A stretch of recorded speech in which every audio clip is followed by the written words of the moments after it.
Okay, so yeah, should be live now, hopefully. But yeah, another day, another relic run here. I already did a few this morning. I've been converting all my Solar Jade into tickets. That way I'm not even tempted to spend them on refreshes. Like, as soon as I can buy a ticket, I buy the ticket. And if not, I'll just spend it on a refresh. And then,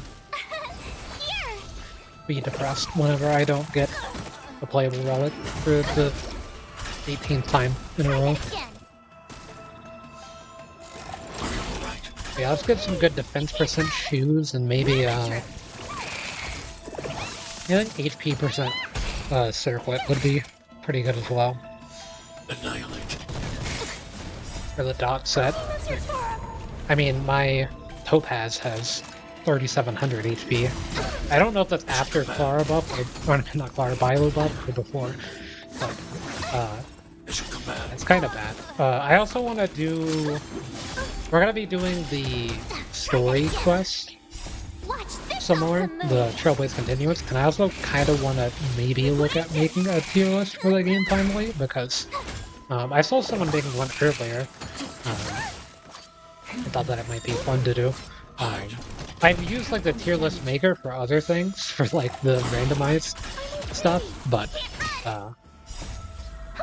yeah, I thought it might be fun to weigh in on everyone except like Luocha, since they're a bit too new. But that'll be later.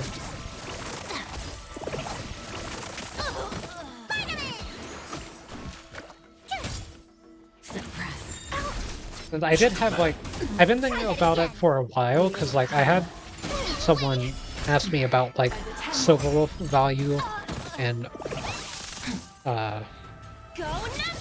all that kind of stuff, because Silver Wolf's about to get a rerun. So yeah, it'll kind of be like for older characters who I think would be worth going for, and then for newer characters who I think it's good. I mean, I guess, like, I'm not going to be rating Lava since they're like way too new, and a bunch of people have different opinions on them still, even though they've shown themselves to be really good so far, but yeah, still kind of up in the air. Yeah, look at my 4,000 HP Topaz now. I hate relic farming so much. She doesn't even have a 4-piece on of the set either.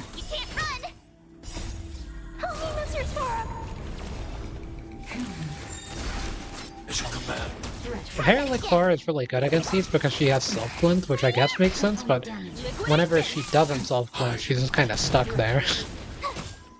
Getting hit over and over.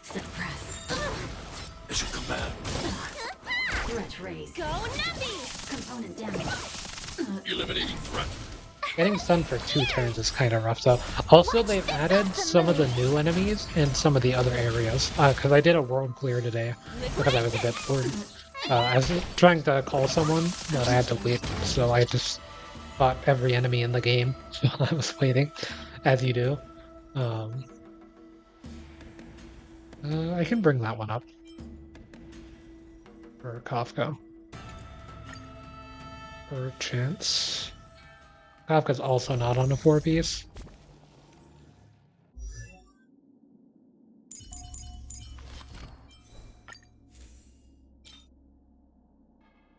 Actually, I can't. Yeah, I actually can't. Fortunately. My bad. Guinaifen piece. I know my characters have a ton of hit rate. Oh no, she has attack, damage, and effect hit rate too.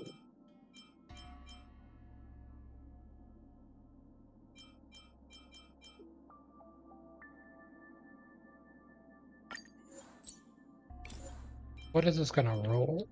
Let's just take a peek.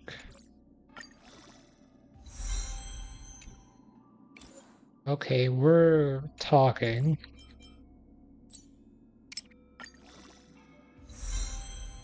We're no longer communicating.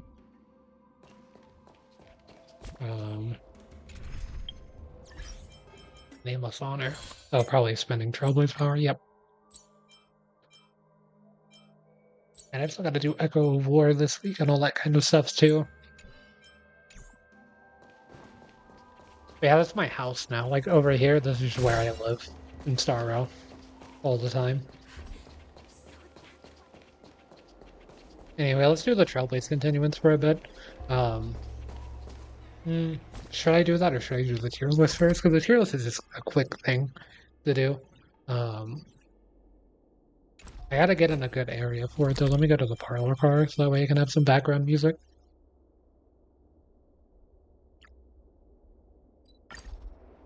Oh yeah, isn't there a quest in the parlor car I can do real quick?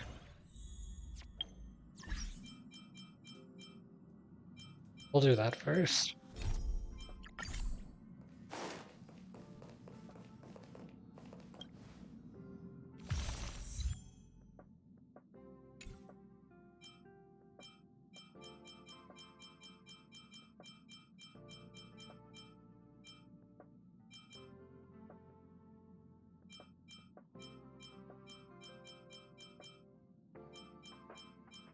What else can I not see? The Express. I guess. Strange. Anyway, I did reach achievement 401 off stream because I found all the chests in the new area. Just went ahead and did that before I got started as well.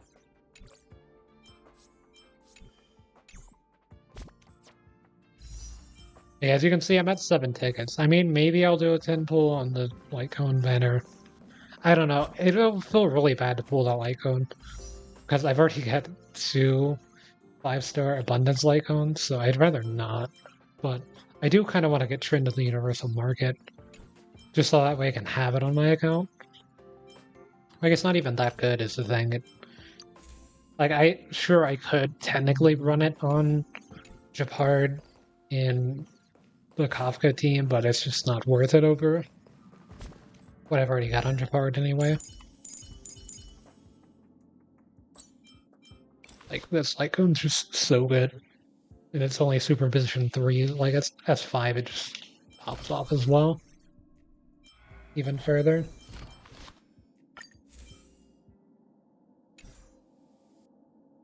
The all type resist is just massive damage resistance or reduction. And then defense percent's pretty good as well. It's not like that much defense percent, but it's made up for the fact that you get so much all type resist.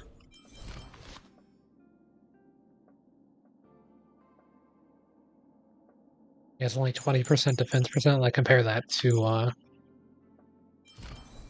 this is Eidolon 3, but I mean, not Eidolon Superposition 3, but yeah, it's already up to 20% at Superposition 2 for this one. That's probably the light cone that I'm going to get off of the Nameless Honor, by the way. Here's another copy of that one.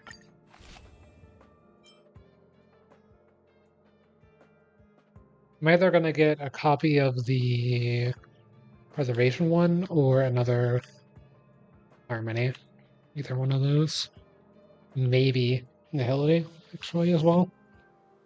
I don't have Erudition, Destruction, or Abundance. I don't think. I think I've pulled multiple of the Harmony one. Where's my thing?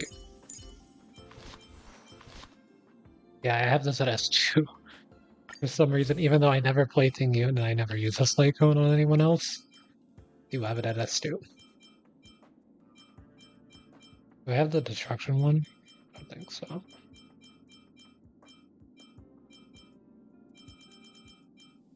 These 2 Guinaifen light cones that both aren't Nihility.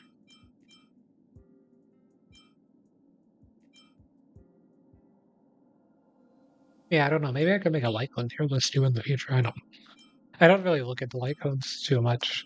I just look at the ones that I like for the characters that I have and use them. But yeah, the tier list is kind of gonna be like my opinion more than like actual numbers and stuff, so it'll be incredibly biased.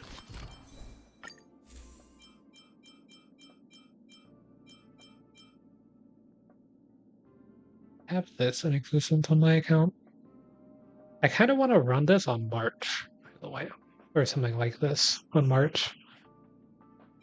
2-piece attack, 2-piece follow-up attack on March. Because she doesn't really need this much defense. So you want to set out Idle 1-6. Like, her shields are just strong enough to where you could just... You can have, like, 0 defense on March, and they'll still have, like, a half HP shield.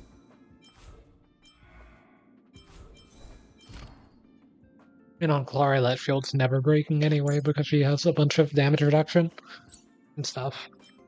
Yeah, I need to work on Clara's, talents and stuff. All of these need upgrades for sure, or traces.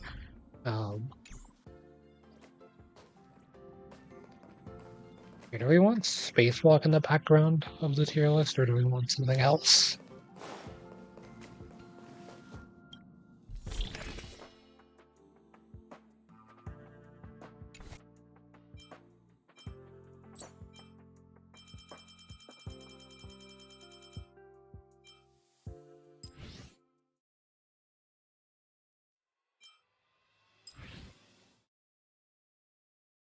I wish there was like a fast forward so I could see which song's fine.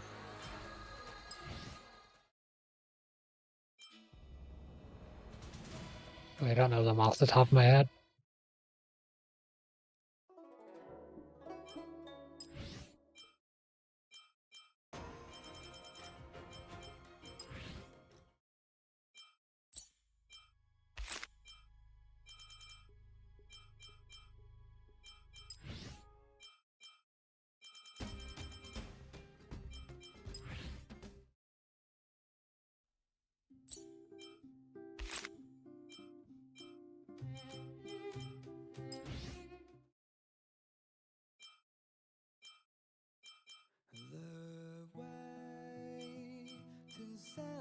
I'm apparently missing some here.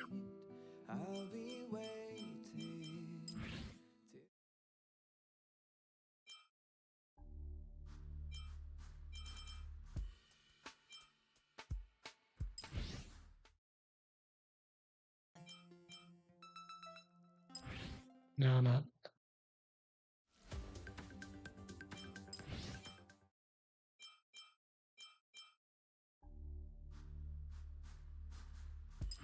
Where's the Herta Space Station combat music? I guess it's going to be one of these, probably.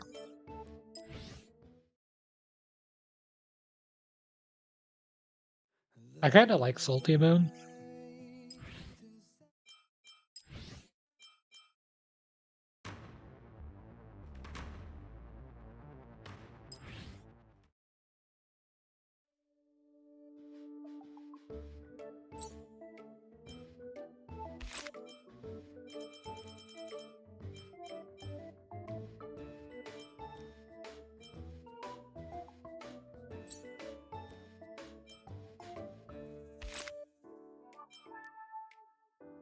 It's probably not that good loop, so... Yeah, we'll just use Spacewalk, it's fine.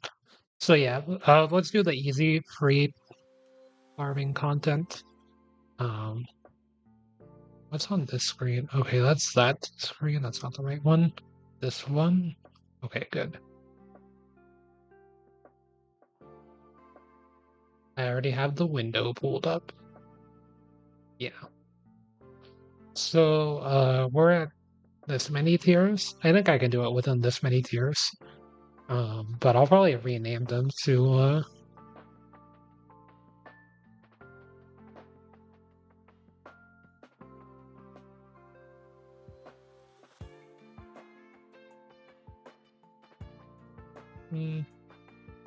best in slot. It's not really the right, like, the way that I look at characters is a bit strange as well. Since I think in this game you can just play characters for the role that they serve rather than like for any specific synergies, although there are synergies with characters that like enhances them. But like you can just use like Pela as a debuffer or like Silverwolf as a debuffer, for example. I will say I'm gonna place characters higher than they would be on other people's tier list for being supports as well.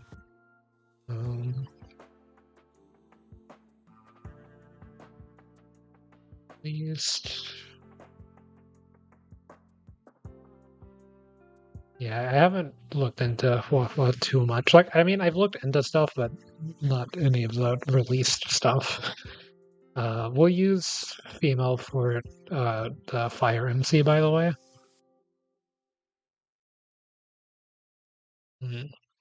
Anyone else here unreleased?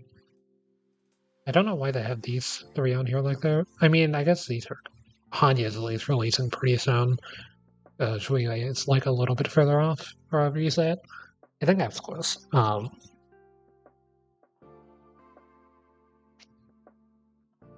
don't want to like say letters because saying letters makes it a bit more like put in stone. But I do like kind of have an idea of where things go, but not like that good of an idea. Like I have my opinion basically on it, but just say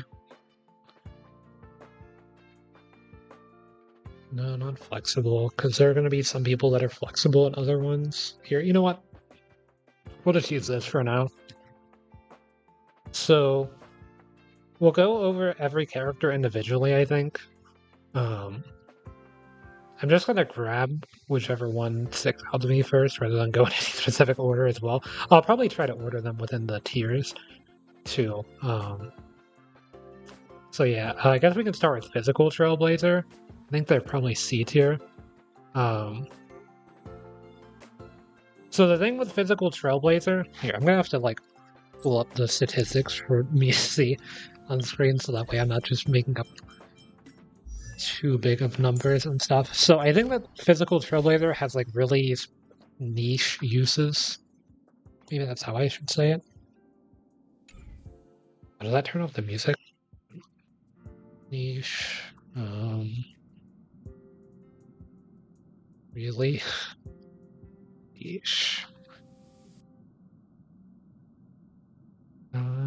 Yeah, niche, really niche.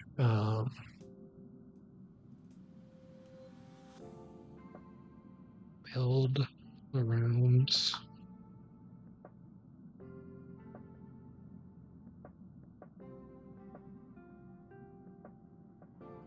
slottable. Okay, none of those work. I'll just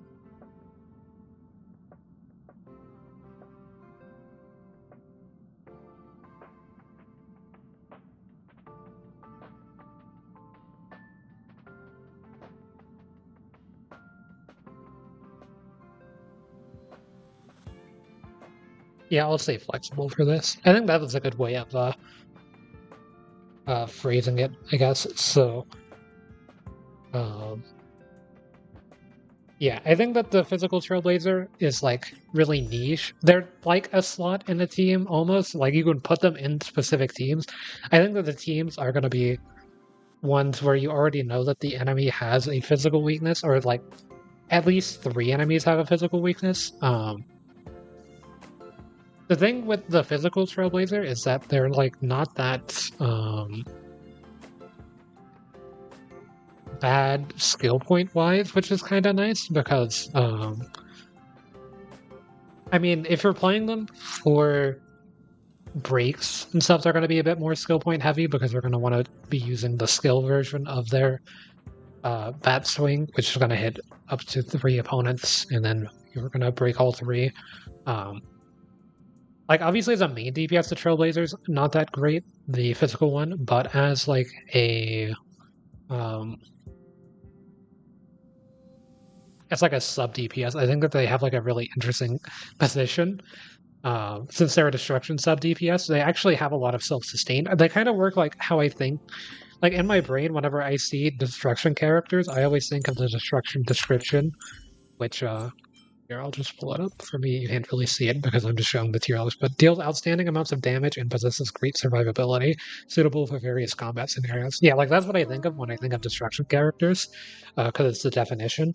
But, Yeah, like the Trailblazer heals themselves whenever they deal damage to enemies with physical weaknesses. They have like a bit of defense, a bit of HP, a bit of attack. And honestly, like if you build them with like 2-piece break effect, 2-piece physical set, as well as like a break effect planar sphere and stuff, they can get pretty big breaks. I think that they're a much better physical breaker than Luka. Simply just because you're hitting 3 targets, but Luka kind of has his like own thing where his break effect's going to be probably dealing more damage and everything because you're building him as like a dot character and stuff, dot/break effect character. But with the physical Trailblazer, you're at least doing it to multiple targets, which is really nice because there are so many instances where you have to fight more than one enemy a lot. But yeah, also the physical or the Trailblazer animation's really cool, and they're just kind of a fun unit to play. Like I used to use them as a main DPS for a long time, and stuff. Around the time like Jing Yuan's banner was around, it wasn't that long into the game, but it was longer than most people had been using them because a lot of people had already given up on physical Trailblazer. But I think that they could work in really specific team comps. The bad thing about physical Trailblazer is they're like a bit SP heavy if you're going for like a sub DPS Trailblazer. Like you can play them with like Blade, since he's more skill point friendly. Like you can play him with other skill point friendly characters and stuff and be fine, but or like Sushang, really good for like mono physical teams in that way, where you're like getting the break effects with the Trailblazer and then using Sushang's extra damage to enemies with their weaknesses already broken. The Trailblazer also has a higher crit rate on enemies that are already have their weakness broken, so they kind of synergize together a little bit.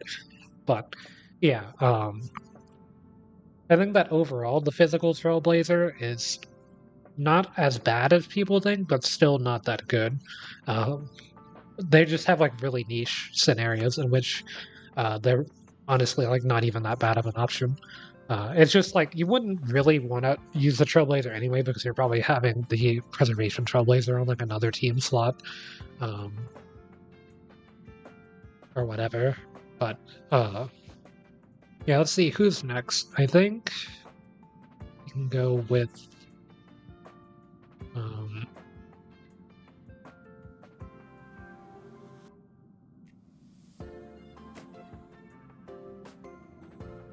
yeah, I think next we'll go with Yukong, which is another character I think that's really underrated right now. It's just because the main issue with Yukong is that Yukong kind of... This is assuming that everyone is idle on 6 for the 4 stars in the Trailblazers as well, by the way. The 5 stars are idle on 0 or whatever, but yeah, for the 4 stars in the... I won't say... Actually, if it was idle on 6, I would move...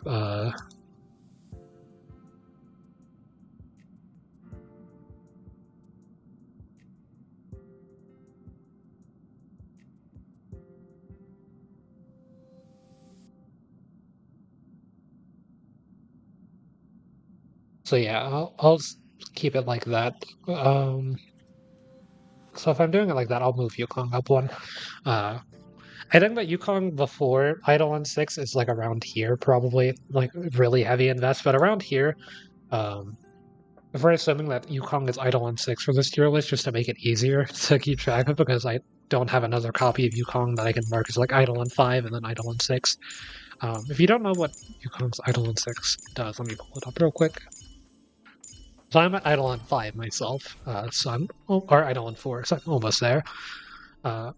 When Yukong uses her ultimate, she immediately gains 1 stack of Roaring Bowstrings, which is her passive, and her like enhanced passive, kind of, because her passive has like 2 levels. So you have our talent. You have or no, it is passive, right?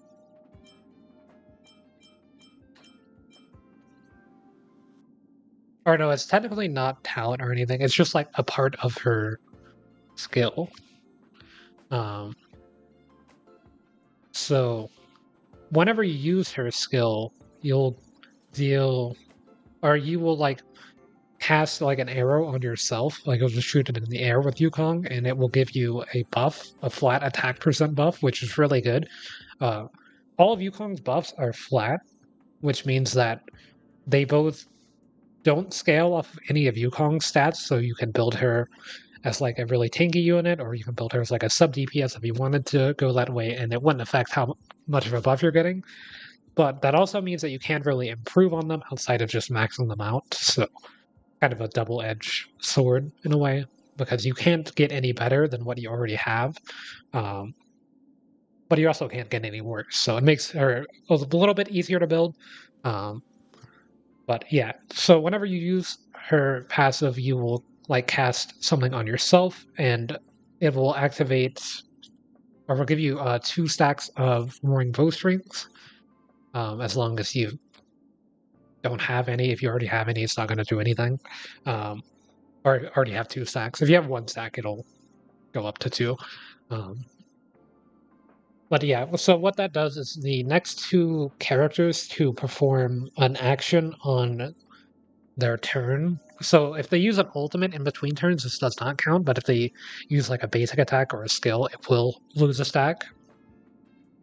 They'll have increased attack, like at level 8 is what I have it at, it's at 70% attack. And then if she casts her ultimate after using her skill, they will also gain additional crit rate and crit damage. So at level 6 for me, it's at 24.5% crit rate and 52% crit damage. And it also deals 304% imaginary damage to the target enemy that you select. There's 1 enemy from Yukong. So she's actually not even that bad as a sub DPS if you build her that way, because she can output fairly high damage. Like, you can kind of build her, like, with some characters like Yukong, you can kind of build them where you just play them as the main DPS almost, but they're really just like a sub DPS. It's kind of like playing the physical Trailblazer as a main DPS. You won't get that good of numbers compared to like actual main DPS characters, but you'll still get pretty good damage and everything. But yeah, like Yukong has she has 1 debuff application resist, which is pretty good, and that refreshes every 2 turns, which I didn't even know until now. But yeah, that's really good. I was looking for this one, Bowmaster. So when Yukong is on the field, imaginary damage dealt by all allies increases by 12%. So yeah, she instantly just has a synergy with characters like Welt or Luocha, or the imaginary Trailblazer whenever they release, or like Heng, Imbibitor, or Lunae. If the imaginary Trailblazer is going to be like an on-field DPS kind of unit or whatever, then Yukong can be played with them and already have a pretty good advantage just from that. There's also the new artifact set that gives you increased damage boost depending on whatever type the wearer is. If there's another on field that's the same type, that just released yesterday, so that also synergizes with Yukong as well. Gives her energy too, and her whole thing is casting her ultimate with her skill for the buffs that it gives everyone. But yeah, because the buffs only last for 2 actions after Yukong casted her ultimate and skill and everything, it makes it where you have to line up your speed to be in a specific way. So there's kind of 2 ways that you do this. You either have a really fast Yukong or you have a really slow Yukong. The idea behind fast Yukong is that she's the one acting first, so you can use her skill, and then you can use like Bronya's skill afterwards if you're playing Yukong and Bronya in a team. And then whoever you put in with Bronya is going to have Yukong's buff and Bronya's buff at the same time, so they'll be pretty strong. Or you can just have it lined up so that way you're you use Yukong's buff, then you use another character's buff, and then you have your main DPS go. Or you can even make it where you have another character buff and then Yukong buff and then your main DPS. But yeah, it's just really interesting ordering you have to do for the speed and everything at Eidolon. This is assuming Eidolon 5 Yukong, and then for slow Yukong, the idea is that you have your main DPS go either first or second in a rotation, and then Yukong goes last, because Yukong's buffs will still be active during the next cycle. They won't go away until a character performs an action that consumes a turn. So, like, not using an ultimate, but using, like, a basic attack or a skill will cause one of the talents to go away. So you can play, like, a slower Yukong, where she goes last on the team. And she can still be fast as a slower Yukong. You can have her at, like, 133 speed, and everyone else in your party at 134 speed. That's pretty fast. But yeah, her best relic set's going to be, like, the speed set, ideally, on her. So that way you have her going first, and, like, you've got the speed ordering correctly, but it's a little bit easier to build her if you build her in, like, a slower way, and then you can build her like tankier or as a sub DPS in that way, so that way you can just focus on getting her damage or her survival up rather than her speed. But at Eidolon 6, whenever you use your ultimate, it gives you a stack of your skill instead. So you can hold on to her ultimate, so that way you cast it right before whoever you want to have the enhanced buffs on. So, like, if you're playing her with Imbibitor Lunae, you have all three other characters go, then Imbibitor Lunae on his turn. You cast Yukong's ultimate first before he does anything, and then you have Imbibitor Lunae. And he will have the increased damage from Yukong's ultimate and everything. Why did the photograph stop? Oh, there it goes. I guess we're just kind of waiting for a second. But yeah, I have that on in the background just for some music and stuff. Yeah, good things about Yukong basically is that her buffs are really good and they're flat buffs, so you don't have to invest into Yukong at all to make them work. The bad things about Yukong is that before Eidolon 6, you have to kind of manage your speed a bit more, but with Eidolon 6, you can just instantly give anyone the buffs that you want as long as you have Yukong's ultimate ready. So it makes her much more flexible to build. But before then, she's kind of like medium investment, I would say, because you don't really need to focus on anything outside of speed for Yukong. So she's at least medium investment, just because speed's pretty hard to manage. But every other stat can be like pretty much any stat in the game works on her, since it doesn't affect her buffs at all.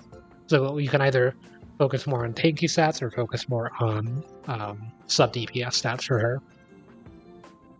And then next up, I guess we could do this Dan Heng. I think that this Dan Heng's probably in the really niche tier now, I will say. I do think that the main issue of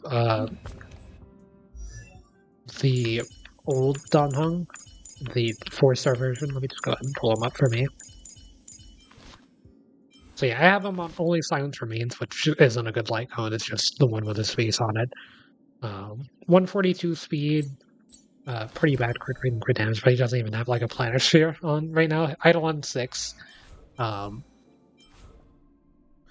So you're a hunt character, which means that you either serve two roles. You are either a main DPS or a sub DPS, since no other hunt characters have served any other purpose so far. And I think that this version of Dan Heng is designed to be a main DPS, just because he deals double damage to enemies that are slowed. So if you're playing him with Welt, then he can deal a pretty good amount of damage, to be honest. Like, you're getting double of, like... Let me just see, like, what I have for my ultimate level. I think it's, like, level 9. Or no, it's level 10. So at level 10 ultimate, you're dealing 400% wind damage to a single enemy, and then if the enemy is slowed, then the ultimate's damage is increased by 120%. So, yeah, it's literally just... like over doubled damage to one target. And the thing with Dan Heng as well is if you actually manage to defeat an enemy with your ultimate, then you get to attack again, which I think is something that's really good for hunt characters.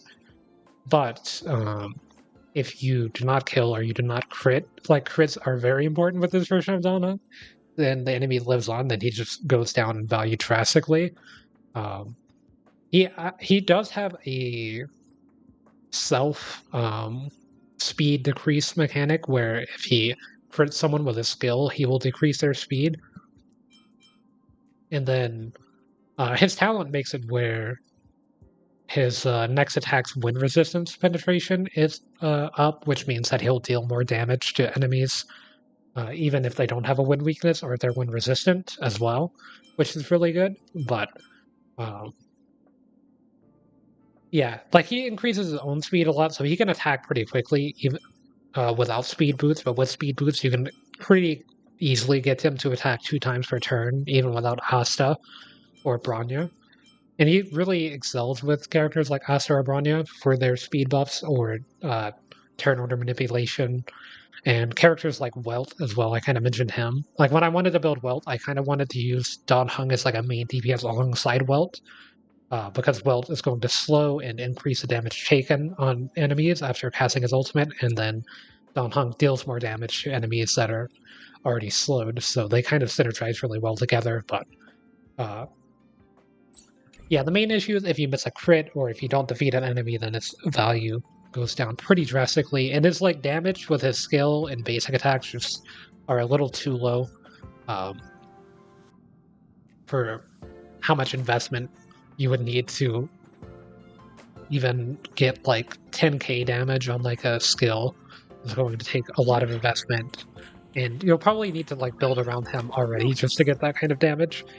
So yeah, like 10k damage for a basic attack to a single target is something that you kind of need as a main DPS. Like if you're not hitting that much at least, then in my opinion, you're already like falling behind as a main DPS in like the sub DPS area. And then like as a dual sub DPS with Welts, Dan Heng is like probably here, even at like Eidolon 6, but I mean, like he's here at Eidolon 6 in my opinion, just because if you're not playing him with enemies that cause, or with allies that cause slowness debuffs or anything, then he just kind of falls off a cliff in terms of damage. I mean, like 400% wind damage isn't that bad for a level 10 ultimate, but his attack ceiling is really low just because he's a 4-star character. Like 5-star characters like Seele are just kind of like a direct upgrade of him, as well as having access to better relics. Nice. As Seele can use the 4-piece quantum set, which is broken, whereas Dan Heng's using like 2-piece attack, 2-piece wind, or 2-piece speed, 2-piece wind, 2-piece break effect, 2-piece wind, or something like that. Some mixture of those 2 pieces. So he's not even getting like a full 4-piece effect on top of everything else, which makes him a little bit easier to build, but for how much you're getting off of that, it's not that worth it, in my opinion. Like the amount of resin you have to spend, or Trailblaze power you have to spend just to get him to start getting really good damage numbers isn't worth it whenever you can invest it into other characters for much more value. But yeah, like I don't think that he's unplayable at all. And I think that even if like you see an enemy in like MOC 10 or MOC 12, whenever that's out, and they have a wind weakness, you can slot in Dan Heng if you have him pretty built. Like I used to use him a lot when I made physical Trailblazer, slotted against wind weak enemies, even when he was like level 60. And my Trailblazer was like level 80, and he would still put out pretty good single target damage. He's like a really good starter main DPS, but after that, he will kind of fall off into the late game quite a bit, in my opinion. So, yeah. Next up, we've got... Who next? I guess we can go Herta. I think Herta's probably up here at Eidolon 6. And you can get Eidolon 6 Herta really easily, just because you get it naturally from completing Simulated Universe and everything. And at maximum Eidolon, her damage is actually pretty good multi-target. And Herta's value actually goes up. Like, she could be around here if the enemies are like the sworn bosses that respawn. Like, whenever there was a Memory of Chaos recently that would summon Trotters to the field every cycle, Herta value shot up exponentially just because you could repeatedly trigger her talent, because her talent makes it where she will deal a follow-up attack to all enemies whenever they reach half HP. So if you hit them with a follow-up attack and they reach half HP during that, then you just lose part of your talent. But if you like are playing her with like Jing Yuan and he uses Lightning Lord to hit all the enemies and it causes them all to go to half HP or less and they don't die, then Herta will follow it up with a really big follow-up attack. She uses like the 4-piece ice set, which is kind of good because she has a lot of crit rate built into her kit from her fourth Eidolon, or not fourth Eidolon, second Eidolon, makes it where she gets 15% crit rate for free every time her talent's triggered. So, and it stacks up to 5 times, so it only goes up to 15%. It's 3% that stacks up to 5 times, I mean, so it only goes up to 15%. So, if you're not having enemies spawn in a lot and you're only getting them to half HP like one time, she falls off a bit. But yeah, her like ultimate damage is actually really good for some reason as well. Like even without her talent, like her ultimate damage, I don't know what the maximum value of it is. I have it at level 6 and it's 160%. But if I level it up again, it goes up another 10%. So it maxes out at 12, right? So at level 6 it's doing 160%, so at level 12 it'll get 6 more, so it's going to be doing like 220% AoE damage. The main issue is the ice type element, I think is really weak right now. I know that for the final boss of Memory of Chaos currently it's pretty good, but there's definitely a lot less ice weak enemies in the game because I think that they don't want you to be like freezing enemies constantly to cheese them with the freeze debuff, which Herta can't freeze directly with her abilities. She only freezes whenever she gets a weakness break, which she can do really easily. Like she synergizes really well with Himeko in that way because if there's an ice weak enemy and Herta uses her follow-up attack, then it's going to have their weakness broken, and then you get Himeko's follow-up attack going, and then they kind of like feed into each other. And it's really fun to watch just because you have all the AoE shredding follow-up attacks and stuff.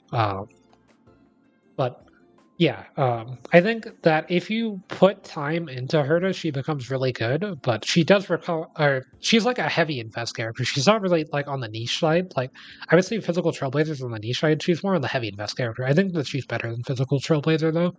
I'm gonna try to move through these a bit quicker, just because it's already been 42 minutes into the stream, and we're only 4 characters in. So yeah, overall. Like erudition characters don't really have like the greatest light cone selection. Like you pretty much only have Jing Yuan's light cone, and if you didn't get that like me, then you're kind of just stuck using Sirius as a breakfast or something like that, which isn't really that good. So if they add more erudition light cones, even like more 4-star ones would be nice, but yeah, like more 5-star ones or something. Like whenever the Herta store has a erudition light cone, I'm sure that it might be good or something in the future. Also her skill is AoE too. Her skill is like a mini version of her ultimate, so it's actually not even that bad. And then if the enemy's HP percent is 50% or higher, it deals increased damage, which is a really strong ability. It's just on Herta. It's kind of the main issue. So if you don't have her invested in it, you don't really get to take advantage of it. But I could see Herta like being a sleeper character in the future for sure. Kind of like how Qingque was for a long time. I know that people have been using Herta in like Memory of Chaos runs, like really highly invested Hertas and getting some big damage numbers and stuff. Because yeah, she does AoE damage, so you're hitting multiple targets really easily. Her value goes up a lot if there are multiple targets, especially multiple ice weak targets. But yeah, in single target scenarios, she's kind of useless, to be honest. That's like her main weakness is like you don't really bring her for like bosses in Memory of Chaos. You bring her for like the swarm boss because it's got to summon multiple swarms that are ice weak. Or it just summons multiple enemies that you get to have HP, and the boss itself is ice weak, so then Herta's going to be shredding its toughness bar every time. So you can kind of play her as like a sub DPS, but I do think that she's fine as a main DPS. It just depends on the enemies that you're fighting. Her value like fluctuates a lot based on the enemies that you fight, is what I'm trying to say. So yeah, next up we've got think we'll go with Natasha. I think Natasha's probably around here. I know that a lot of people don't really like Natasha anymore. I don't necessarily understand why. Um, because Natasha's like a fine character. She doesn't do anything too crazy in terms of healing, in my opinion, but she is a good healer. A lot of people say like they're stuck with Natasha if you don't have like um, the new healer Hua Hua or Luocha, since they do heal quite a lot, and like Bailu also heals quite a lot as well.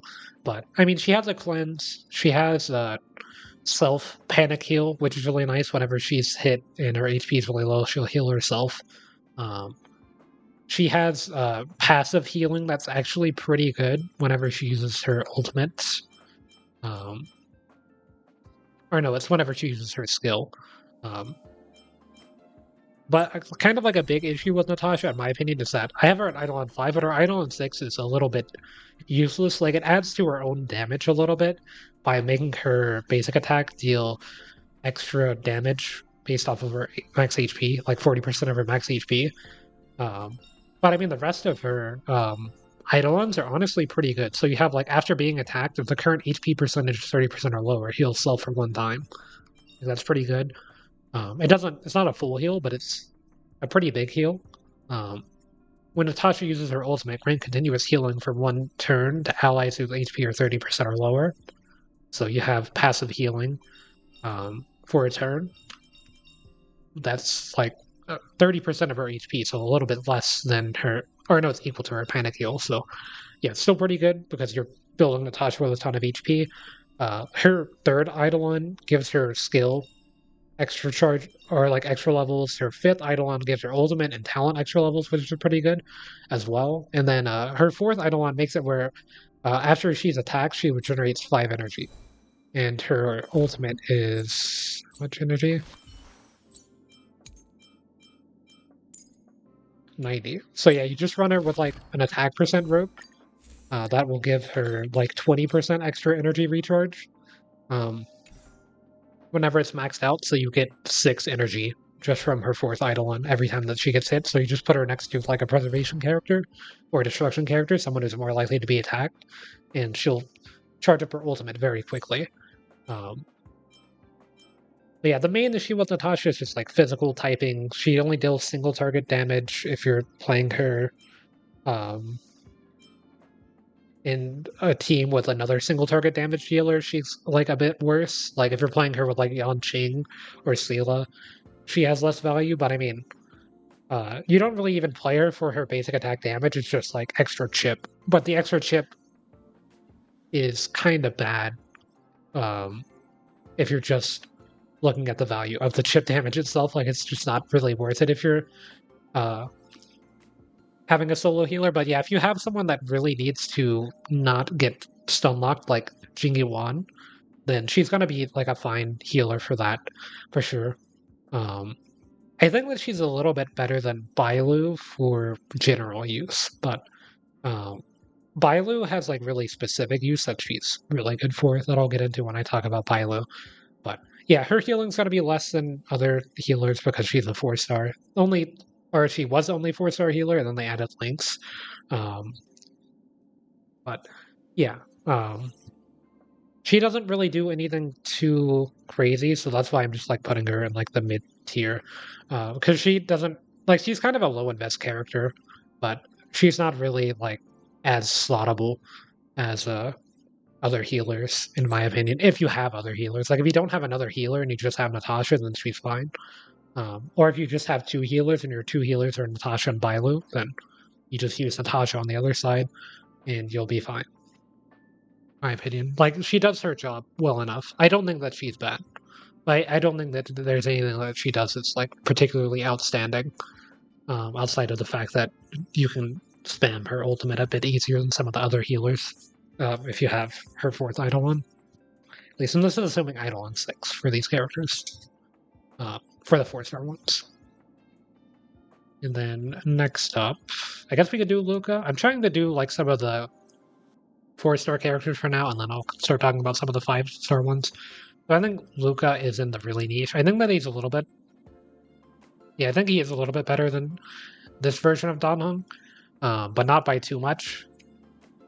Luka was pretty hyped up for Kafka teams whenever he was announced, because he's like a character that's going to be causing the bleed debuff, which is the most potent debuff in terms of the amount of damage that you can deal to an enemy, just because the bleed scales off of max HP of whatever enemy is receiving the bleed status effects. But it caps out at whatever your character's attack is, so you do need a lot of attack on Luka for it to really have value, but it's not too hard to do that. And he has like attack substats in his traces and everything, and then you just get attack subsets on everything else, so it's not too bad to build up his attack. A lot of people like to build him as like a breaker with a lot of break effect, which is also fine, because if you use the break effect version of the bleed skill, it scales off of break effect and attack, so I mean, if you have a ton of break effect, then it works for that, but yeah, if you're just going for like bleed damage for him using a skill, then yeah, you kind of want to focus on attack more than break effect, but you can still put a lot of break effect on nihil. Like with nihility characters for dot teams, you just focus on attack percent, break effect, and speed, or like the 3 stats that you need to look at on relics, which is really easy to get those. Well, not speed, but it's really easy to get the attack and break effect on relics pretty often. So yeah, he's not like too hard to build. The main issue is that Luka is kind of an SP demon. Like, he needs as many skill points as you have. Like, he always needs to be using his skill for multi-target scenarios, and he really falls off in value in multi-target scenarios just because he can only skill one person at a time, only cause one bleed at a time, and the bleed that they receive will only last for how long? Make sure I get this right. Yeah, will last for 3 turns, so yeah, like with Guinaifen, with her debuffs, her burn debuffs, you can use her skill to apply burn to 3 targets, and then use her basic attack to reapply the burn, and the burn lasts for 2 turns. Whereas with Luka, you can use his skill to apply bleed to 1 target for 3 turns, and then if you use his basic attack, then it just does damage. Now, he does have like a pretty good amount of damage with stacks and everything of his talent that make him deal some extra damage, and he deals a lot of damage to enemies that already have the bleed status effect, so he's pretty good if you're playing him alongside another physical character like Sushang or the physical Trailblazer.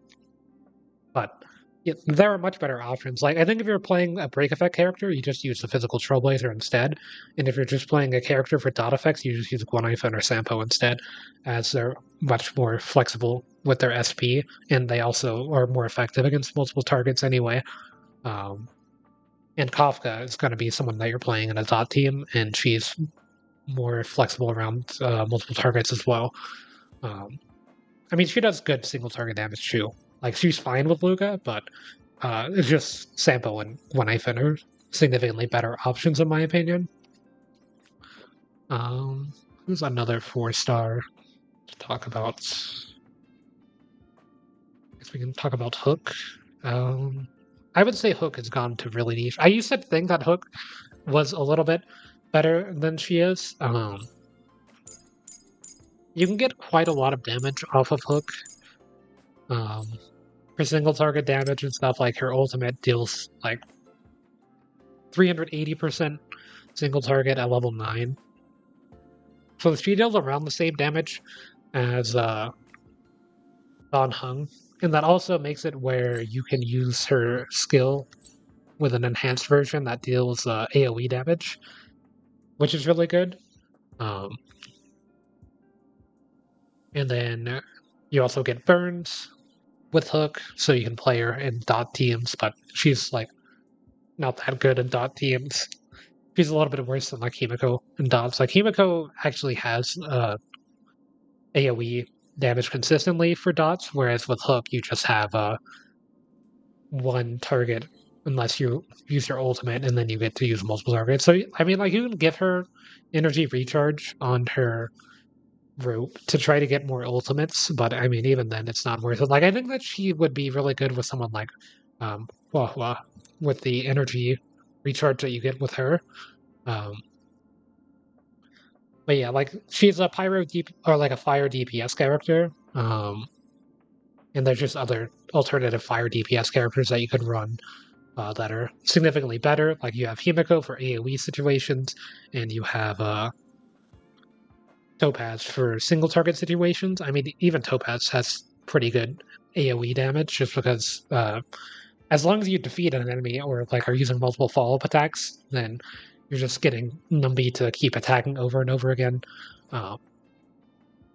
Yeah, Hook is kind of hard to find a situation where you want to play her.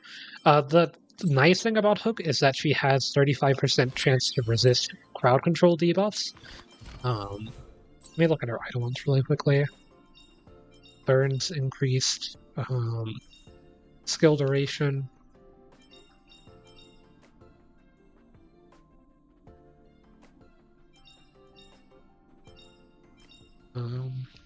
I mean, yeah, she deals a lot of damage to enemies that have a burn, but so she's kind of like Dan Heng in that way. She does have some survivability where she will heal back some of her HP for attacking burn targets, I believe, is the condition for the HP restoration. So she's not like, she's kind of just like a better version of Dan Heng in my opinion, because she deals better AoE damage and has crowd control resist. So you can play her with like Bailu pretty comfortably just because of the crowd control resist, and that's going to be something that gets more and more important as the game progresses, because more enemies are starting to have more annoying or difficult to deal with crowd control debuffs. So you're going to want to have someone that has natural immunity to crowd control. So I think that Hook could go up in value like a little bit in the future, but yeah, her main damage is just like smaller compared to other destruction characters. She requires a lot of investment, like a lot more than even just heavy investment to start popping off. Her speed is really low because yeah, she has like one of the lowest base speeds in the game, 94 base speed. So you have to have speed boots on her for sure. But yeah, I mean, like, every character in this game currently, if you just give them a bunch of support characters, they're gonna do like 300,000 damage. So I mean, if you want to do that with Hook, you can, but there are characters that you would do like 500,000 damage in the same scenario. So that is why I think that Hook is really niche. Like, she's not bad, but I would say that there are characters that have much better strengths than what Hook has, with the same levels of investment and stuff. And kind of same thing with Arlan. I'll go ahead and rate him. I do think that he's probably going to be the worst character in the game for now. Just looking at the roster and everything.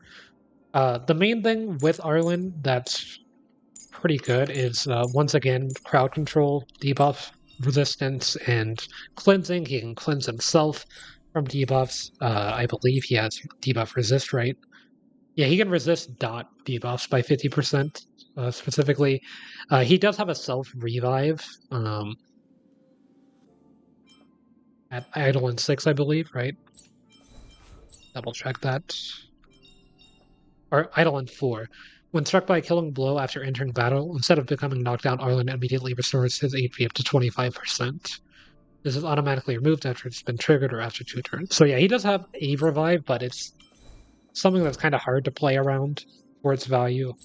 And then he can, if the current HP percentage is 30% or lower when defeating an enemy, immediately restores 20% of his max HP as one of his Ascension passives. And then upon entering battle, if Arlan's HP is less than or equal to 50%, he can nullify all damage except for dots until he's attacked.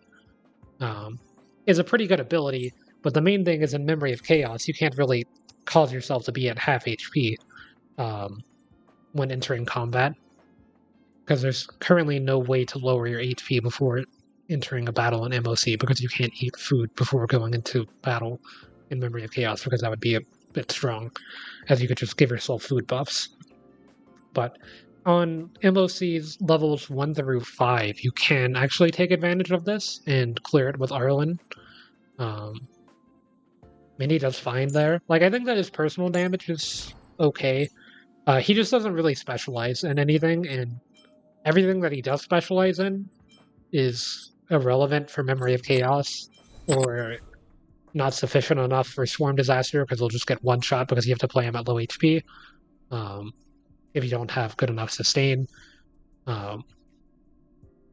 And lightning damage, like being a lightning unit is pretty good because there are a lot of lightning weak enemies. And he does have pretty good AoE, but it's like only on his ultimate. It is a blast ultimate, like it's not even full AoE. It's just 3 target. But it does do pretty good damage. Yeah, it does like more damage than like hooks or Don Hungs at max level, I believe. But yeah, overall, I think that he just doesn't really have like a lot of his abilities that would make you want to play him just don't have any value right now. At least they could have value in the future, in which case I think he would probably go up to like here. But because there's no way to decrease your own HP before you enter combat and Memory of Chaos, or just being at low HP in general is pretty bad, because you need a really good sustainer if you're going to try something like that, like someone like Luocha, or Xuan, or like Lynx maybe could work there. But yeah, overall it's just kind of hard to find a justifiable use to play him over some of the other characters, unless there's like a lightning weak enemy, in which case go ahead and try Arlan. And of course, once again, if you play him with a bunch of supports, like you play him with Bronya, Asta, and Yukong on a team and give him like 300% crit damage, then he's gonna one-shot a lightning weak enemy. Or like one turn, and he's at like 20 HP. But outside of that scenario, he's like okay. I would say, actually, I probably would say that he's like a bit less than okay, just because his own damage is single target. So yeah, I mean, if you're fighting like 3 targets and you get his ultimate up, like his ultimate, I don't think. What's the cost on his ultimate? I'm pulling these up on my screen. You can't see them, but you can hear the background sound. Yeah, it's 110 energy cost. It's just like way too much investment. His light code is pretty good though. To run on him or like Blade, and some people use it with like Jingliu as well. Head block has been updated. Cool. Thanks for the pop up. So yeah, overall, I think that there are just better options. Like all 3 of these characters are just already better options than just investing in Arlan for now. But I don't think that in the future that could be the case. Like there could be enemies that just spam dot debuffs and cause you to take a lot of damage. Like I know that with the Disciples of Sanctus Medicus Shapeshifters, the ones that have the big spear and they'll summon the 2 guys and restore HP, they cause a lot of debuffs if you're not paying attention to them, if you don't defeat them quickly. So Arlan's kind of good there, but then again, they're lightning resistant enemies anyway, so then he's dealing significantly less damage because they have lightning resist. So yeah, currently it's just way too hard to justify using him over other characters, but I mean, if there's a lot of debuff applications on a lightning weak enemy, then he's going to be going up in value. So yeah, next one, guess we can talk about Sampo. I think Sampo's kind of fallen off again. Sampo was really bad whenever the game released. No, he's like here. Just because there was no dot triggers with Kafka, and now there is a dot trigger with Kafka. But Sampo himself, like my Sampo's level 80, pretty well invested in, so if I ran him right now, I think he would be fine for dot teams. But it's just like, why would you ever run him over Guinaifen at this point? Now that Guinaifen's out, if you have to run him, he's pretty good. That's all. Like, he's like the definition of niche. Like, if you have an enemy with a wind weakness and you want to run a dot team against them, then he's best in slot there. So you just play him there. A nice thing about him, I will say, is that his final ascension passive that makes it where enemies with wind shear take 15% less damage is pretty good. And also his ability to apply wind shear is really good as well, just because he's like kind of random AoE with his bounce skill, and his ultimate also applies wind shear. And also increases dot damage taken, which is pretty good. So, like, if you're running 3-dot characters, then you definitely run Sampo, but if you're running 2-dot characters, like, then you just run Kafka and Guinaifen in pretty much any situation. I will say a really good thing about Sampo as well is that he's incredibly skill point neutral, or skill point friendly, I would say, not even skill point neutral, skill point friendly, just because use his skill if there's multiple enemies. If it's just like one enemy, then you just start using his basic attack. And his basic attack is really good because it will apply wind shear, and his wind shears do a lot of damage with good enough investment. Even the ones just applied from his basic attack are going to be really strong, and he has a higher chance to apply wind shear from his basic attack than Guinaifen does with her base attack. I believe, right? Or no, I know it's just 65% chance for anything. So yeah, he has a lower chance. My bad. Yeah, I'm looking at the skill now. But he does get more stacks, so he will do more dot damage than Guinaifen whenever he has all 5 stacks of wind shear on a target. However, Guinaifen can cause the fire kiss debuffs as well.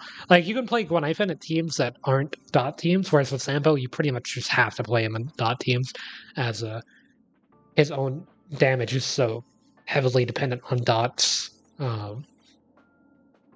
that if you're running him just for like wind damage, you might as well run Dawn Heng instead, or even like Herta in that situation. You could just run her, and then you would have like a healer. You just run 2 healers. It's just like Sampo's own damage is really low. His dot damage is really high, but just his own damage is so low. And he also does pretty good with break effects, but nothing too crazy. Like, the wind break effect is okay. It's not as bad as like the fire break effect in terms of just individual damage of the fire dot, but it's nothing too insane. And with his ultimate, like, it does increase the dot damage taken, and like his light cone or his signature light cone also increases your dot damage, but I still think that Guinaifen is just going to be a much better option than just Sampo by himself with her release for Kafka teams. And then in non-Kafka teams, if you're playing Sampo, then he is like usable, but it's just kind of hard to justify using him over someone like Dawn Heng instead, who everyone has on their account for free. So yeah, next up we've got... There's another 4-star. I guess we can go March. I think March is a build around mid-invest. You could argue that she's niche. I think that she's started to become higher value already than she was in the past. This is probably like my most controversial opinion, I would say, is that I think March is like here instead of in this tier. Like, most people would probably put her in this tier, but I kind of put her in this tier for now. And I don't even think that you need to, like, my actual hot take on March is that I don't think you need to build her as a defense character. You can give her attack percent and you can give her 2-piece attack and the new 2-piece follow-up set and focus on her follow-up damage for like Clara teams. Just because her shield is so massive for that kind of a team. That you don't even have to worry about her own defense. Like, all you need to do is just give her a bunch of attack. But I'm personally building her as a defense percent sub DPS just because I have the light cone This Is Me from the Battle Pass, and I plan on superimposing it and stuff, so it will scale her defense. At Eidolon 6, she has the ability to heal 4% of the character's match HP plus 106 at the beginning of each turn. She removes debuffs whenever she applies a shield. She can she can do multiple counters. The counters do okay damage. It's 30% of March's defense plus whatever level the talent is. It's like 93% of her attack. So if you have attack on her, then it works. But even at like Eidolon 4, which is the one that gives her defense scaling off of her follow-up attack, and you give her a ton of defense, that works as well. Like my March has 4,200 defense personally. And yeah, I mean, it could just be my March has a ton of defense, why I think that her shield's not that bad, but I definitely need to do more testing before I fully commit to the dot, or to the 2-piece attack, 2-piece follow-up attack March for Clara teams, but yeah. March does really good with characters that have high chances to resist debuffs, so like Clara or Hook or Jingliu. These are characters that have really high chances to resist debuffs, whether it's from their Ascension passives or like Jingliu's talent gives her like 70% effect resist for free. So yeah, she has like a really high chance to resist crowd control, so you just can play March and give your other characters some cleansing and stuff. March also redirects attacks, which is really nice. So that's kind of what I mean by characters that resist crowd control debuffs are good with March, because not only can March cleanse debuffs, but by redirecting attacks onto characters that resist debuffs, you can have the enemies hit your character that resists debuffs instead of characters that would not resist debuffs, and then, yeah, just resist the debuff. And then if they don't resist the debuff, then you just use March's skill to give them another shield. And she's really skill point friendly because all you have to do is just give them a shield once, and then the shield lasts until the shield expires most of the time. Like, I've rarely seen it break. The only time I've seen it break is Swarm Disaster Difficulty 5 and like Memory of Chaos when I didn't refresh it every other turn. But it lasts for 3 turns, so I mean, you don't even need to do that.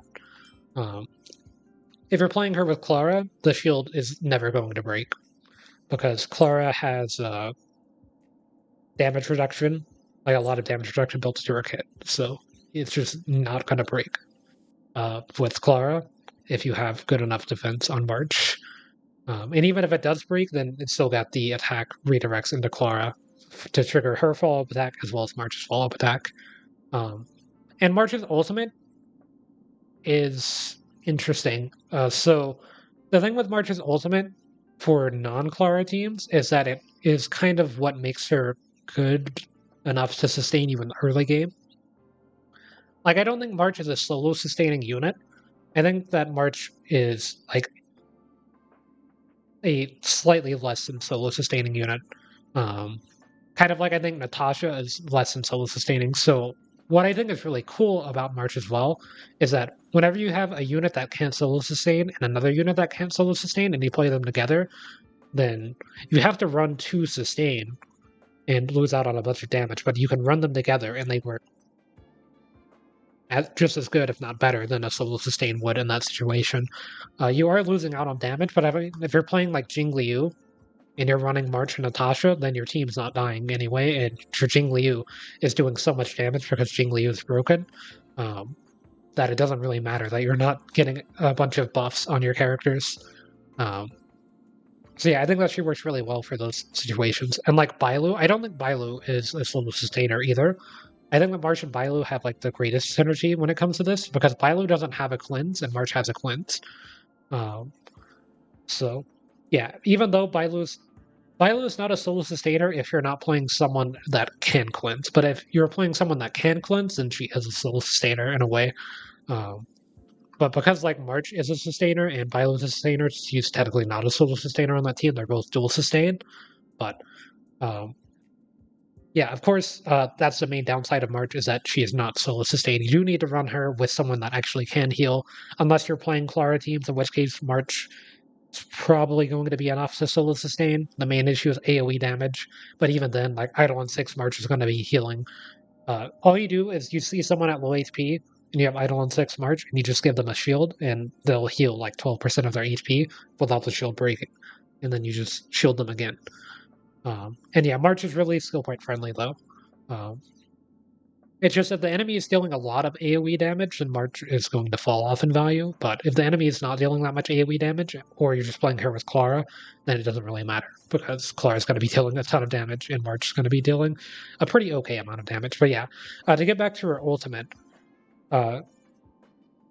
whenever you're playing her with Clara, you don't want to freeze enemies, but whenever you're not playing her with Clara, you want to freeze enemies. Because if you're freezing enemies with Clara, then Clara's not getting attacked, so you're not triggering Clara's talent, which is really bad. But if you aren't playing Clara, then you want to freeze enemies, because if the enemies are hitting you and March can't shield them in time, then that's also bad.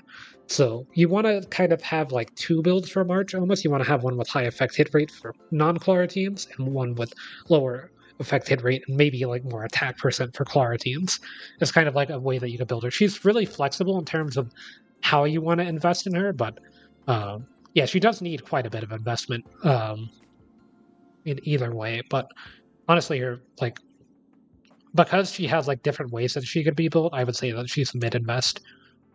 Like she would normally be low invest in my opinion, because you don't need to give her that much defense for her shields to deal or to provide a ton of defense. Like Gepard shields are much less than March's shields in terms of the overall like defense, but of course March can only apply one shield at a time, so kind of the trade-off there. But yeah, overall I think that March is kind of underrated, but still not like a very strong character. Just she's like the definition of really niche, but she's also good. Like she's more than really niche, because like the scenarios that I want to use her in are really niche, but she can be a bit more general than some of the other characters. It just requires a bit more investment if you want to use her more generally. But if you want to play her with lower investment, then she moves to like the really niche tier. Kind of. So yeah, next character is Sushang. Well, yeah, I think March is like here. I am trying to order this. I think Sushang's probably around here.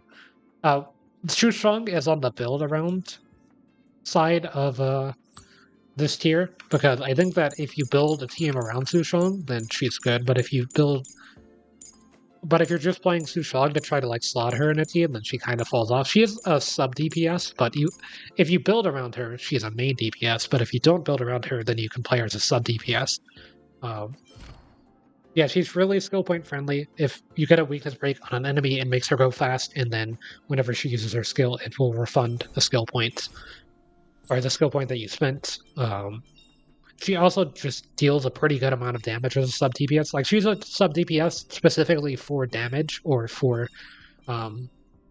damage without using SP. So she's kind of like a 4-star version of Blade as a sub DPS. Like you can play Blade as a sub DPS and Jingliu teams. She's kind of like that, but for 4 stars. She's very much only single target, of course. And whenever she uses her ultimate, she's instantly able to act again, which is really good. And her ultimate deals pretty good damage. Main issue is just that, yeah, she's like very single target focused, but she does pretty good damage.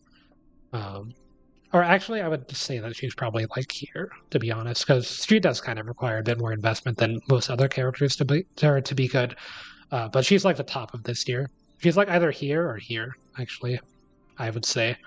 So I'm just going to put her here. She's like somewhere in the middle of these two, though.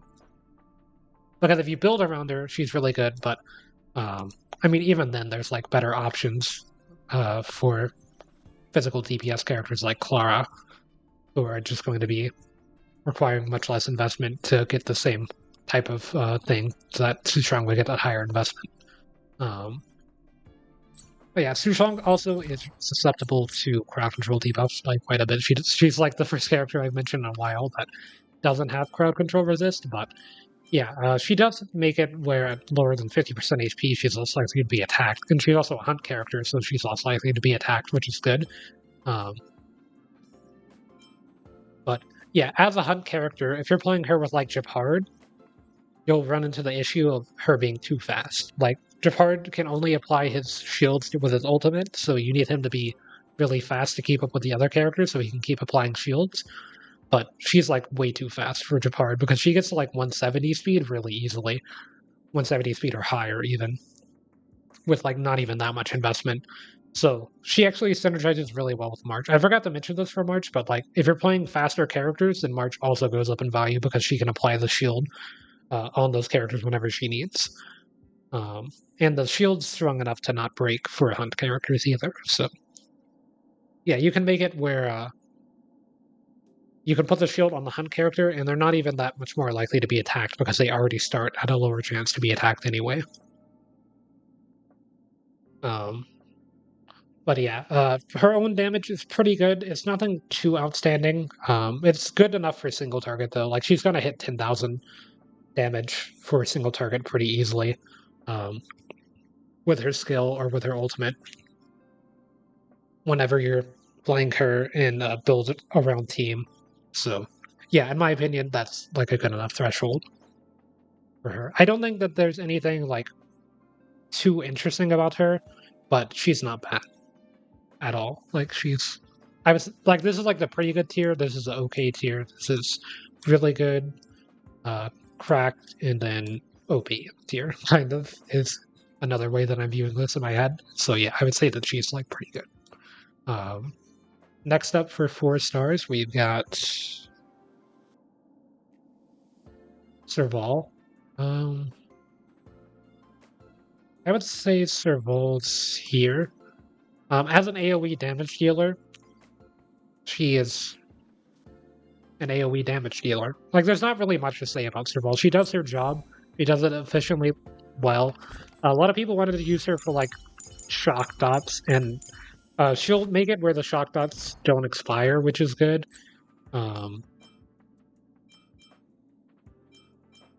Let me see something real quick on her kit. Does she deal more damage to shocked enemies, is what I'm trying to see. Okay, at Eidolon 6, she deals 30% more damage to shocked enemies. Okay, so, yeah. If you're shocking a lot of enemies, or if you're playing a lot of it against a lot of enemies with electric weaknesses, then she's really good. But she's not going to do anything too crazy. Like, there's not really much to say about her, unfortunately. She's just like an AoE damage dealer that is as generic as they come, pretty much. She just applies shock dots occasionally, so she can be played with Kafka. She's like a shock version of Himeko, except she just does less damage because she's a 4-star.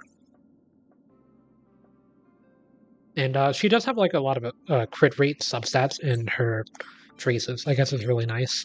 Also, her ultimate is really easy to spam because it's really low cost, and she gains a ton of energy. Or it's not even that low cost; it's 100 energy cost. But like, her signature light cone gives her 32 energy upon entering battle, and she also regenerates 15 energy at the start of battle from her Ascension passive. And her second Eidolon gives her 4 energy every time that she triggers her talent, which her talent is... After Serval attacks, deals additional lightning damage equal to 54% of Serval's attacks to shock enemies. So yeah, whenever you're hitting a shocked enemy, she's going to regenerate more energy. So yeah, she regenerates a ton of energy really quickly. So you can like spam her ultimate fairly easily, which is pretty good. It doesn't like trigger the shock dots like Kafka's would. It just makes it where the shocks don't expire, so they'll take a lot of shock damage. And that scales off of attack, so all you really need for her is like attack and speed if you're playing her for dot teams. But if you're playing her as like a main DPS character for like AoE damage, then you just play her with crit rate, crit damage subsets like you would any other main DPS character. That scales off of attack and everything. So yeah, there's like nothing too crazy about her. She's pretty good. She is free for everyone to get to, which is nice. I have her at Eidolon 7. She's currently featured on the banner. Her, Dan Heng, and Arlan are currently featured on the banner, which not the greatest for me since I already have her Eidolon 6 and Dan Heng Eidolon 6. The only one I don't have Eidolon 6 is Arlan, who I have Eidolon 3. So Yeah, I personally am not really interested in pulling in the banner for that reason. As well as I don't think Arlan is that good of a character personally, so I don't care too much to pull for more copies of him. But I'll probably get his Eidolon 6 eventually just from playing over time because he is one of the characters that was in the base roster, so it's just easy to accumulate Eidolon characters that show up the earlier that they show up whenever you're playing games like this for a long time. So yeah, nothing too crazy about her. She does synergize, I guess, with like Asta as attack and speed. Also, I guess one thing to mention is that she gets a lot of weakness breaks because she deals AoE damage. So you can build her with break effect for dot teams as well, because the shock dot will deal more damage with break effects. Just how dots work, it's the more break effect you have, the more damage they deal, as well as the more attack you have, the more damage they deal. So yeah, you can run her with break effect for pretty big numbers, because break effects just give really big numbers anyway. So yeah, lots of enemies have shock weaknesses. There's a lot of robot enemies, and they all have like electric weaknesses. So Serval's pretty good for that reason. If there were less enemies with electric weaknesses, like with Herta's case, then she would be lower than Herta. But because there's a lot of enemies with electric weaknesses, she just naturally has higher value than her anyway. So yeah, on to the next one. Who's the next lower 5 or 4-star character? We're starting to get into the more than pretty good 4 stars. Like we're starting to get into this tier, I think.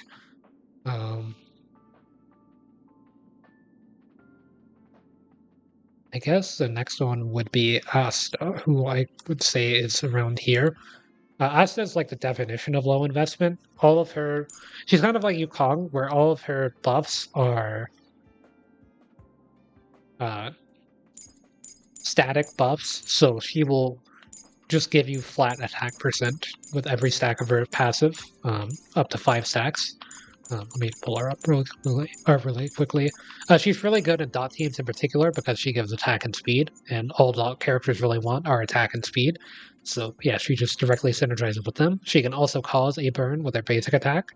It doesn't have the highest chance of applying, it's only like 60% or something, but it is a thing that can happen.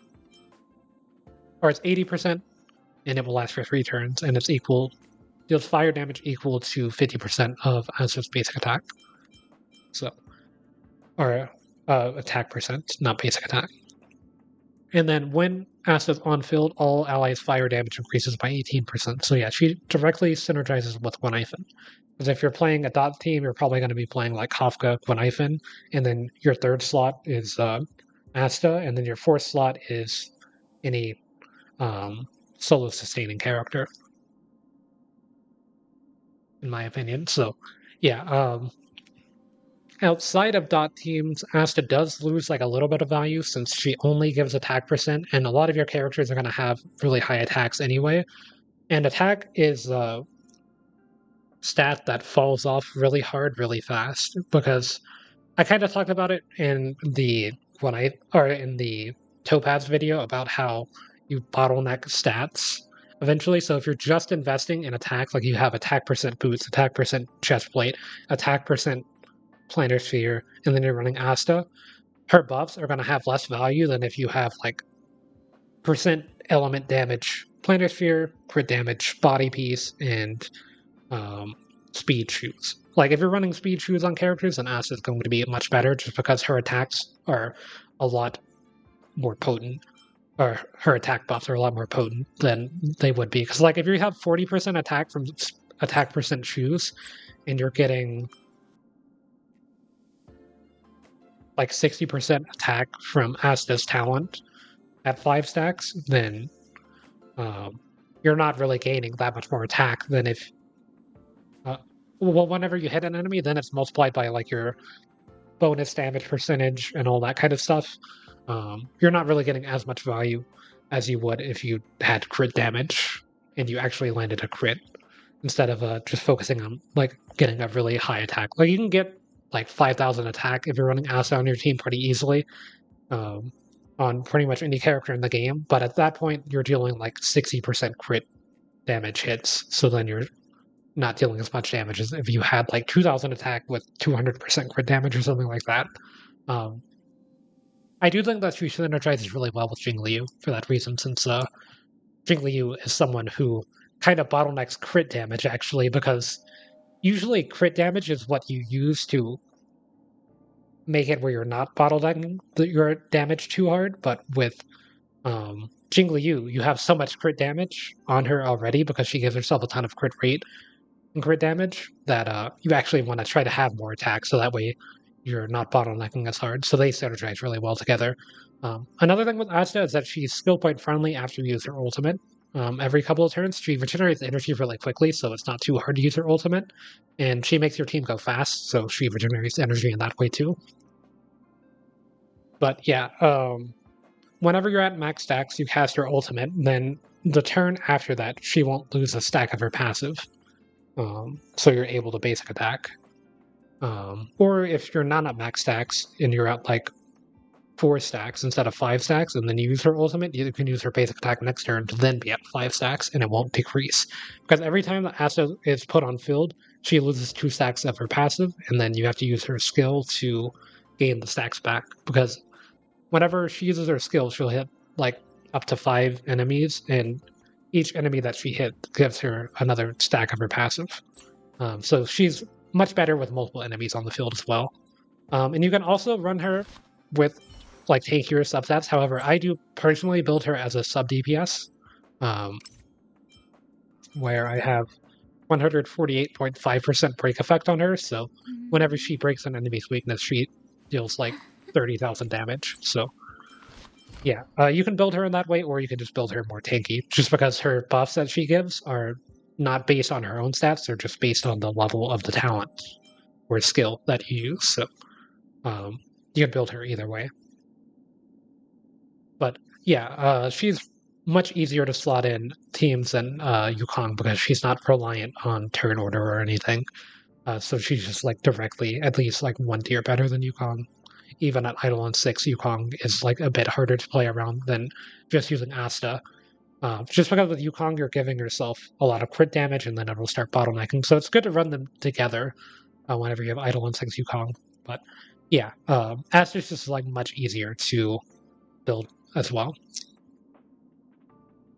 But yeah, once again, she falls off a bit whenever you have only like 1 or 2 targets, but if there's like 5 targets, then her value goes up quite a lot. So better for multi-target than single-target scenarios.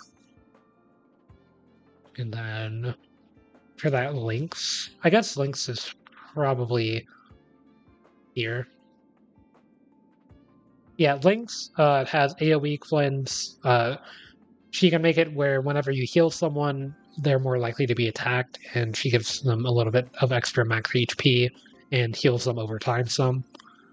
She's skill point friendly, she's quantum damage. She's just like a little bit of a better version of Natasha, but she doesn't have as big of heals whenever you use her heals, but she heals over time, so kind of makes up for it. And it's much easier to run her with characters that don't have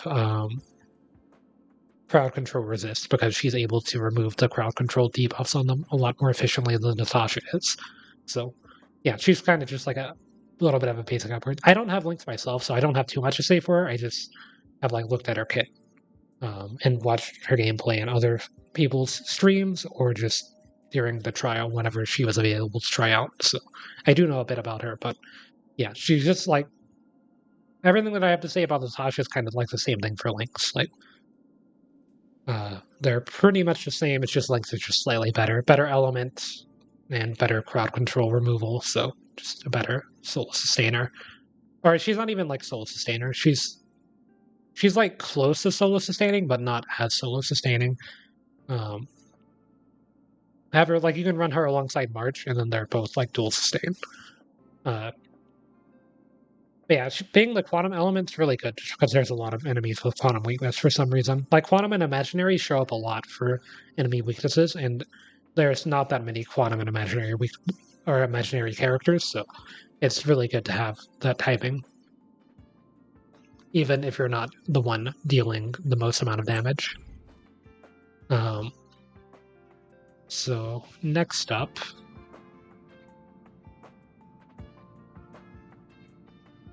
with all the 4-stars that are left, we have Pela.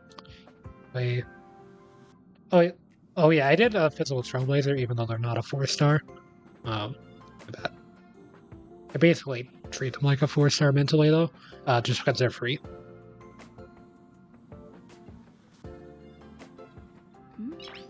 So yeah, I guess we could do Fire MC. I think Fire MC is like here.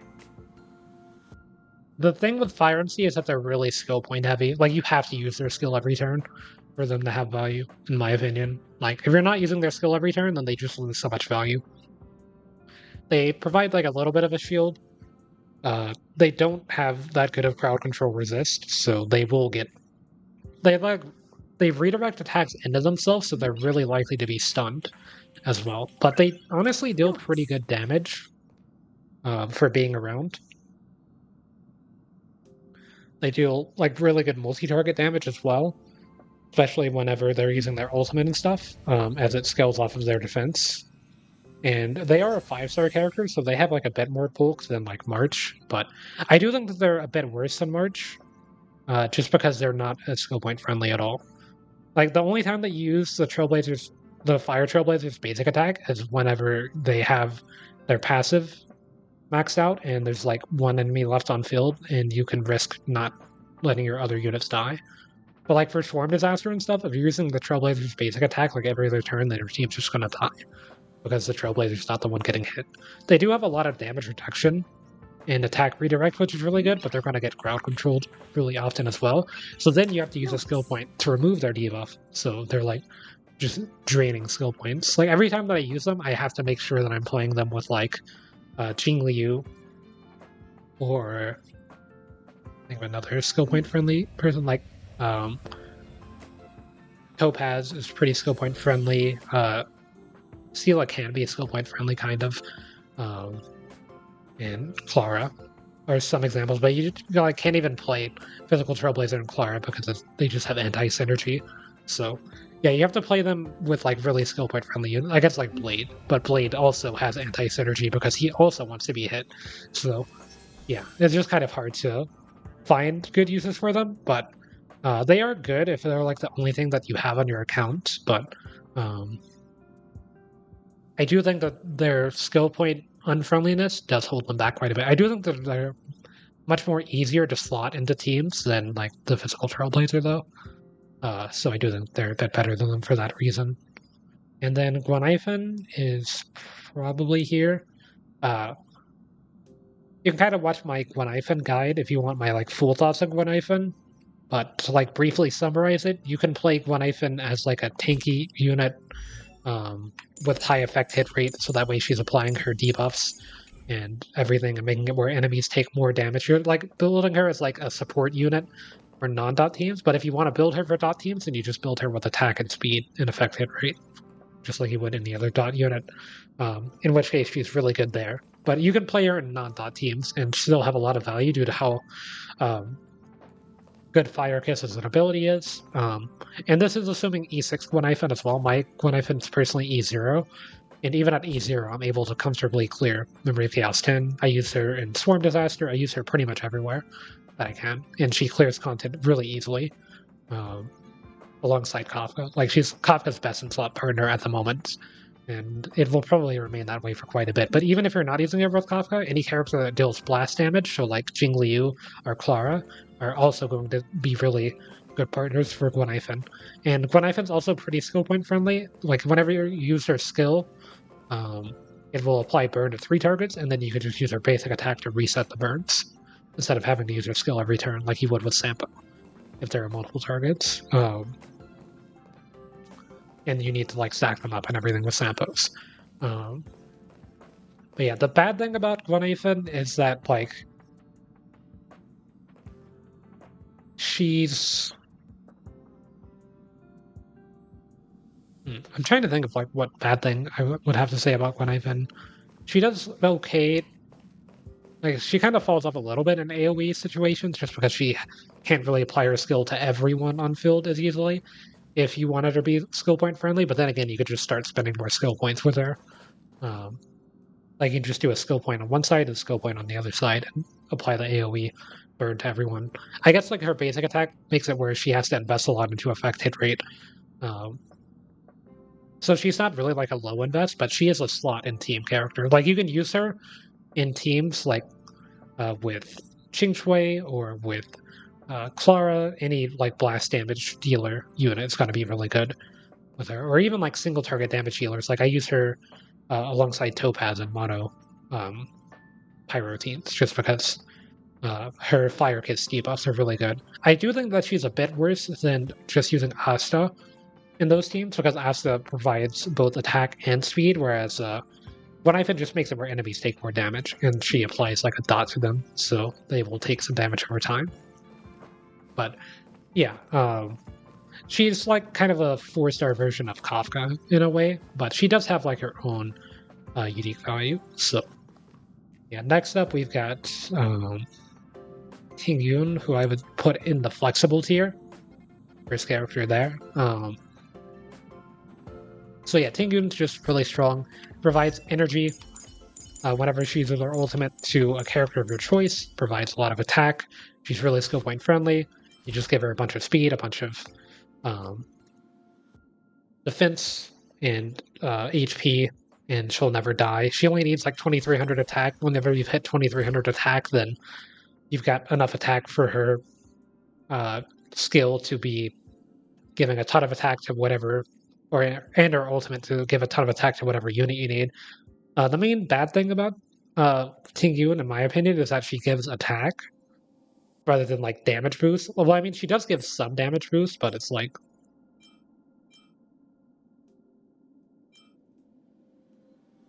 yeah, she gives flat damage boost, but her attack scales off of her attack. So you do need to have a lot of attack on her. Like 2300, I think, is around 23 to 2400 attack is like a good stopping point for her attack, and it's not like too hard to reach that number, but yeah, it does mean that you can't just like purely run her on HP and stuff. But yeah, overall, she's just like really easy to slot into teams. She's really skill point friendly. You just use her skill once, and then you just basic attack 2 times, and then you use her skill, and then basic attack 2 times. So she's generating more skill points than she's using. Her ultimate doesn't require that much energy, and she like regenerates a lot really quickly. Okay, let me see how much energy her ultimate uses. Oh, it is 130 energy, so yeah, you do need like an energy regeneration rope for her. But yeah, if you're using like meshing cogs, then you don't need as much energy regeneration. Her Eidolon 2 gives her energy whenever an ally with Benediction defeats an enemy. Eidolon 4 makes it where the damage multiplier provided by Benediction increases. Ultimate regenerates 10 more energy for an allied Eidolon 6. So yeah, she's just like a really strong buffing character. She's been strong since the game release. She will continue to be strong. She just gives like attack and energy. And giving energy is like really huge for certain team rotations, since it makes it where you're able to use your ultimate faster, and a lot of characters rely on their ultimate for big damage. So yeah, she synergizes directly with characters like Jing Yuan or Kafka for crit Kafka builds, or like Blade, like pretty much any character in the game. Like I would say Blade just for the energy regeneration. He does scale off of HP a bit more, so he's not like a direct synergy, but yeah, you're still gonna get value even using Blade. Like Clara works, Himeko works, like pretty much any DPS character in the game is gonna synergize with her. For that role. Like Blade a bit less so than any other character. I probably shouldn't have mentioned him, but yeah, the rest are pretty good. But yeah, only bad thing I would say about her is that you can't fully invest in her HP, as she does have scaling buffs, so you do have to try to give her attack so that way her buffs scale. But yeah, that also means that you can give her a ton of attack instead and make her scaling buff scale even harder. So it's two-sided coin, or double-edged sword, or however you want to say it. Then Qingque,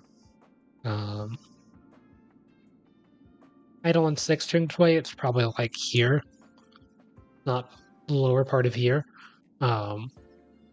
So Qingque is just kind of a really strong character. She gets a bunch of damage increase from using her skill.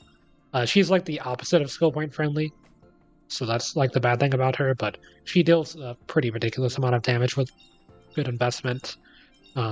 She does need to be like idle on 4 for it though, at least. At idle on 6, she becomes a bit more skill point friendly than she would be normally, but yeah. You can build teams around her very easily. You just give her like on my free-to-play account, I would use Qingque plus Yukong, or I mean not Yukong, Tingyun, and she deals like a lot of damage just with that together, and they were both like E1. So at idle on 6, it's just like she's just a really strong character. Bad thing about her is that erudition like cones are bad.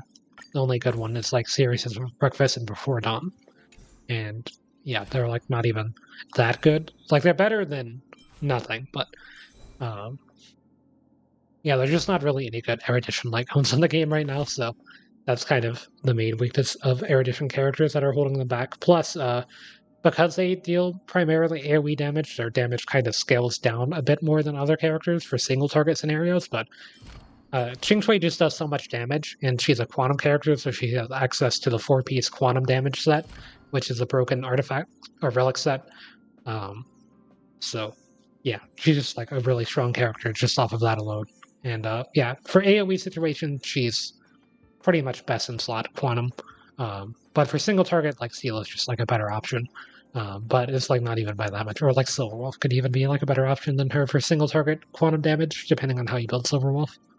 And then last but not least, Pela for the 4 stars.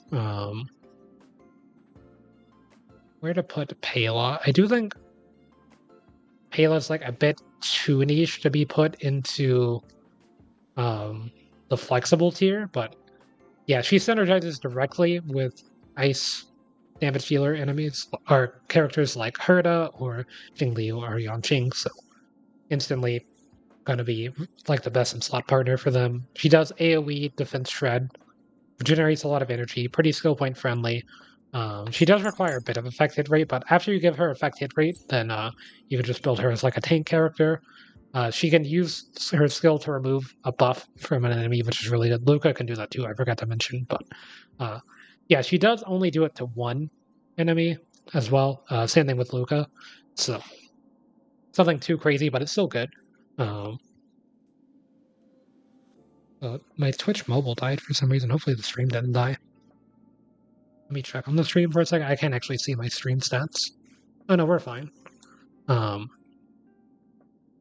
So yeah, bad thing about Pela is that she doesn't deal a lot of damage, but she also doesn't need to deal damage.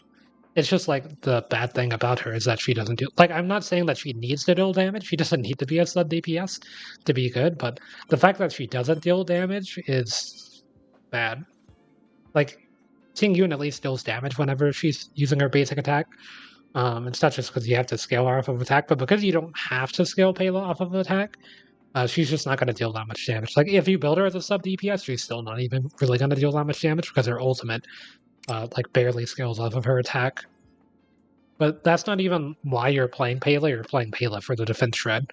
So it doesn't really matter how much damage she's doing, but it's still, like, not an issue for her. Like, that's her downside, but it's, like, not a downside, if that makes sense. Like, oh no, she doesn't deal that much damage. It's like saying Gepard doesn't deal damage. Like, oh no, Gepard doesn't deal damage. You just give my entire team a half HP shield.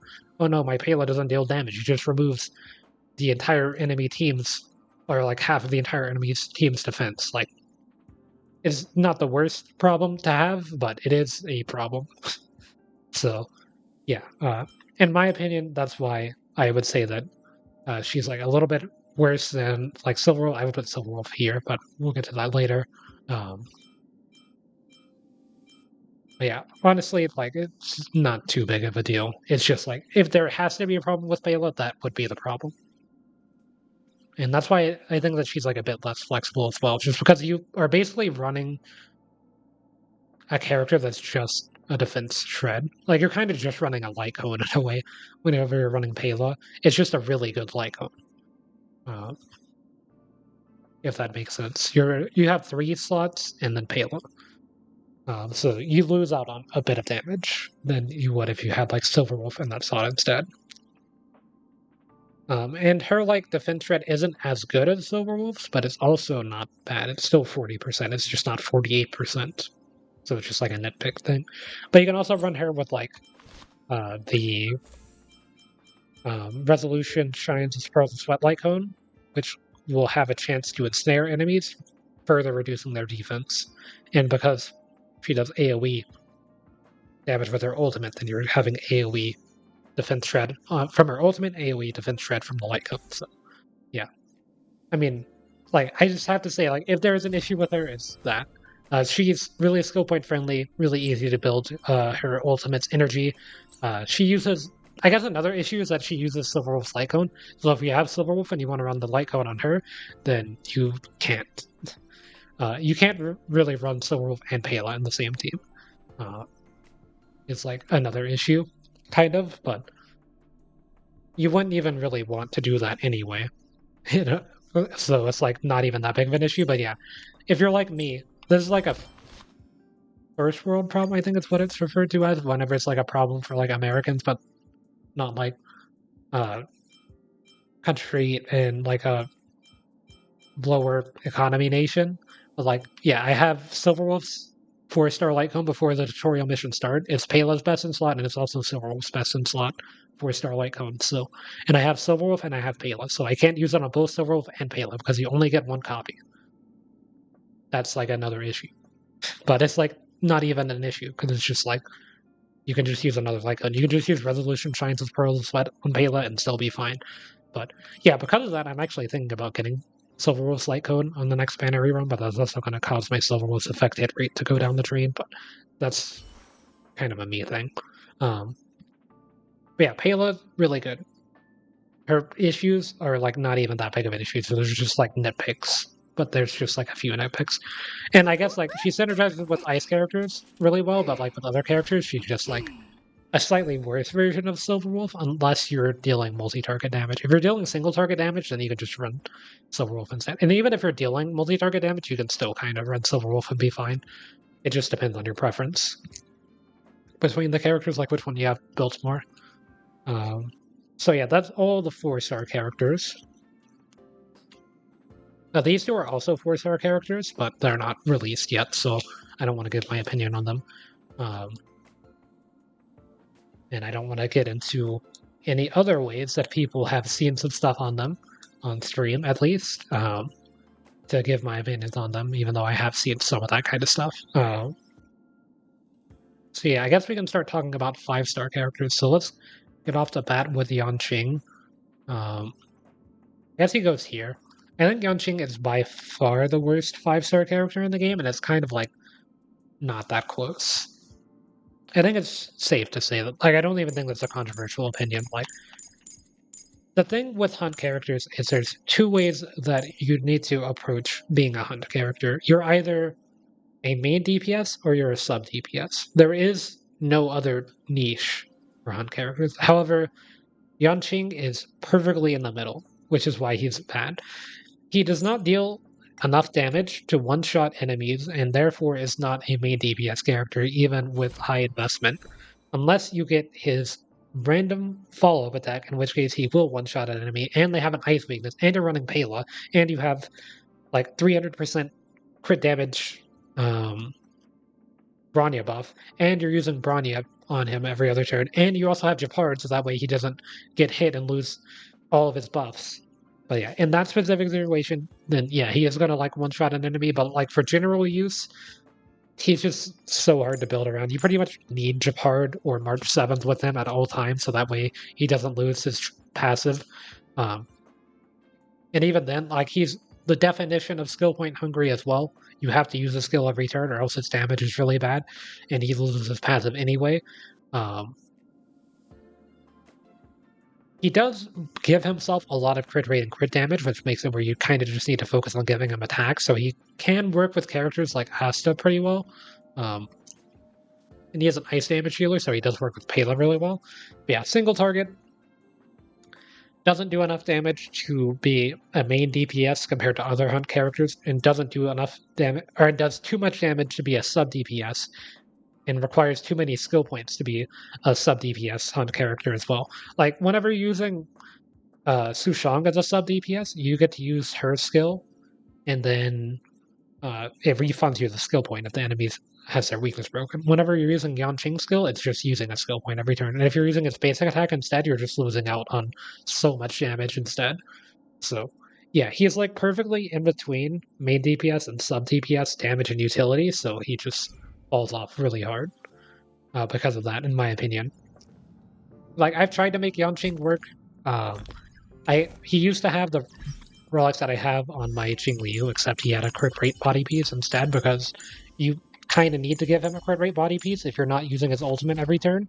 But that's another discussion. But yeah, I have his ultimate level 10, his skill level 10, and his talent level 8, basic attack level 5. And I'm dealing like...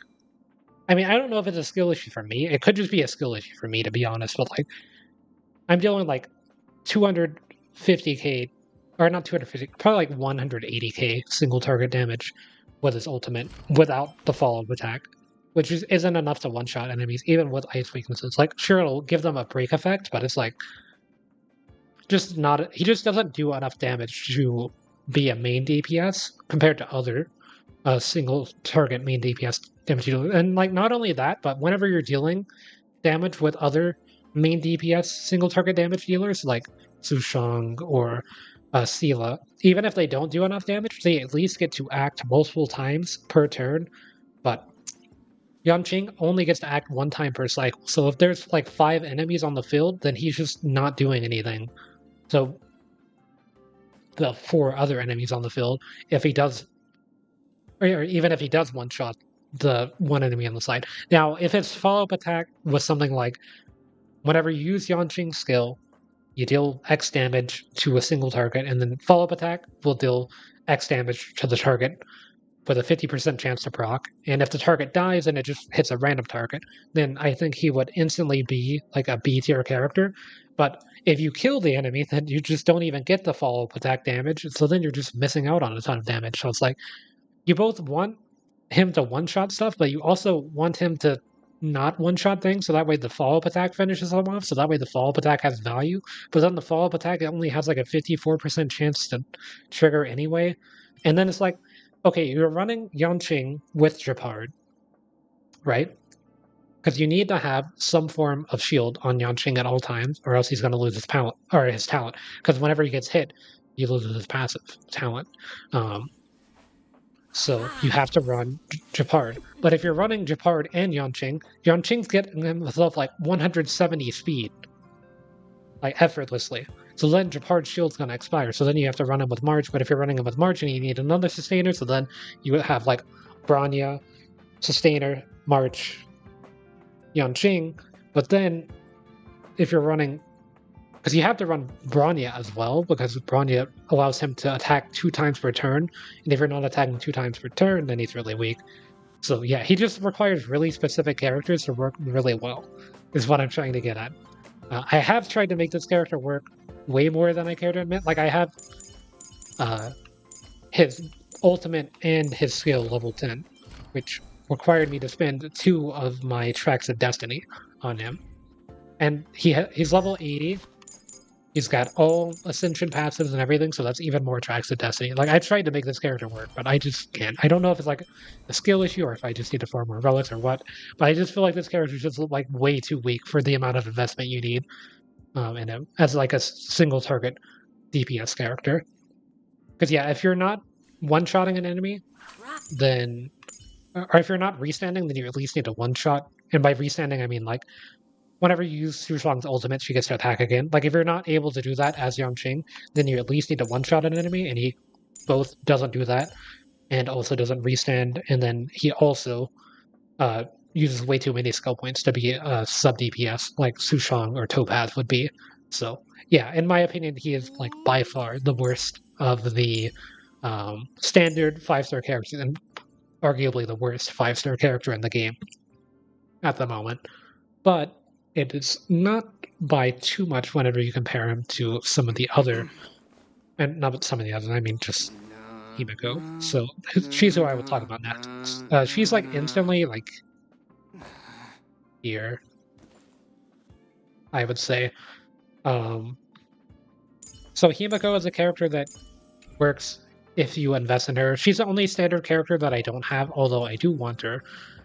Even though I don't think that she's like the most cracked character of all time, she still does a lot of AoE damage, which is really good. And it's not even that hard to like proc her talent. It's not like she's kind of like a 5-star version of Herta. Like if Herta worked more effectively, then she would be like up here, and then Himeko would be here. So yeah, Himeko, you can clear MOC with Himeko. You can clear MOC with Yanqing as well, like don't get me wrong. Especially the current MOC where the final boss is the swarm with an ice weakness. Like obviously Yanqing's gonna clear that. But yeah, like Himeko's a fine character. I think that she's like the definition of like fine in terms of her damage output. It's lackluster compared to the other main DPS standard characters, like even worse than Yanqing's technically, but she's like way more comfortable to use. She actually pairs really well with specific characters like Kafka or Dot. She can work really well with Bronya, because she gives, or I'm pretty sure she has like crit rate in her. Let me go check that really quickly.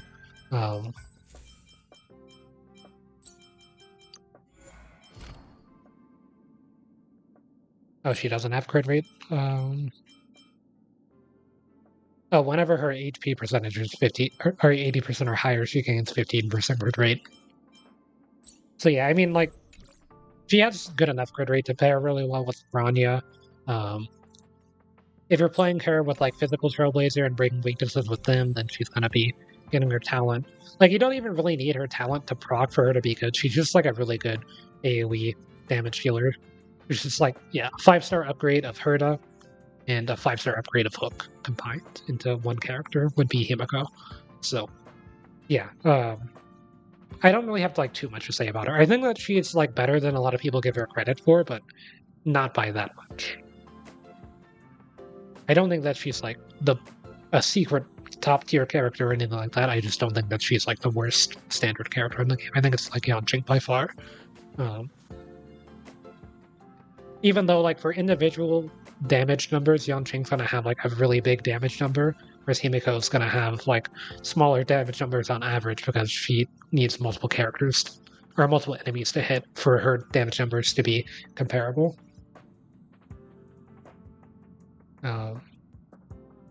Then next up, I guess we can keep going standard. I guess Bailu's next. I think Bailu is like here. Or it's not the biggest jump, for sure. Or actually, she's probably like here.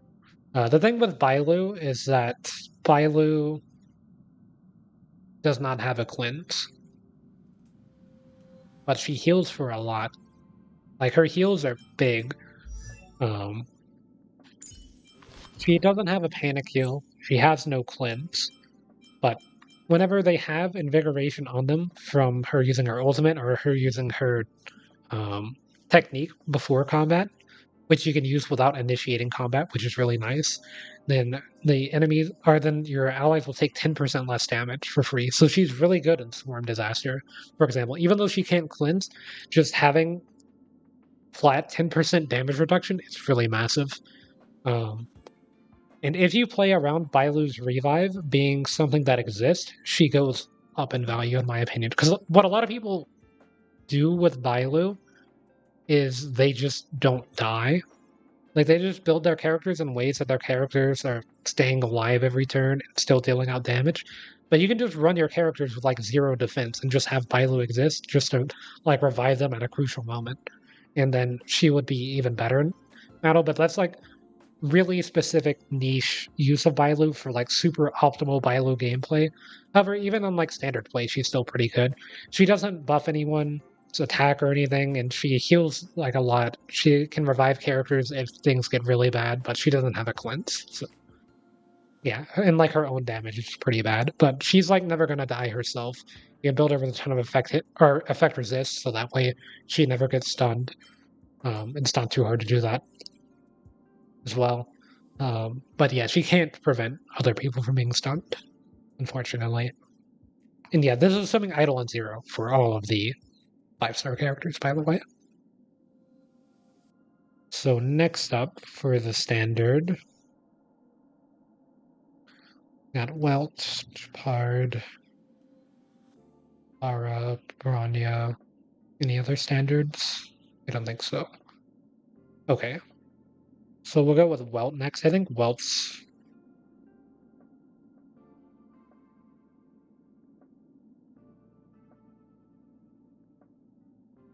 Welt's either before or after Yukong. Like if it's E5 Yukong, Welt's here. If it's E6 Yukong, Welt's probably here. At Eidolon 0 Welt, by the way.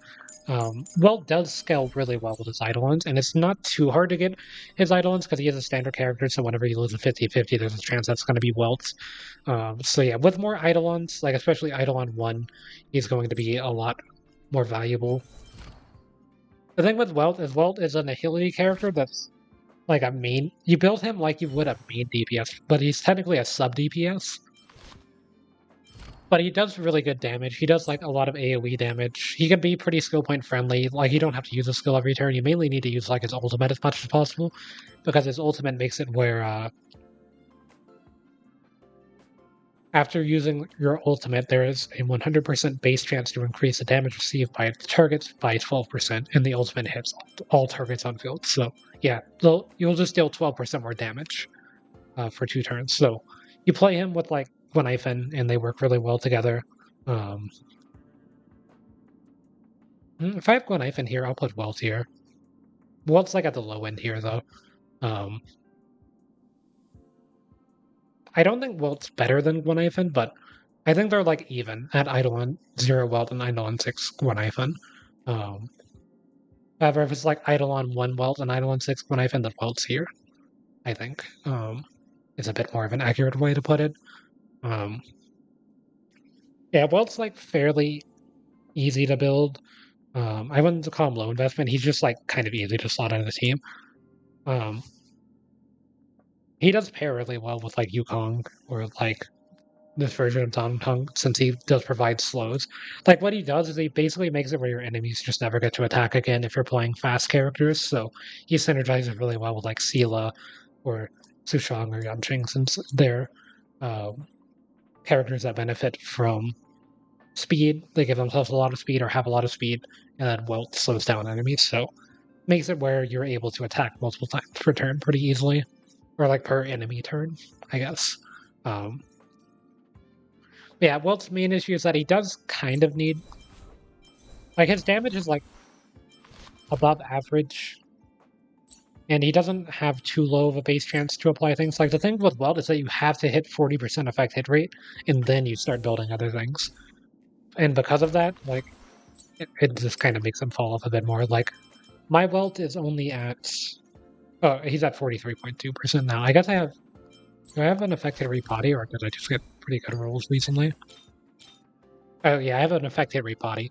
That's my only affect hit rate on Vault, is just the body for 43.2%, but it has attack percent, defense percent, crit rate, crit damage substats, so it's not too bad of a piece. But yeah, with Welt, you do need like 40% affect hit rate, so that way you're making sure that you apply all of his debuffs and everything. But he's not like a debuffer per se. He's like a sub DPS that happens to debuff, kind of like a Topaz in a way. But he's AoE, so that's also really nice. And he's also imaginary. He's like the only standard imaginary character. Well, now Yukong is on the standard as a 4-star, but he was the only imaginary standard character for a long time. Yeah, he had that going for him as well. And then next up, we've got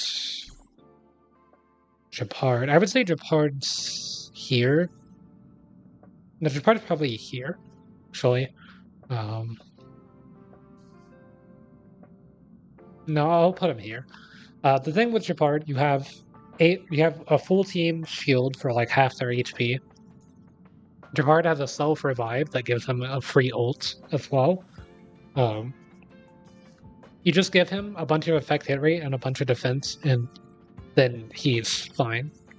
Or a bunch of effect resist and a bunch of defense, and then he's fine. And Eidolon 1, you don't really even need to give him effect hit rate, but if you do want to give him effect hit rate so he can freeze, you can. But, like, you're not really playing Gepard to freeze enemies, at least I don't. I mostly just play him for the fact that he's shielding and the fact that he has a passive, or an Ascension passive, that makes it where he redirects attacks into himself a lot more frequently, and he's also a preservation character, so he also redirects attacks into himself more frequently because of that as well. So I play him as like a solo sustainer, but he's technically not a solo sustainer, as he will die eventually, but it does take him like him and his team will die eventually, but it does take a lot longer than you might expect with Gepard, especially if you have a lot of effect hit rate on Gepard, so that way he's not getting stunned and is able to keep his shield up pretty consistently. Because as long as he's the one getting attacked, he's the one not getting stunned, and you have him with decent speed, you're using his basic attack every once in a while and stuff, and you like might get a kill with him here and there. He's gonna regenerate enough energy. Like, you don't even need an energy regen rope on Gepard, but you can still run one on Gepard and not lose out on too much value as well. Like, I run him on 2-piece broken kill, so that way he has more effect resist, and he's at like, I think 50% effect resist. 48.5% effect resist, so yeah, could be better, but still pretty high effect resist. Like, he pretty regularly avoids getting stunned. The bad thing about Gepard is his speed. As mentioned before, if you're playing him with characters like Yanqing or Sushang, who are going to get a ton of speed fairly quickly, or even like Bronya, or like redeploys and stuff, then his shield's going to expire a bit too quickly. But as long as you're playing him in like teams that he can keep up with, like if you're playing him alongside Asta, who can boost not only the other character speed but also Gepard speed, then he'll keep up with them pretty well. So like I use him as the solo sustainer for dot teams most frequently, just because he redirects the attacks into himself, so that way the dot characters don't get stunned and keep applying their dots or keep triggering their dots. And then you have Asta to keep his speed up alongside the other characters. But yeah, overall I don't think he's too bad, but he's probably going to fall off over time eventually. But for now, he's still pretty good, in my opinion. Definitely not the best standard 5-star character, but not the worst by far. Then next up we've got Clara, who I think is here. Not here. No, I'll say that she's here. Clara is pretty ridiculous in my opinion. I think that she's probably the most slept on character in the game, and a lot of people rate her pretty highly anyway. I might even put her up here later when I do my final adjustments, but for now I'm going to put her here. So with Clara, anytime that she gets hit, she does a follow-up attack. Now, my Clara is running 2-piece physical, 2-piece of the new follow-up attack set.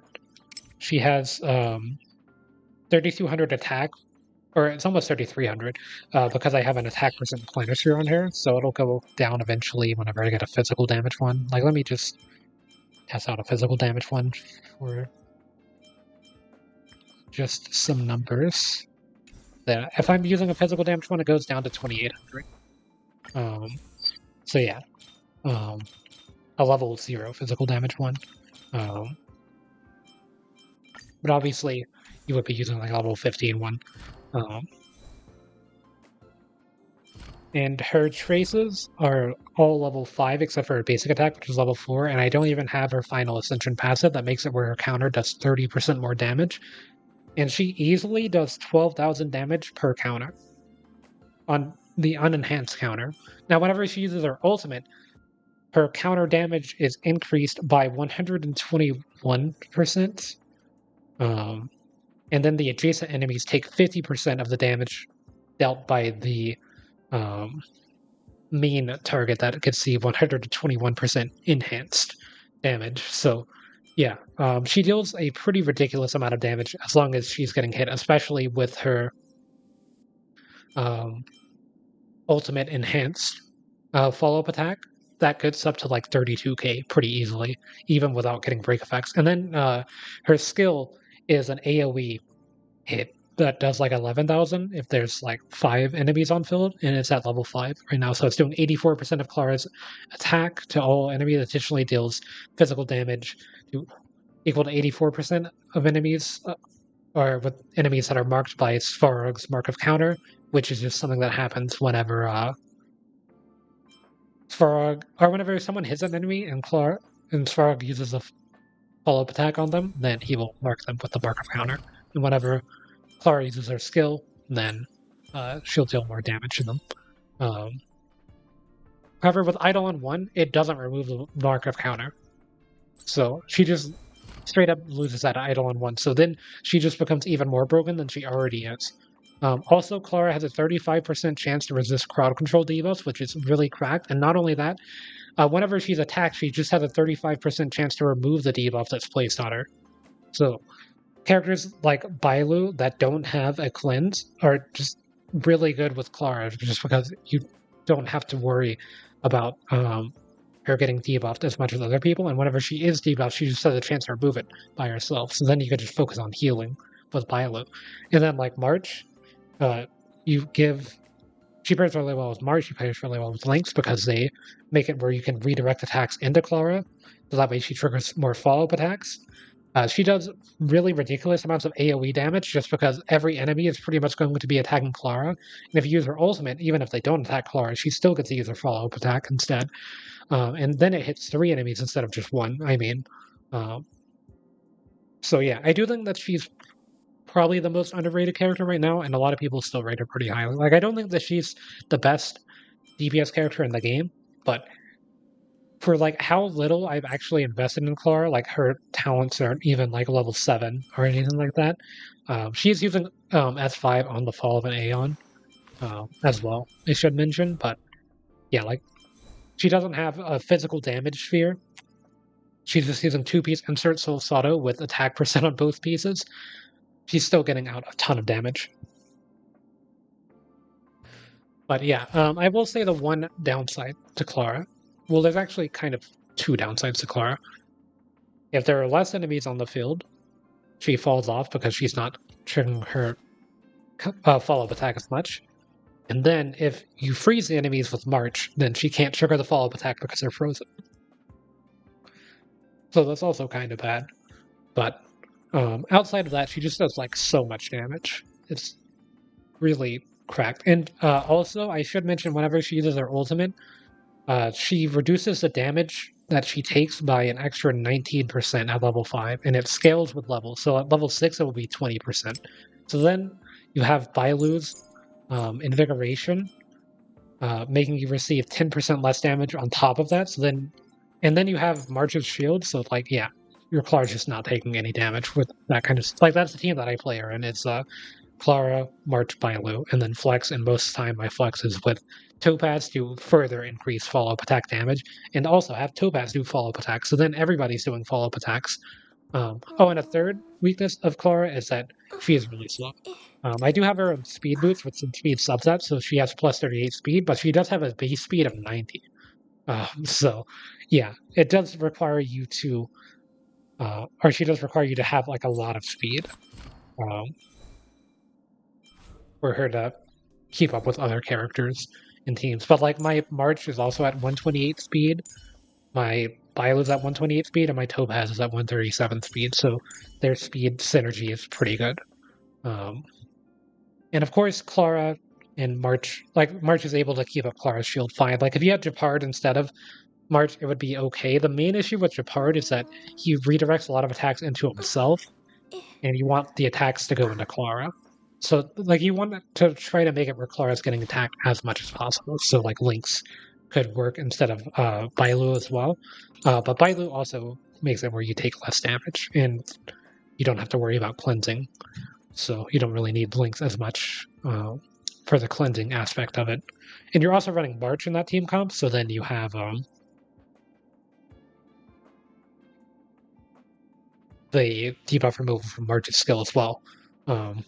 But if you are running them in Memory of Chaos in some of the earlier stages, you can get away with running like Asta instead of Bailu for more damage.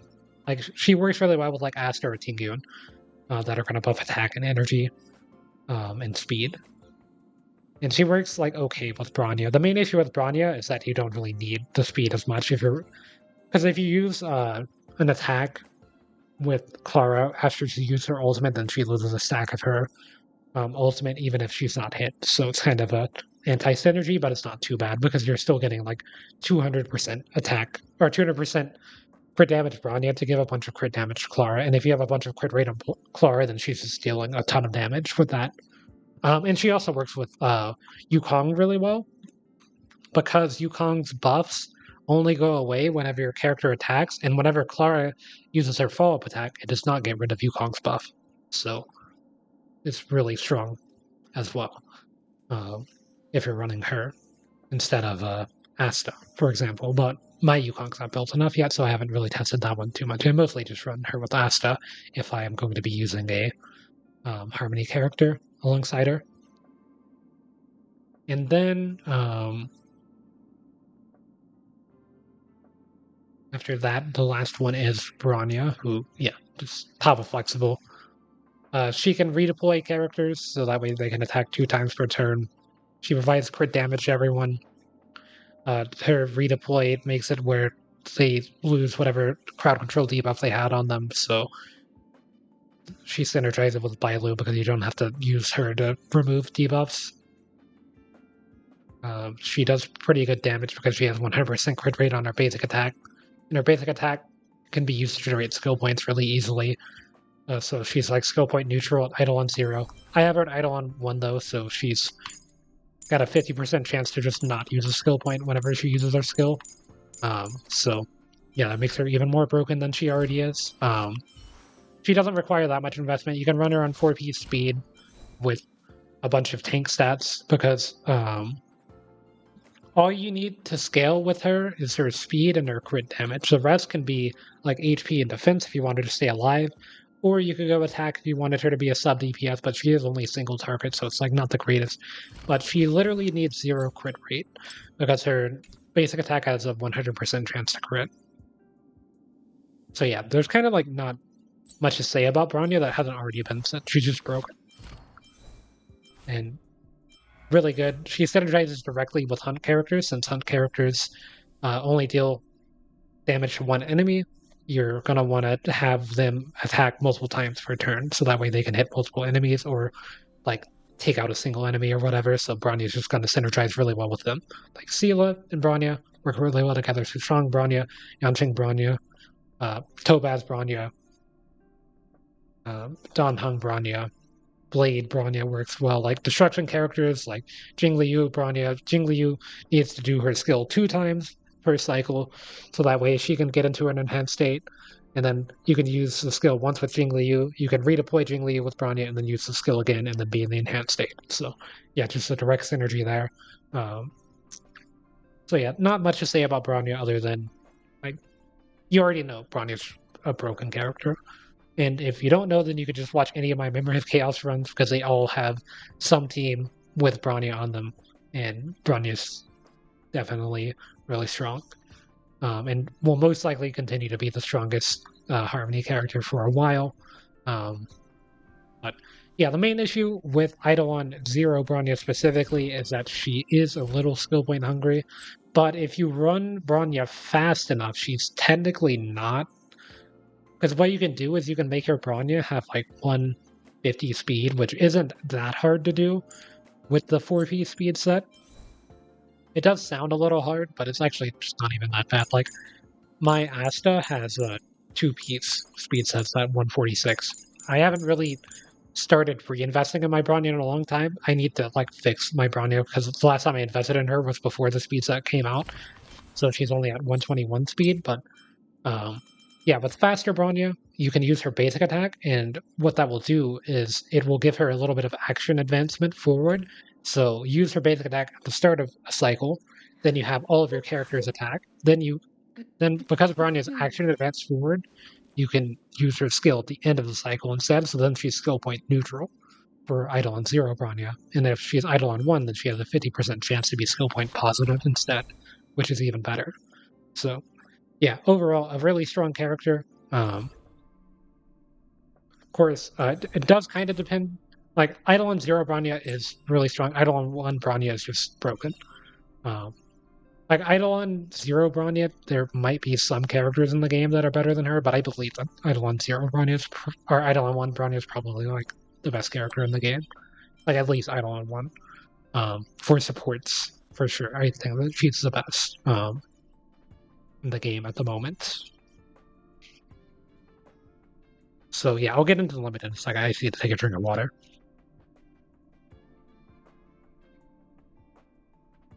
So yeah, next up we've got limited characters. So I don't have all of the limited characters. I will be tiering some of the ones that I don't have, like I tiered Himeko and I don't have her and Lynx, just because I know how they work. And if I don't have them, it's probably because I skipped them.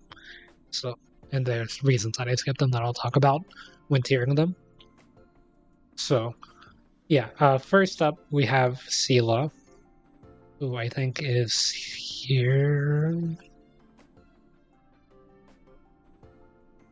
Yeah, I think Seele's probably here for a limited character. So Seele is a hunt character, which I personally don't really like hunt characters if you can't tell by me hating on Yanqing a lot. But I do think that Seele is one of the better hunt characters for sure. She has 4-piece quantum set that's broken. She's able to redeploy multiple times per turn really easily, even without Bronya, but she synergizes directly with Bronya as well. She deals a massive amount of damage. I thought Seele was a really broken character for a long time. But yeah, it is safe to say that Seele has kind of fallen off as a character just because hunt characters are always going to fall off. Except, in my opinion, Topaz, who has like.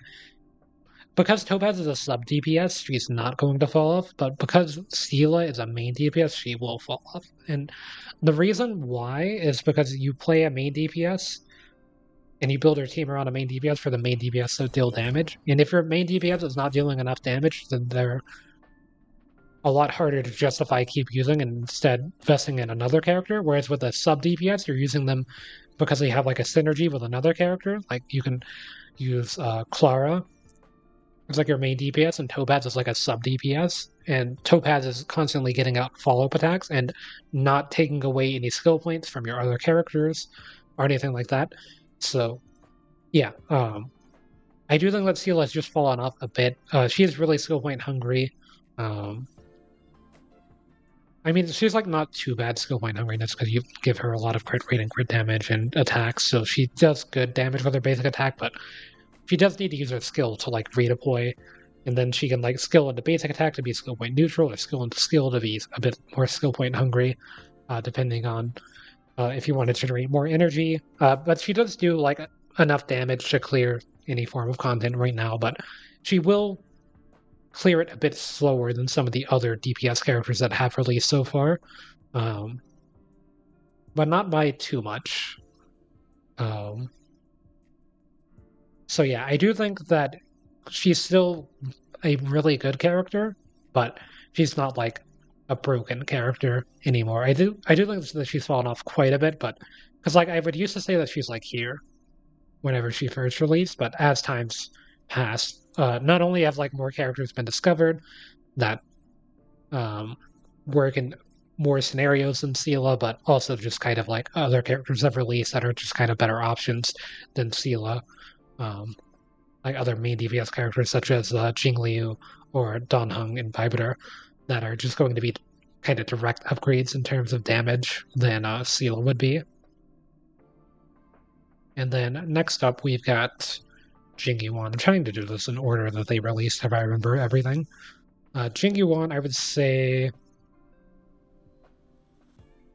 Probably here. If we're saying E0, everyone, I would say probably here.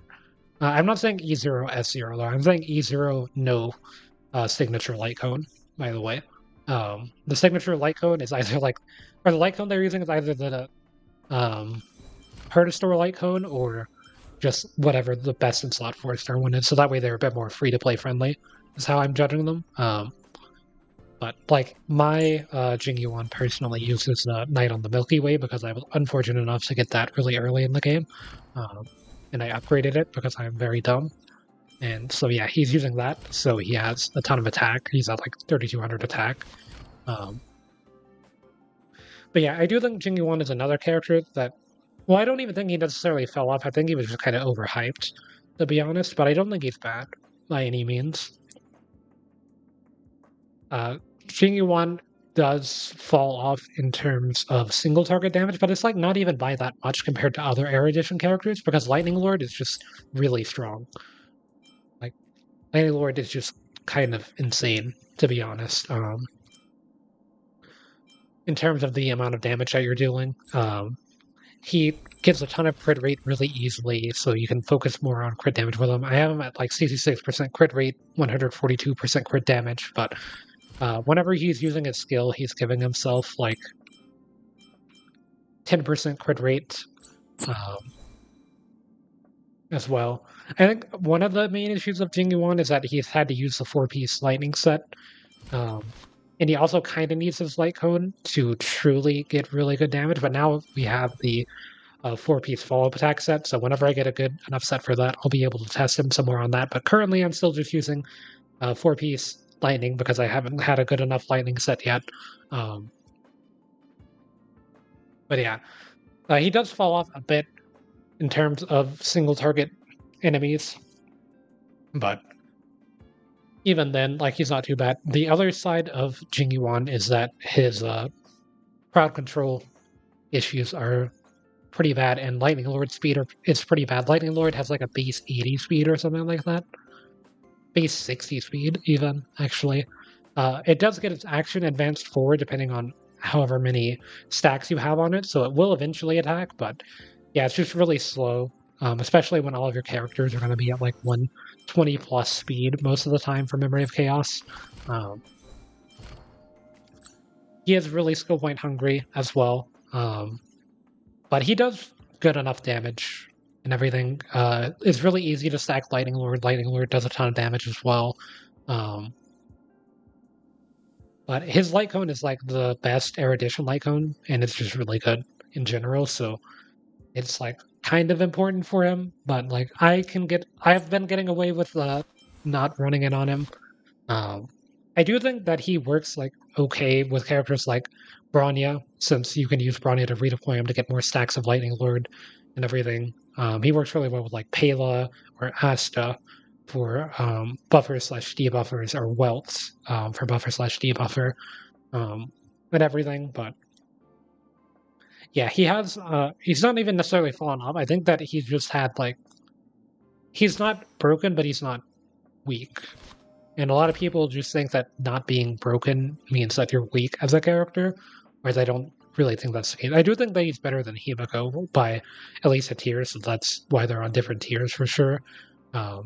And it could just be I rate like Himeko a bit higher, or there's just like not enough tiers on the list, but I think it's fine, personally.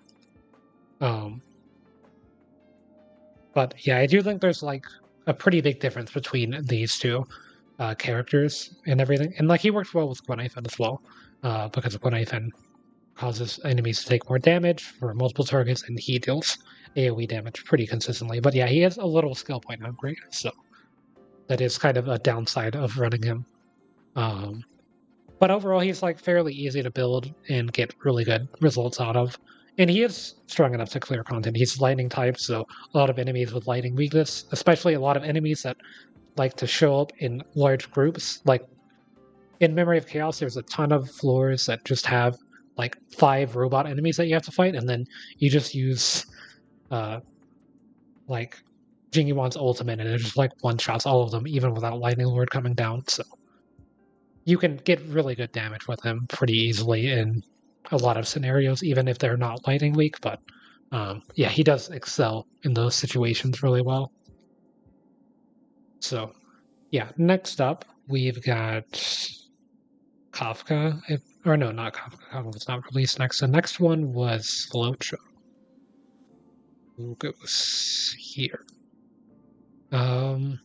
It's arguable whether you switch these two around. I do think kind of, but I'm just gonna put Luocha here for now. Luocha just kind of puts the game on easy mode in terms of healing. Like you can set the game to autoplay with Luocha and come back and your team will not be dead. He's a healer that scales off of attack. He has a panic heal, so whenever one of your enemies, or whenever enemy hits one of your teammates and it does like half their HP and damage, and he'll just heal them for like full HP for one turn. Um, he's really good at cleansing debuffs. He does pretty good damage because he scales off of attack, and his ultimate's like an AoE, and he does imaginary damage and stuff. He can also like debuff as well with Eidolons, but I mean even without Eidolons or anything, he's still going to be a really strong character. I do think the main issue is that there's not really any. I mean, there's a lot of good abundance light cones that work on him, but none of them buff attack like his signature light cone does. So he does need a signature light cone if you want to increase his attack further with a light cone. But if you just want like other stats, then the other abundance light cones are pretty good. Like you can have like, let me pull up an abundance character real quick to see light cones. So yeah, like I have 2 copies of Time Waits for No One, which is Bailu's signature. Increases max HP and outgoing healing, so that would work on Luocha. Post-op conversation increases energy regeneration and outgoing healing. Perfect timing increases effect resist and an outgoing healing based on the effect resist you have. Hey over here increases max HP and outgoing healing when using skill. Quid pro quo increases energy regeneration rate for all allies. So I mean, like, really strong light cone effects, even though they're not directly buffing his stats. But I mean, like, perfect timing does things like hey over here, post-op conversation, time waits for no one, and shared feeling are going to increase outgoing healing, which is something that he directly benefits from. Even though like he doesn't benefit from the HP increases of something like hey over here, he still increases from the outgoing healing. So yeah, overall, really strong character, really easy to build. You just give him a bunch of attack and a bunch of speed and effect resist, so that way he doesn't get stunned. But honestly, it doesn't even really matter too much.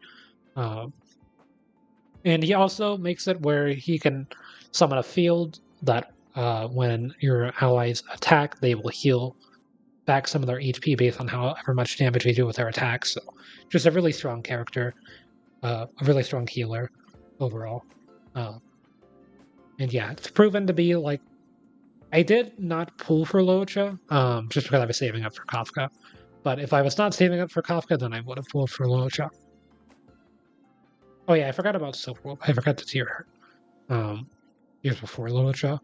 So Silverwolf is probably here for now, I would say. Silverwolf has access to the 4-piece quantum set, which is broken. She's like arguably the strongest sub DPS in the game. Just because she doesn't really need to use skill points, and whenever she does use skill points, it's going to be a really strong effect that she's using it for. She enables the mono quantum team to reach its full potential by switching the typings of enemies to the quantum type, so that way they can all attack with the 4-piece quantum set and then steal a ton of damage. Silverwolf's damage by herself is really strong. Like, I have her, she's the first character that I fully maxed out all of her traces, and her ultimate deals 380% Silverwolf's attack to a single enemy, so she's dealing like as much damage as the non-enhanced version of Dan Heng's, like regular Dan Heng's ultimate, while also decreasing an enemy's defense by 45% for 3 turns. And then if you're having the 4-piece quantum set effect go into effect, then she's ignoring like 20% of their defense whenever she's doing this as well. And then her talent could have also reduced their defense by 8% before then. So yeah, she just a really strong character, a really strong sub DPS. The main issue with Silverwolf is that she does fall off really hard whenever there are multiple enemies on field. She's really good for single target. She's honestly like, if she's not the best in slot for single target, then she's our second best in slot for single target sub DPS scenarios. But yeah, I do believe that she is the best in slot for single target sub DPS scenarios. If you're looking for like a third slot on the team for a sub DPS role, then pretty much no better option than Silverwolf. But for multiple targets, then she does kind of fall off, and you would rather use Pela in that situation.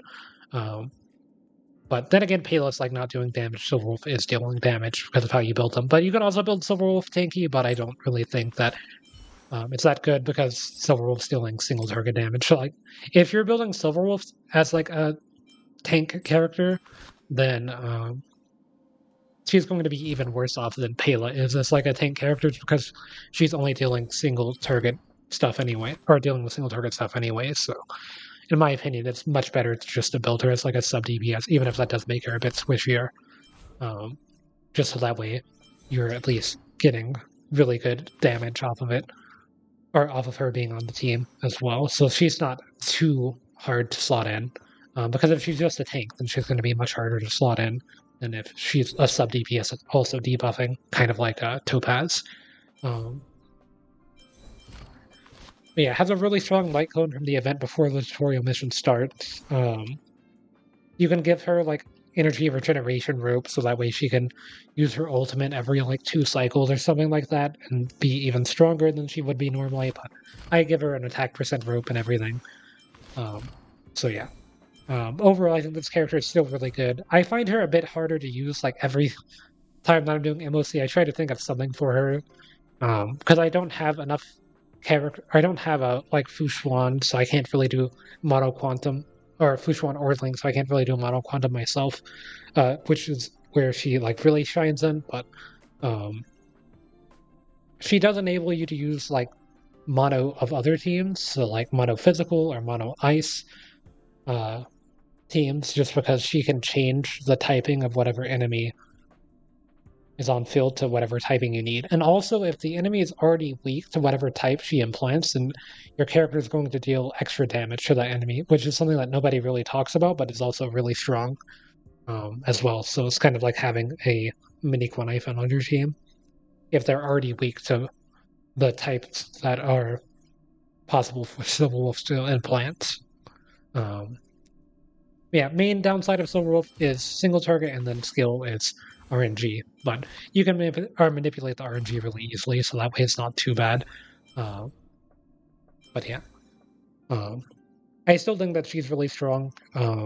I don't think that like Pela's weak or anything. By the way, like I do think Silverwolf's better than Pela, but it's not because Pela's like significantly weaker. It's just Silverwolf is still a really strong character, even if it's kind of hard to find uses for her nowadays outside of Mono Quantum. Yes, speaking of still really strong characters, we've got Blade. I think Blade's probably like here, not here. So Blade is like the best main DPS for being skill point neutral. If not skill point positive, because you like never really need to use Blade skill. If you're running him as a main DPS, you can, but if you're running him as like a sub DPS, then you don't even really need to use the skill at all. He has like really good self sustain.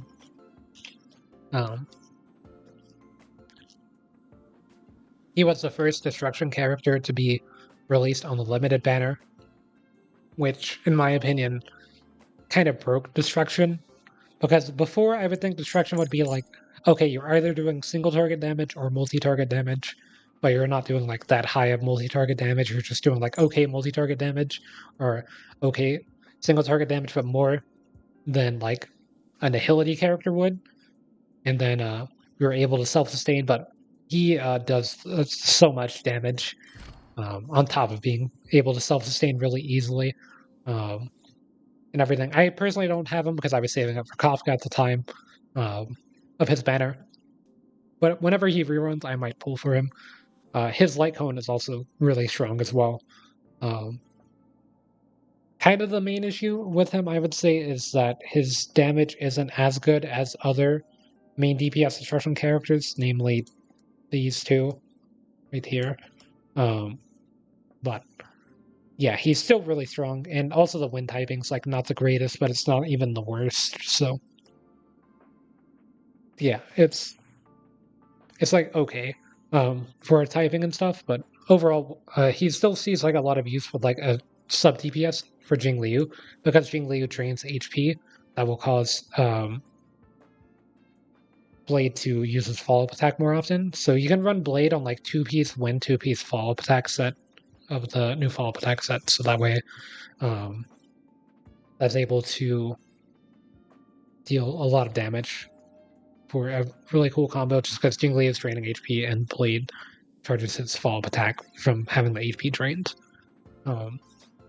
And still deals like a lot of AoE damage. Like I think his damage is blast-based rather than AoE, because AoE implies that you're hitting all targets, whereas blast implies you're hitting up to 3. I think he only hits up to 3, but he hits those up to 3 really, really hard, so it's not too bad of a downgrade compared to a true AoE. And then after Blade was Kafka, who I think is probably here for now. The thing with Kafka is that she still doesn't have that 5-star Nihility character to deal dots, so that way she can re-trigger the dots and deal a ton of damage. She still doesn't have that yet, but she does have Guinaifen now, which is a really strong combo. However, like crit Kafka is a thing, and it's really strong. It works with Topaz surprisingly well. But yeah, like Kafka's still a character that needs that extra push of the dot 5-star character to come out before she really becomes like a better character. But for now, she's still pretty strong on her own. Like you can even play her on her own as like the single dot dealer and still run her as a dot and still have pretty good use. Like you can run her with like Serval and still get out pretty good damage, even though Serval's like not a true dot character like Sampo or Guinaifen or like Hook or Himeko. You can still run them for their dots and have Kafka trigger their dots and still be pretty well off. But yeah, I still use Kafka a lot. Like I am a Kafka main, I would say. Like I kind of trying to co-main Kafka and Topaz on my account currently, I think. So I am a bit biased towards her, but yeah, I think that she's still really strong. And then at like Eidolon 1, she becomes even stronger. Eidolon 1, Super Position 1, that's what a lot of people have for her.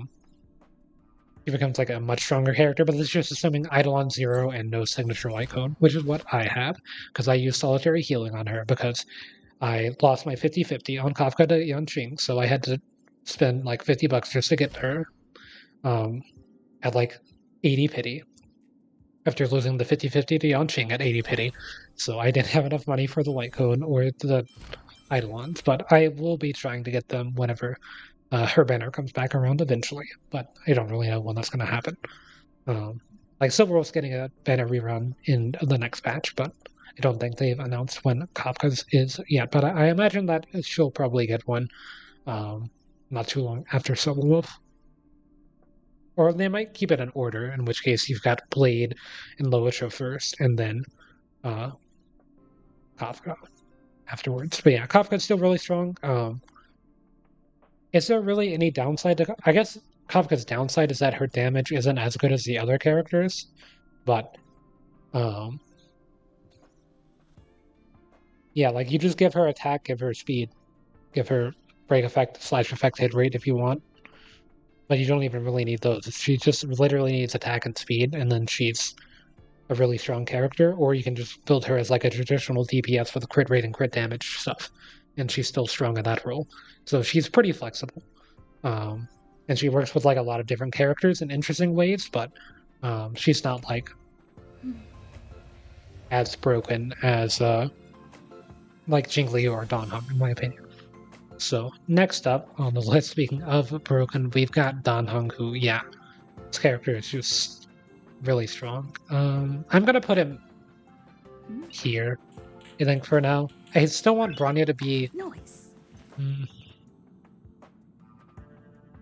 This is assuming Eidolon 0 Danheng, so I'll say here. If it's Eidolon 2 Danheng, then it's easily here, but because it's Eidolon 0 and no signature light cone, just using On the Fall and Aeon or some other free-to-play friendly light cone, Danheng's gonna be around here, I think. I mean, even then, it's like kind of arguable that he's still here, just because of how strong he is. Just imaginary damage dealer, and the damage numbers that he deals are up to your imagination. Like, you can get them really high. He's the opposite of skill point friendly, though. He does use a ton of skill points, but he makes up for that by dealing like 300,000 damage without batting an eye. And, like, you can give him like one relic and he's doing like 100,000 damage. just with like a pair of speed boots for some reason. Like, this character's just really strong. And like every support in the game works for them really well as well, so there's also that. Especially skill point friendly ones are going to be his like best in slot partners. People like Tingyun or Yukong and Eidolon 6 are going to be more skill point friendly options that work really well with him. So yeah, kind of not much to be said other than he deals a lot of damage and is a main DPS character, so what more can you say? Only downside is that he uses a lot of skill points, but you just build around him using a lot of skill points. Like, just don't put him on a team with Qingque, and then you're fine.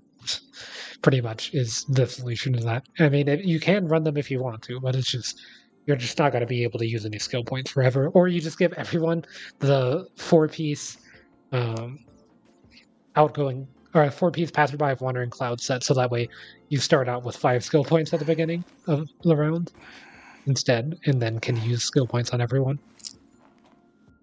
Yeah, after Danheng Imbibitor was Xuan, who I did not pull for. I did pull for Danheng Imbibitor Lunae, but I didn't really pull for him. I just like pulled at his banner for a chance to get him and lost to 50-50 to Bailu. So I didn't really care that I lost to 50-50 because I still use Bailu and everything, but yeah, it would have been nice to get this version of Danheng. I probably wouldn't have pulled for Jingliu if that was the case, but I did pull for Jingliu, so I'll get into her in a second. But yeah, I also did not skip for... I didn't skip Xuan, but I was really close to Pity and just stopped pulling when I was close to Pity, and Xuan's banner was almost up, so that way I could get Jingliu day one, and did.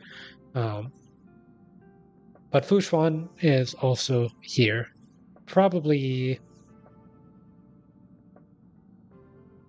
here. Preservation character, so she redirects attacks. She makes it where your team just doesn't get crowd controlled one time after using her ultimate, I think. Or no, as long as her talent is active, then you just don't get debuffed once. She gives everyone free crit rate. She has a ton of HP and can never die. She heals herself, she heals other people. She does a pretty good amount of damage at Eidolon 6, but at Eidolon 0, she's still really strong. You don't even need a signature light cone. You can run her on free-to-play light cones, and she's still really strong.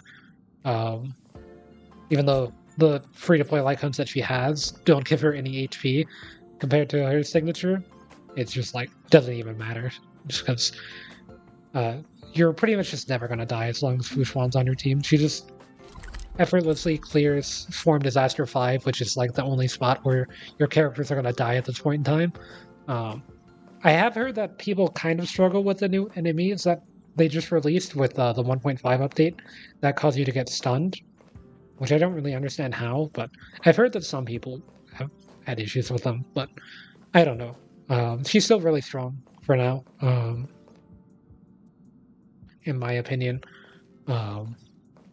She enables Mono Quantum to only use one sustain instead of having to... Well, I guess like Lynx would still solo sustain in Mono Quantum, it just wouldn't work that well because your character would die. But she like truly enables Mono Quantum to function with a solo sustainer because she can work as a solo sustainer, but you can also run her with Lynx in Mono Quantum and then focus on having one DPS character in Silverwolf for the weakness implants. But yeah, overall, she's just a really strong character. Will continue to be strong most likely. Like, I don't really see any character in this tier ever dropping below this tier. Like, if they do, it's because, like, there should be a tier up here is the reason why they would drop. But, yeah, like, a lot of the characters that are, like, the reason this tier is so big is because a lot of the characters dropped. But really, this would have been the S tier before, like, half of these characters release. Or whatever. Yeah, next up we have Jingliu. We're almost done. This has actually taken a lot longer than I thought. I guess I had more to say than I thought on most of these characters. So yeah, Jingliu. I wouldn't even say like these characters are necessarily like flexible for like half of these. I know that I initially said this was flexible, and like that's for like Tingyun. Also, I think like here probably Tingyun. No, I'll say this. Tingyun, Silverwolf, Luocha, Xuan, Bronya. These are the flexible side, whereas these two are a bit less flexible. You do need to build teams around them, but whenever you build teams around them, then they just clear any content whenever you just turn your brain off. Like, you just put these two characters on the field, and then you put 3 characters that work really well with them, and then you set the game on autoplay, you go use the bathroom or something, and then you come back, and they've cleared Memory of Chaos 10 without you looking, or whatever. Or like Swarm Disaster without you looking. So, yeah, these two characters are both main DPS characters, both destruction characters. They deal a ton of damage, have pretty good survivability. Jingliu is a bit more skill point friendly than Danheng. Is a worse element though. She is an ice type element, but she gives herself a ton of crit damage, and crit rate, and she also can resist debuffs really well, so you can run her with like Bailu pretty effectively. She drains HP from other people, which is a little bit scary, but it's like not even that big of a deal because you're probably just running her with a solo sustainer anyway, or like Bailu, because you can run that because you don't need cleanse because Jingliu is not going to get crowd controlled most likely. But yeah, like I have Jingliu with her signature light cone. She's the only character I have their signature light cone of. Because I only was able to get like 10 pulls on Kafka's banner. But yeah, so all you really need with Jingliu is you just give her like 30 to 50% crit rate, and then as much crit damage as you can fit on a single character, and then you've got Jingliu built. So my Jingliu is at like 35% crit rate, 206% crit damage with her signature. I could go more crit damage and lose some crit rate, Danger. But I do like having the extra crit rate on her. She can use 4-piece ice or 4-piece quantum because the 4-piece ice set is bad and the 4-piece quantum set's broken. But yeah, I do think at Eidolon 0, without their signature light cones, that Jingliu is a little bit better and easier to build and play around than Danheng. But at like Eidolon 1, S1 or whatever, then Danheng surpasses her, and especially like Eidolon 2, because Danheng's Eidolon 2 is something that a lot of people just pulled for because it's really strong. Like to read it really quickly. I go to the data bank.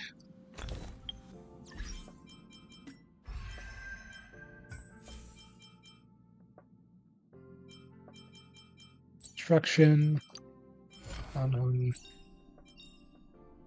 So yeah, after using its ultimate, Imbibitor's Lunae's action is advanced forward by 100% and gains 1 extra passive stack. So yeah, you basically just get to have a free turn. So you can run him without Bronya pretty easily. And if you run him with Bronya, then you get like another free turn and all that kind of stuff. So yeah, what is Eidolon 2, he's just really strong. But I mean, if you're like her Eidolon 1's like her Eidolon 1 S1's probably stronger than his Eidolon 1 S1, but like Eidolon 2 and higher, he starts to surpass her and everything. Sorry, it's Topaz speaking in the background. Okay, Topaz, okay. Yeah, sorry. Yeah, overall, Jingliu is just like a bit easier to run and is a lot cheaper for like free to play. Like at S0 or at Eidolon 0 and no signature light cone, Jingliu is going to be a little bit easier. and everything for free to play.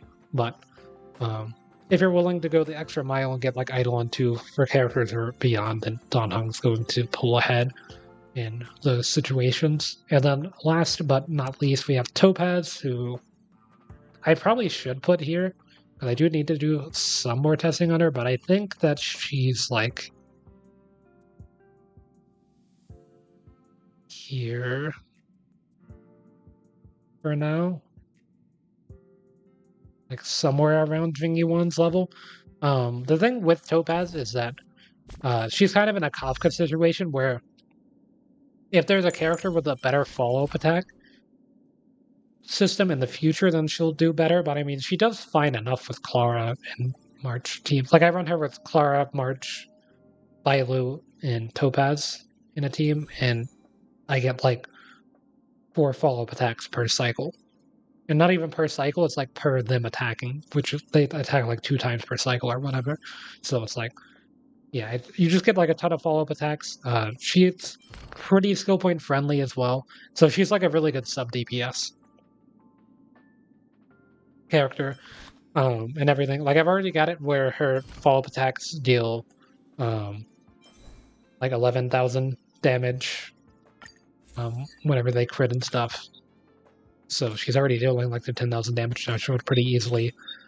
She does more damage to enemies with fire weakness. She does, or she has like an enhanced version of her skill every once in a while. She's really skill point friendly. All of her attacks count as follow-up attack damage, so she's good in simulated universe whenever you're playing on the elation path. And yeah, she synergizes really well with characters that have follow-up attacks because she makes it where their follow-up attacks will deal more damage to whatever target is marked by her marking. So she synergizes with like Jing Yuan, Clara, March, Yanqing, Herta, like just a few of the characters there, Qingque, so as a follow-up attack. So yeah, do think that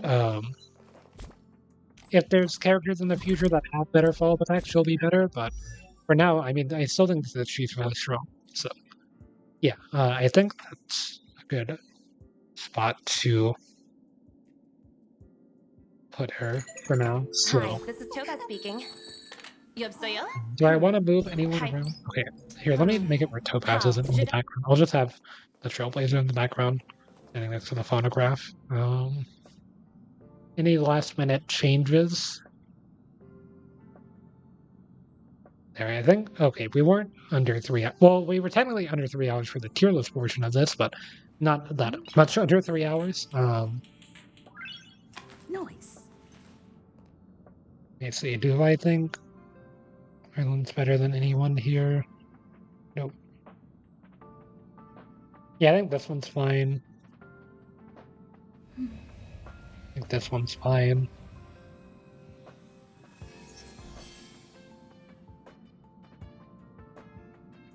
Himeko could be here. No, I'll put her here.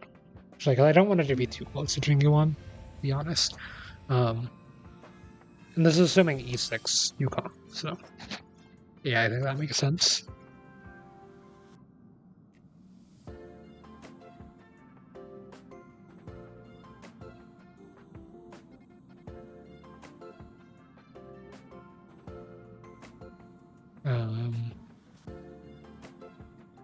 So anyone in here? This is like the largest tier. Probably because I need like another tier in between these two, but I'm just gonna leave it as this because I don't feel like trying to contemplate what the other tier would be because I'd have to like re-tier them as well.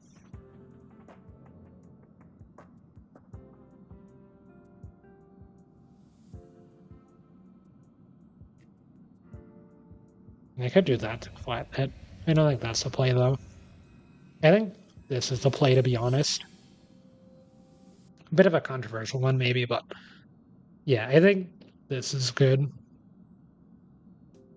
I'm mostly moving him down to. This is Eidolon 0 Welt, by the way, but I'm mostly moving him down just to make it where there's not a double layered tier. Because I was only one character off anyway, but yeah, I don't think like he's too bad, but I think I'll end it with him here.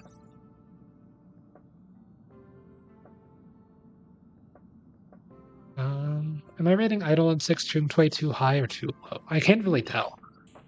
Because she's like, she's not necessarily too RNG dependent to get value, because even with bad RNG, she's still fine. But with good RNG, she's really good. So, yeah, I think I might be rating Guinaifen a bit too high. I could probably do this, to be honest.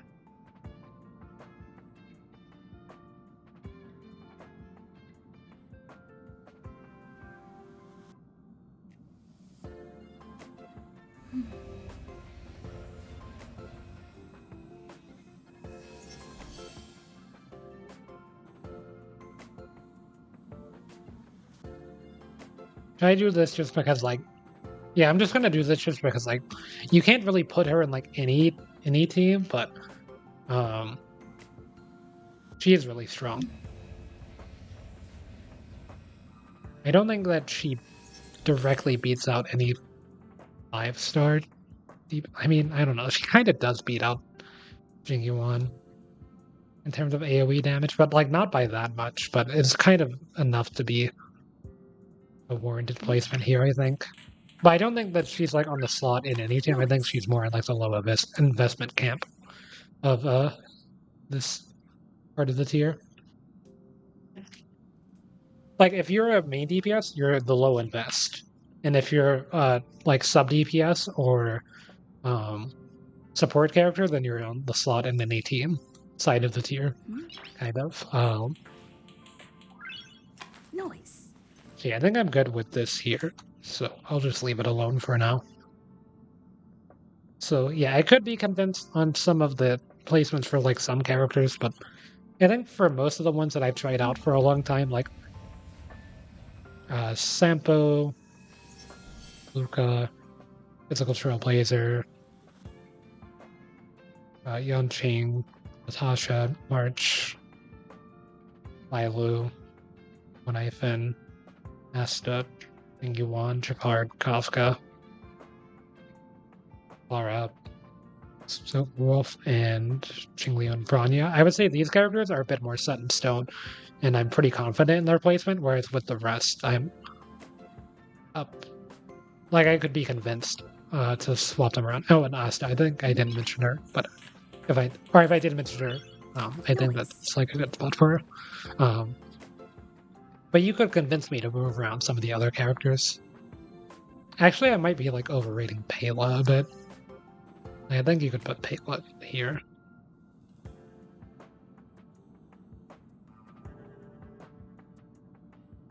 Or like here, I mean. I don't really think Pela's better than Kafka, though. I think like here is good. But I don't know. I haven't really tested Pela too much myself, so I can't really speak on her too much. Like Pela and Qingque, I was kind of waiting to build them for a while, and I'm like at the point where I want to build them now, but some other characters have priorities, so I'm kind of waiting on them. Like Tingyun has priority to be built for me, Topaz, and then after I build Topaz, I like want to finish building Clara, and then after I finish building Clara, I'm gonna finish building Bailu, and then after I finish building Bailu, I can start working on these two. It's kind of like one of my goals, but it's still gonna be a while before I get to them. So yeah, I think this is where I'll end the tier list stuff and get back into the main story, because yeah, we've kind of... That took a bit longer than I thought it would, to be honest. Like, I figured it would take like an hour, but it took 3 hours instead. Excluding the time that I talked before it, of course. So, yeah, I'm gonna watch some of the story so that way I don't have to speak for a while and let my throat rest, because it's kind of hurting already somehow. I guess because I don't talk too much normally. That sounds wrong, but I think it's right language. I don't even know the words that I'm speaking anymore at this point, kind of, but I think I made my points pretty clear in a lot of the stuff, but if I need to speak more on some of the placements, I can. Hide. I also don't think, like, my tier list is, like theory craft. Like, it's just kind of in my experience with the characters, and from what I've seen of the characters in practice. It's not like the on paper side of it, because like on paper, you can get like 1.1 million damage with Arlan if you use like Asta buff plus Bronya buff plus perfect Yukong rotation and all that kind of stuff. It's like, yeah, you can do that with certain characters and stuff, but I'm just like not doing the math for that, to be honest. I'd much rather just have the characters have the damage numbers that I see on screen currently and just think of those. Yeah, we're back doing another one of these runs, of course, because I live here. Annihilate.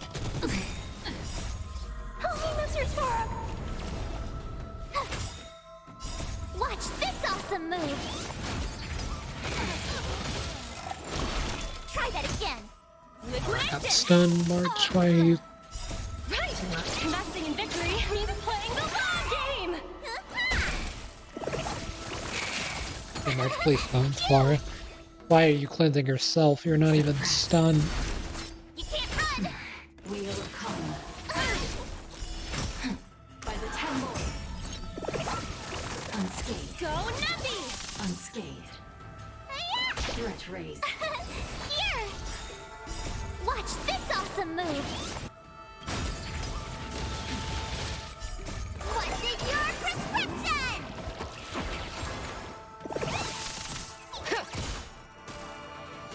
Hide. Threat raised. Cute. Engage. Are you alright? I'm okay. You can't run. Annihilate.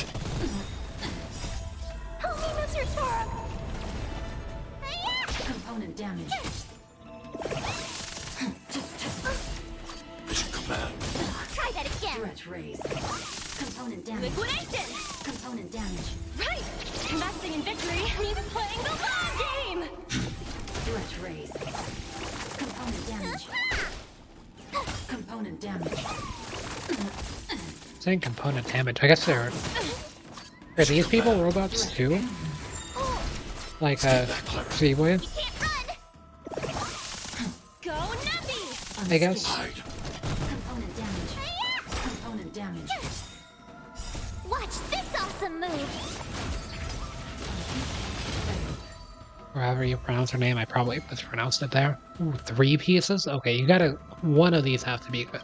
Surely. Yep, one of them was. Kinda 2 of them.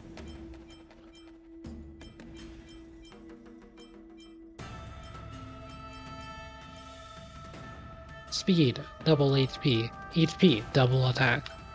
We truly live in a society.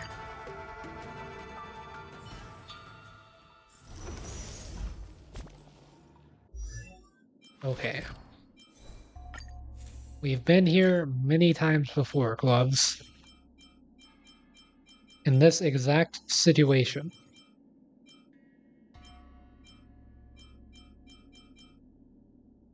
Where did the gloves go? Oh wait, it wasn't gloves, it was a headpiece, right? Okay, let's look at our current headpiece. Okay, you have a very high bar to beat, unfortunately. But I believe in you, if that's worth anything.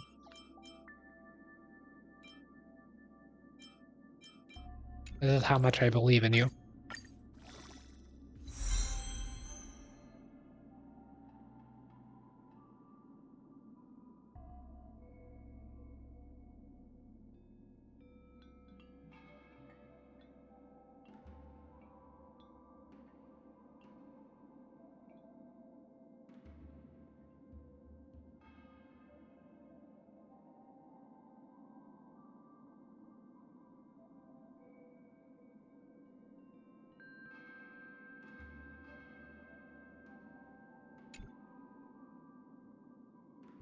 We truly live in a society.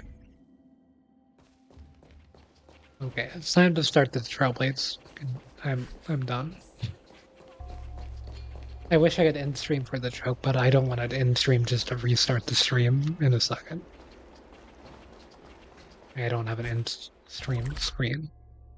At least not one that I could just like cut to for a second.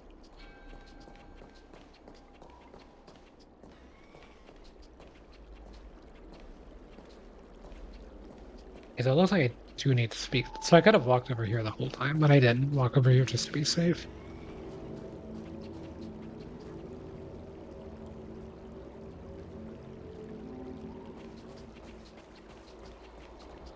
Hello, Cirrus. Oh, this tedium. Even the insects can't hold my attention any longer. I wonder if these ones will prove to be more entertaining. Cirrus, we've come to ask you a few questions. I hope you'll be cooperative. Oh, if it isn't the little girl who fainted in Fixtual Garden the moment she encountered the Heliobi. Already talking to me like a detective, are you? Hey, where's my sword? You just wait. Okay. I just wish I could teach them a lesson. Cirrus, you must be unhappy with how things turned out, right? What do you want from me, little fox girl? You want to know what happened to the guard dog? He turned to ashes a long time ago. I don't care about that at all. But I can't help but notice you managed to escape the furnace, and now you're stuck here, unable to move an inch, while the other Heliobi are roaming around the Lafu enjoying themselves. Ooh, must be quite frustrating. You want me to assist you and betray my own kind?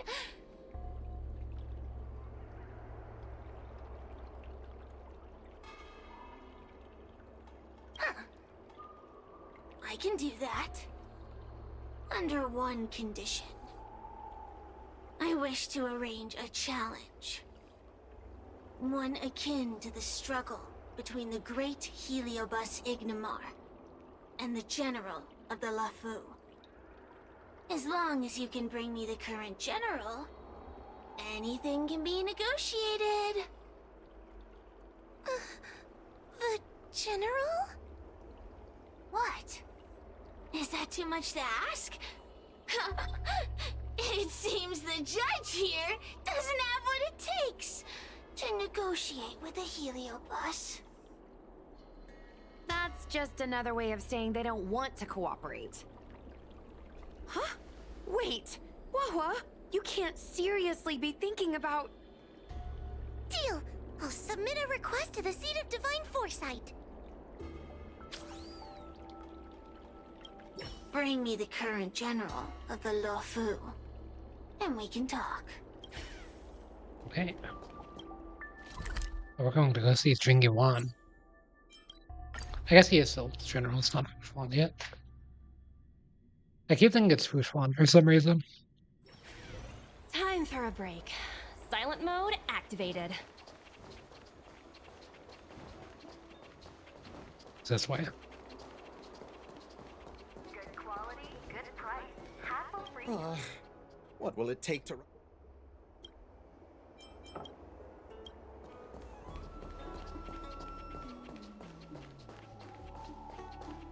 What is your purpose for entering the seat of divine...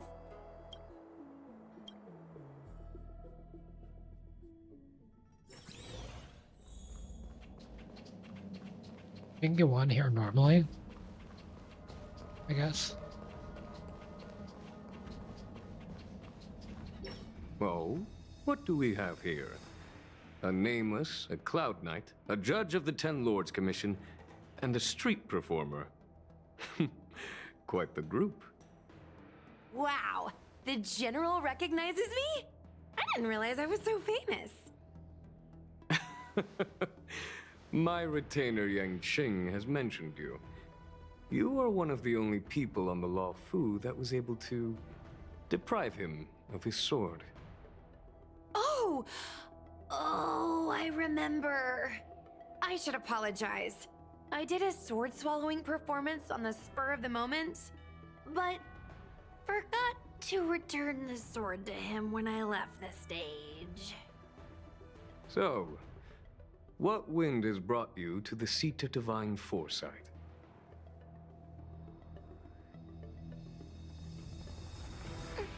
General, we know you have important matters to attend to, and the Ten Lords Commission shouldn't be bothering you with something as trivial as the Heliobi. But if we allow those creatures to roam freely, I'm afraid... I heard stories of a skirmish between a previous general and a monster of sorts. I'd always assumed they were an old wives' tale. I never imagined the villain of such tales would come to my doorstep seeking revenge. I must say, it seems a bit unfair that I should assume the debt for a conflict I had no involvement in.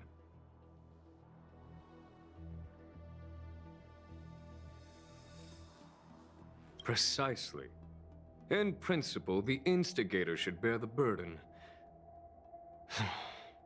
Still. General Teng Xiao is a venerated predecessor. If I am to honor his legacy, then sitting idly by is not an option. If an audience with the General of the Law Fu is requested, then I will honor such a request. General, Heliobi are vile creatures capable of taking over the bodies of mortals. If you're unsure... I appreciate the Ten Lords Commission having such high regard for my welfare. It is true I am rather inexperienced when it comes to Heliobi. But as General of the Law Fu, I cannot look on while these fugitive creatures wreak havoc on the populace. I still have some paperwork that needs attending to. Once I am finished, I will make my way to Fixtral Garden without delay. As soon as I finish my paperwork for the day, I will make my way to Fixtral Garden. Please, go ahead of me. There you go.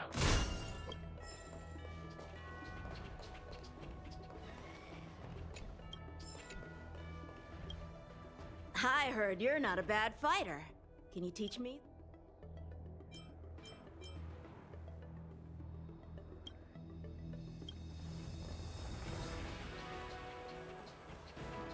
You have Wasteland still? Aren't you General Jing Yuan's esteemed guest?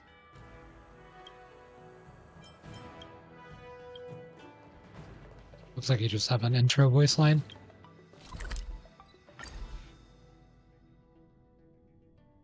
That character was an NPC that would speak during the main quest, but they don't speak now. Yes. Well, Jing Yuan got here I've never first. seen this one before. Human. Who are you? Heliobus, is it not your deepest wish to hold a rematch with the General of the Law Fu? I have come to grant you an audience.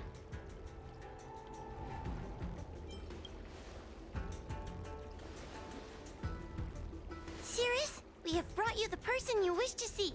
This is General Jing Yuan, the one who now sits at the seat of divine foresight.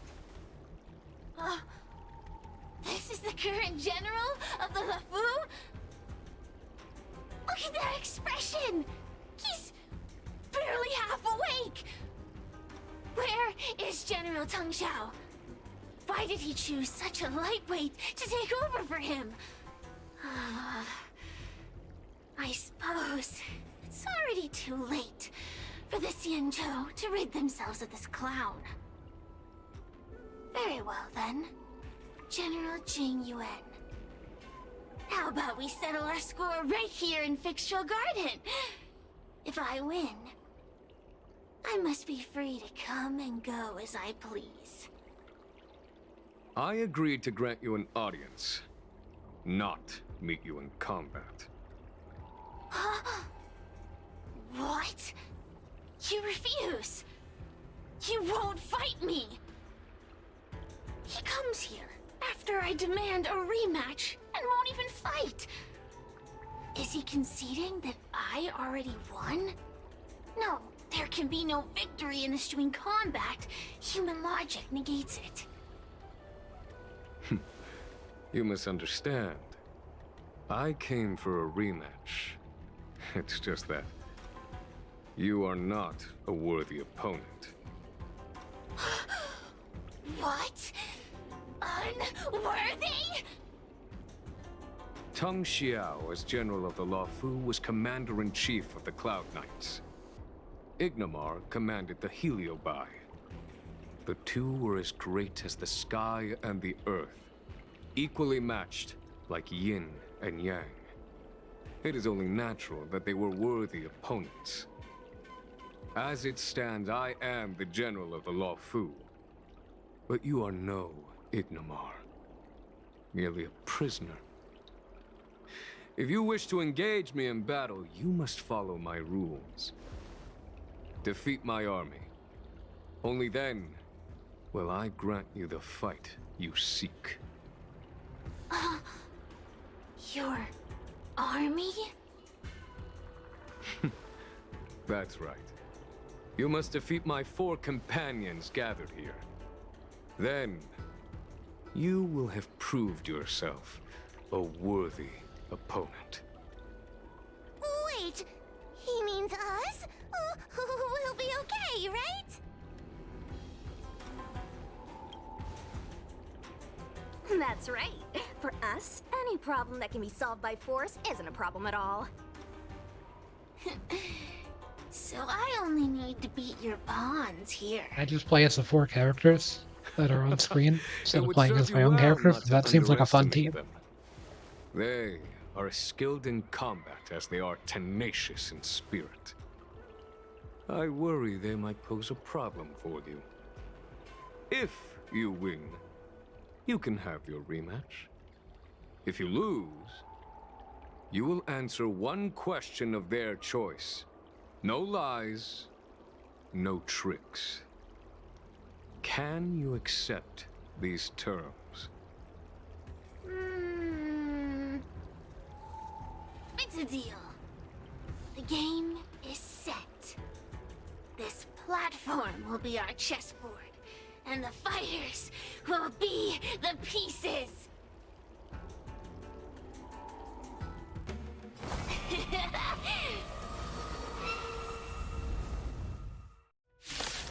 Are we playing chess? Trying to humiliate me with lowly pawns. No matter then. Heed my command. Receive my power. Now you will experience the might of the Heliobi.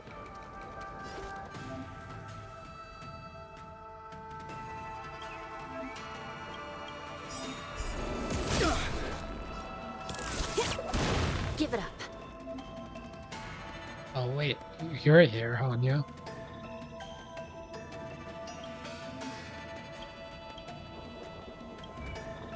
Hold on a second, Hanya.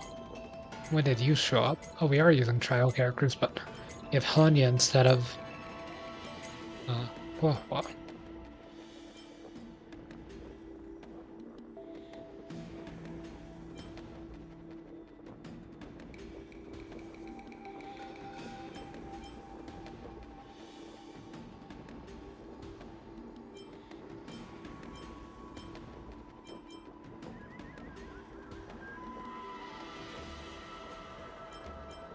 Wait, it took me a minute to read what that ultimate does.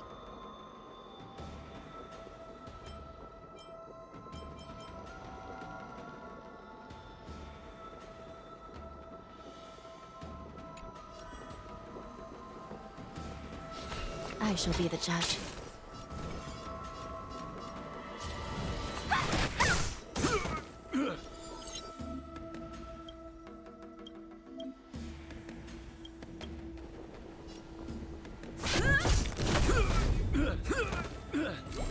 This is serious.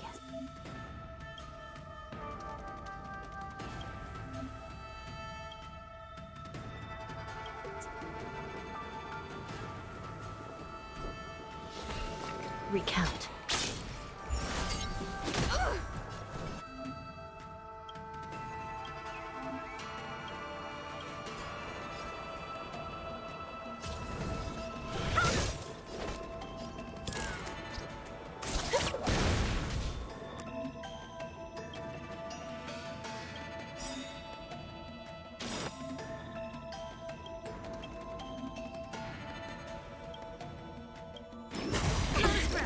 Lance ablaze!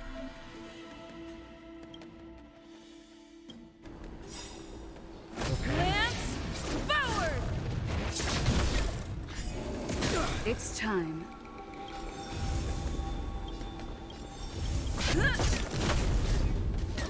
So that wasn't in the middle. Oh, but I survived that. Dodge this!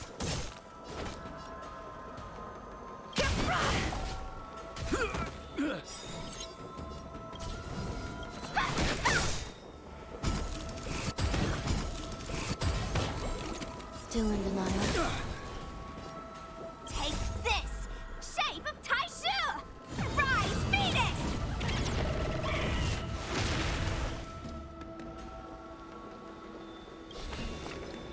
I had to do this. I don't even know how I it shall be the judge. uses that one. By the will of the 10 lords. The 10 lords decree, hereby ordained. No more playing nice. Dodge this! Turn out your pockets. How feast and happy New Year! Lance at the ready.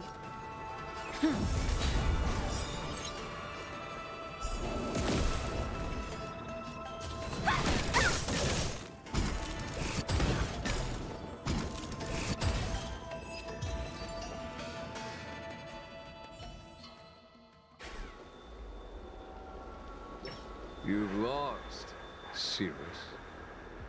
Ugh, don't get complacent. If I had all of Ignimar's power, I'd never have lost to the likes of you. That's what they all Should say. you decide to try again, my offer still stands. But you must defeat them. Then what are we waiting for? Not so fast. Before we fight again, you need to answer one question like you promised. Ugh, pesky devil of a girl. All right. What's your question? Look, is this something a heliobus could have done?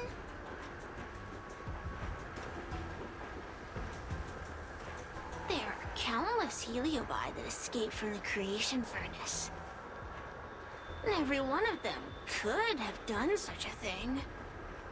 It could have been vengeance, curiosity, or simply hunger. So how would I know which one abducted your dragon lady? Of course, I do have my suspicions. For example, Luxie. Luxie loves mischief. They give no thought to interfering in mortal affairs.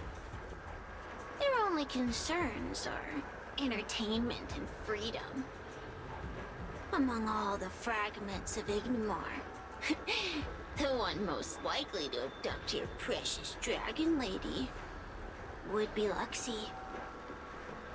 We were sailed away for 1,000 years. It's been ages since we last tasted the joys and sorrows of the world of humans. I'm sure Luxie was eager to find a new friend and wander the world with them.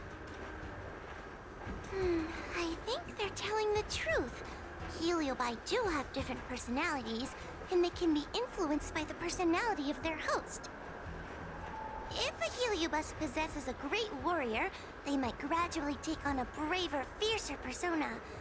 And if their host is a playful child, they may adopt a childlike spirit. Wander the world with them.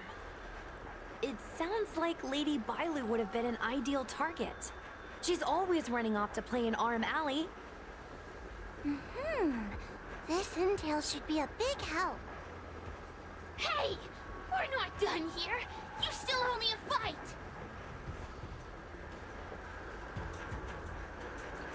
You bunch of meatbags! One minor victory and you think you're something special? Come on, show me what you've got! The clues are all pointing in the same direction now. It would be wise to strike while the iron is hot. Thank you for your help, General. Let's get going.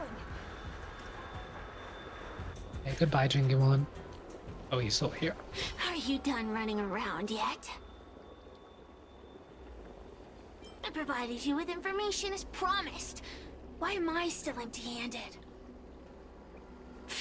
Don't bother me again till you're ready to fight. You'll be begging for a rematch later. Just you wait. The Heliobi are like a flame that burns eternal, with no need for sustenance. But alas, their curiosity got the best of them, and they became prisoners of humans. It is a pity. I lament that we share the same weaknesses. Our situation is no different from that of the Heliobi. From the moment we gain sentience, we are driven by desire and instinct, bound to our destiny, moving unceasingly towards our own demise. Where? The most important thing in a soldier is one's intuition for victory or defeat. And you have given me confidence in victory. The ancient legends recount that the Xianzhou once faced an invasion by a great enemy that threatened the annihilation of every race aboard the Xianzhou ships. In order to save the Alliance, a hero made a pact with the Flint Emperor, the predecessor of all Heliobi. The Flint Emperor would aid the Xianzhou in battle, and if they were victorious, the hero and their followers would lose their physical bodies for eternity. When the fighting had ceased, none of the heroes survived, and the Flint Emperor was gravely wounded. Thus, the pact was unable to be fulfilled. As the centuries came and went, the story faded from memory. But the Heliobi remember.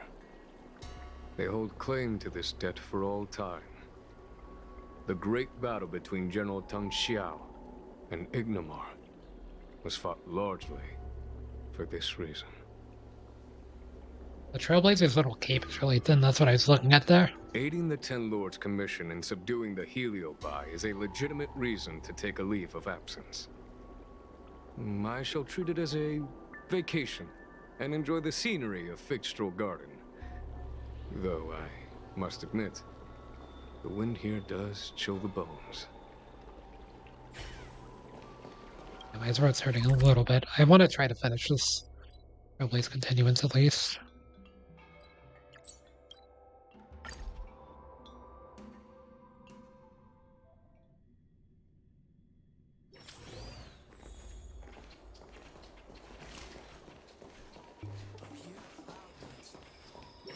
Oh, I haven't been here in a while.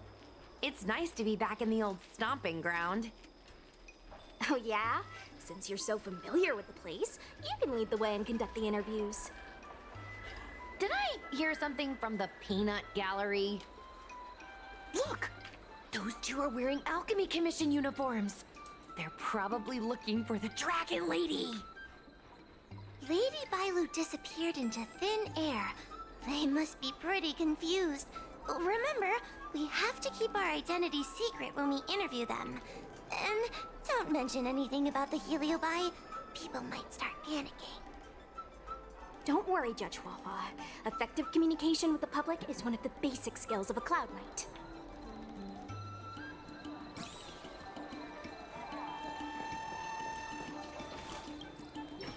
Hello there.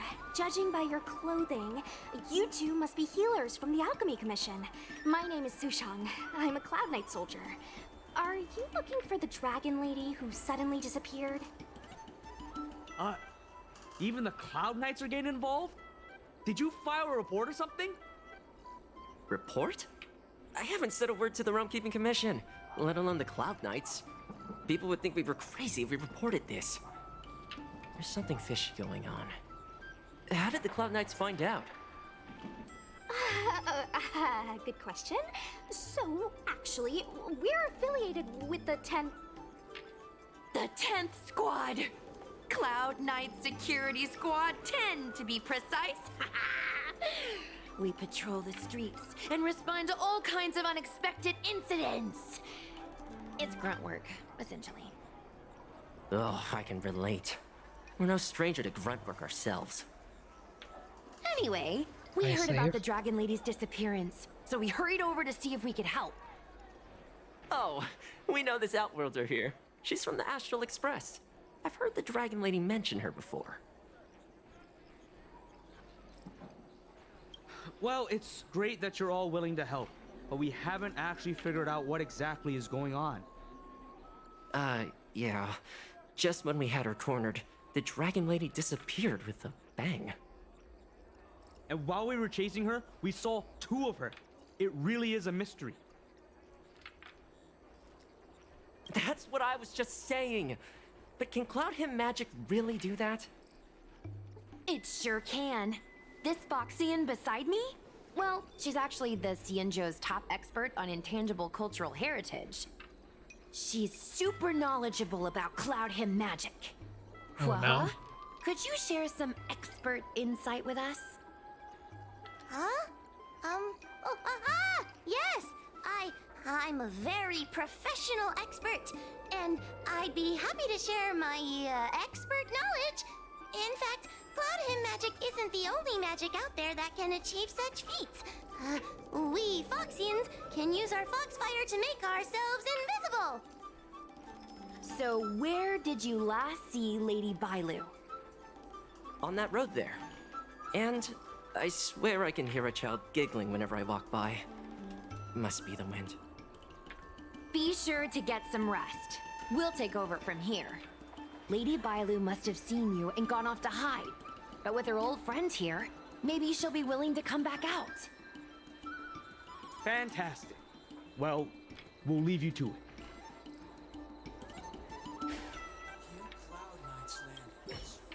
Ugh. Why does the Dragon Lady always have to run off?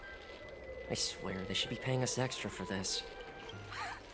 I should get workers' comp for listening to you complaining all day. If you don't like the work, you can always transfer to the military.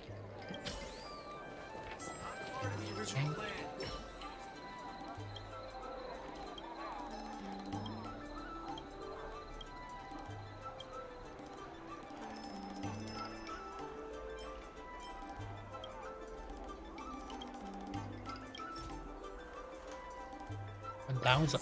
So they know who the leader of all living things is. 1,000 credits for Breeze of High Morals is easy trade. Lady Bailu! Lady Bailu, where are you? Lady Bailu, come out and play with us! Why are there 2 of her? Huh, they're asking us to play with them. Huh, silly head. They're trying to trick you. They're just gonna catch you and take you back. Ooh, I know. Let's play a game called Don't Let Anyone Catch Us. Run!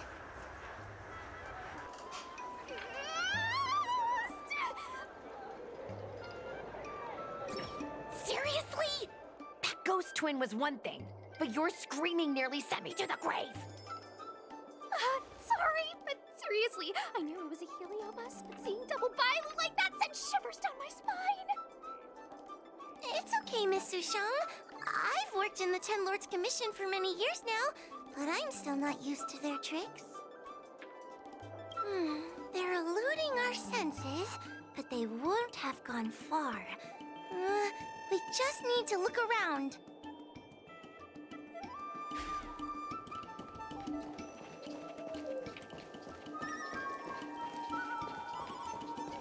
I can hear laughter, but where's it coming from?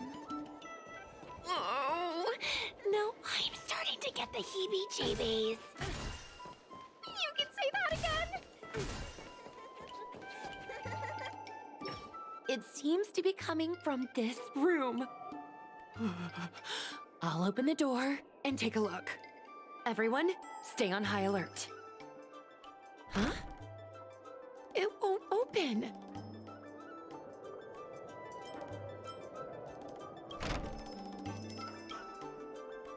Strange. Is this also the work of the heliobus? Like knocking it down would have done anything. They must know that we're following. And now that we know its hiding spot, it's time to use this. This is the harmonic chime. It's an item that the 10 Lords Commission forged to help deal with the heliobi after the Fixtural Garden incident. Heliobi create illusions to isolate their victims. But if we ring this chime, our thought waves will synchronize with those of the heliobus. As for how it works, I'm afraid that would take the rest of the day to explain. In other words, we'll be able to enter the heliobus's illusion? Exactly! But once we're inside the illusion, we'll still have to figure out a way to catch Luxie. You're the powerhouse of this team. We'll leave the door to you. Please be careful.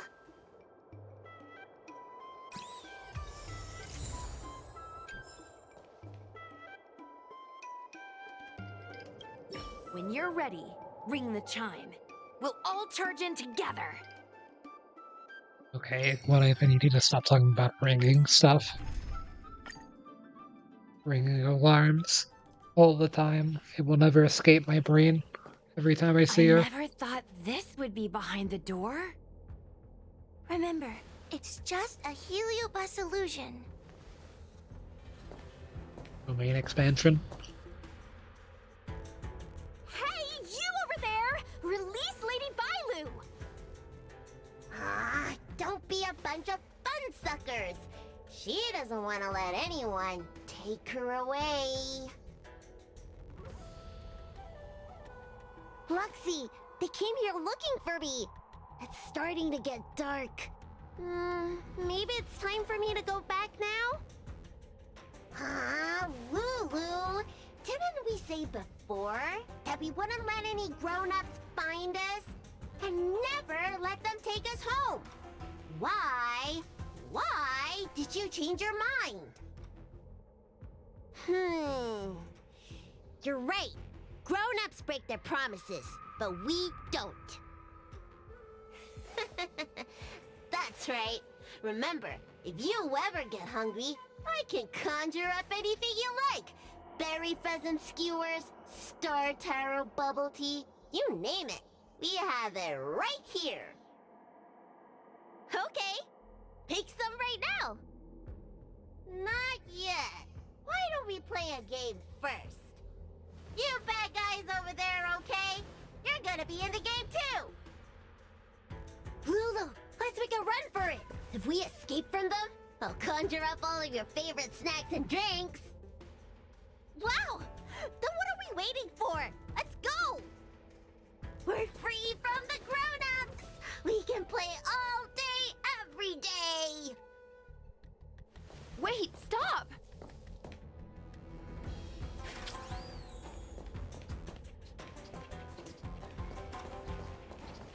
I just want to play a little longer! What's so bad about that? Why do I have to lift the weight grown-ups do? Grown-ups are always saying, study now and have fun later. But the grown-ups I see at the Alchemy Commission never have time for fun. Stop chasing us! Can't you just let me have some fun? That door over there is the only way out. We'd better close it.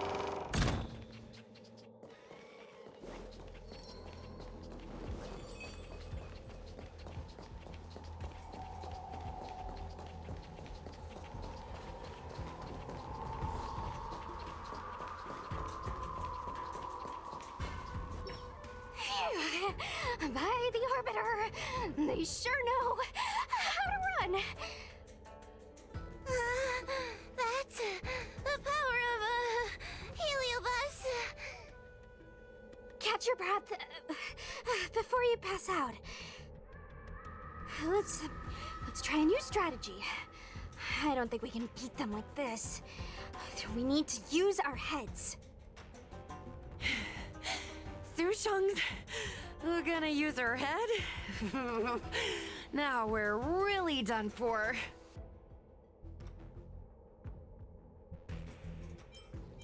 We can't hunt the dragon lady like a wild beast. Wait, I have an idea. How about we use a little reverse psychology? I guess they're referring to the hunting traps in Genshin that never got a proper use. Are you Well, serious? they have a use, Does but that little dragon girl look like she's gonna come running over to us? they're not Chasing formable. Bailu around like this reminds me of something I saw back home when I was a child.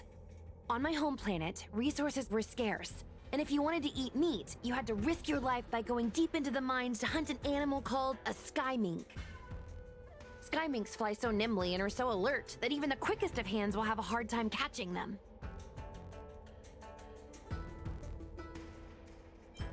Gather round, children. Ugh, don't interrupt. Hear me out. The sky mink's ecology is unique. It lives in symbiosis with a venomous creature called a shrieking lizard. When a sky mink goes out to feed, it lets the lizard protect its young.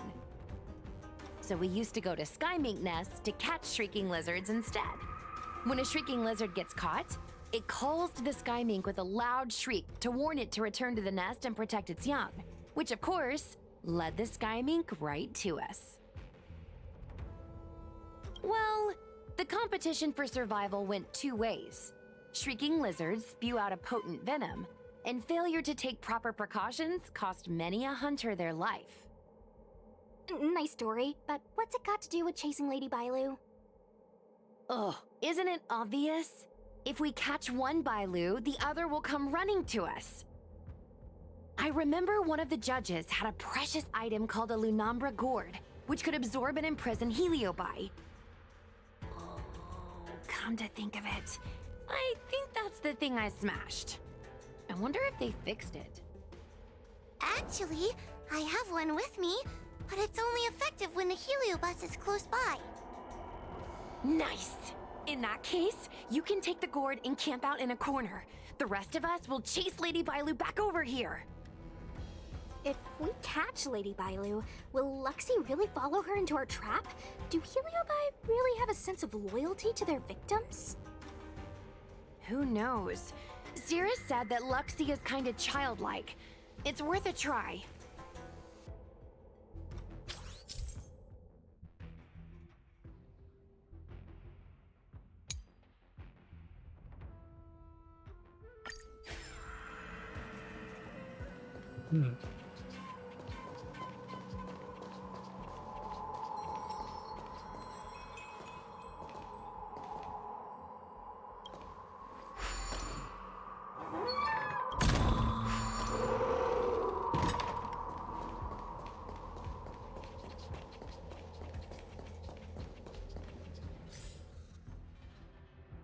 Can't look at the map just yet.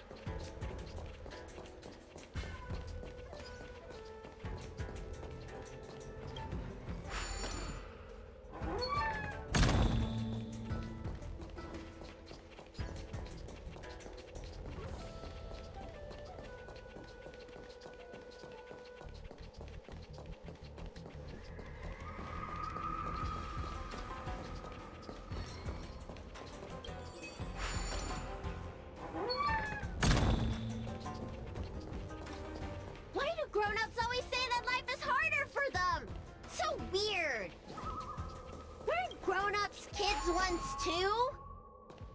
Would you spoil the fun for younger you just because older you isn't happy? Exactly. Why do they always talk about things I don't understand? I just want to have fun.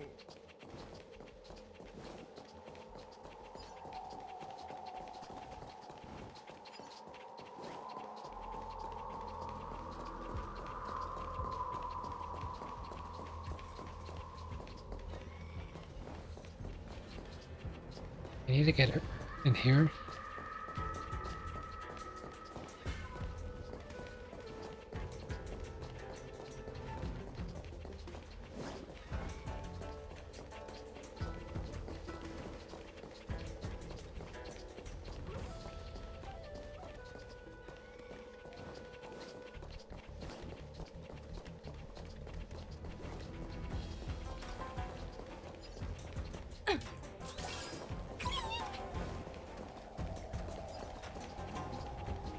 Doors are all closed.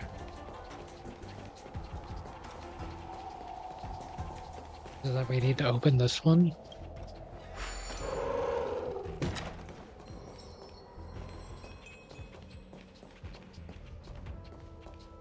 How would I close this door?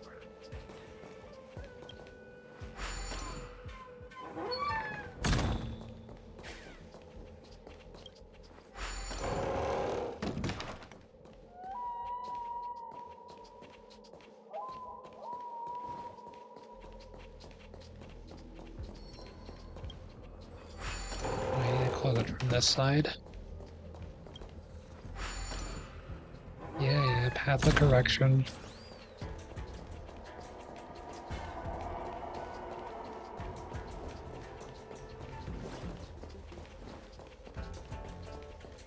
Thought he just needed to catch my lord.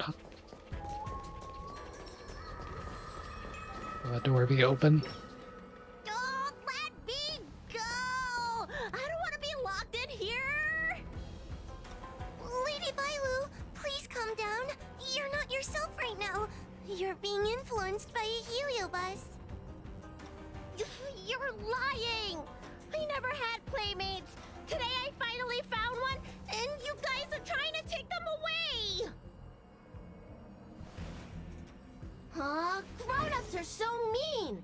As soon as they see children having fun, they want to ruin it!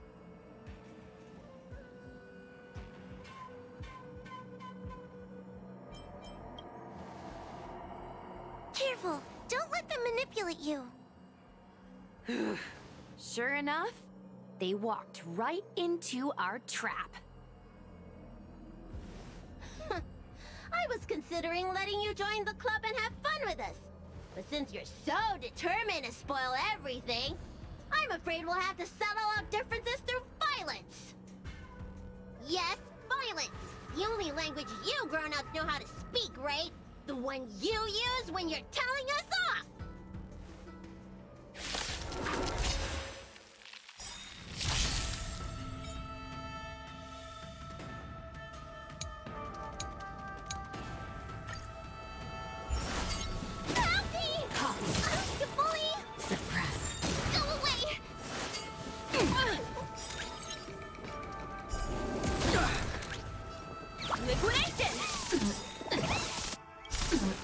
Is unpredictable. Right! Investing in victory means playing the long game! You don't look so good. Stay off! Eliminating threat. Component damage. My turn! I want to protect everyone. Tell me, Mr. Sora. Phew!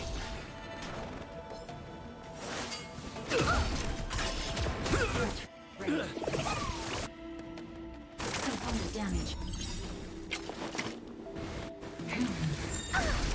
Mission command. You can't run! Time wasted your prescription! Oh, do I need to use the ultimate right before, I guess? By the 10 more.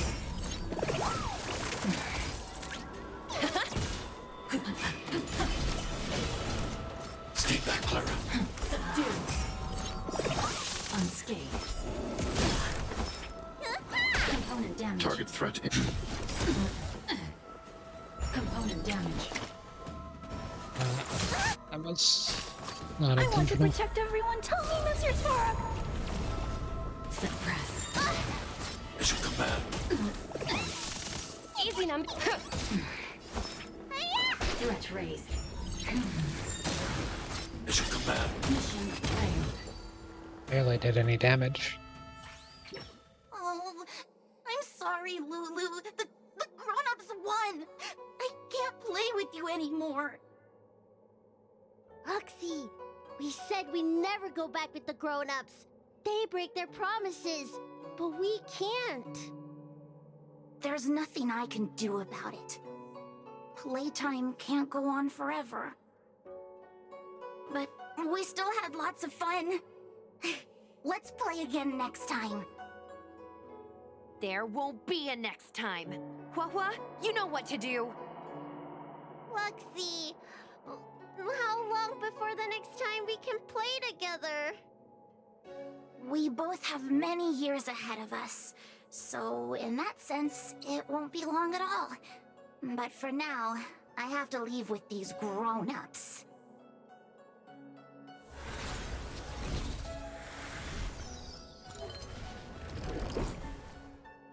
All right. Lady Bailu, it's getting late. You need to go home now.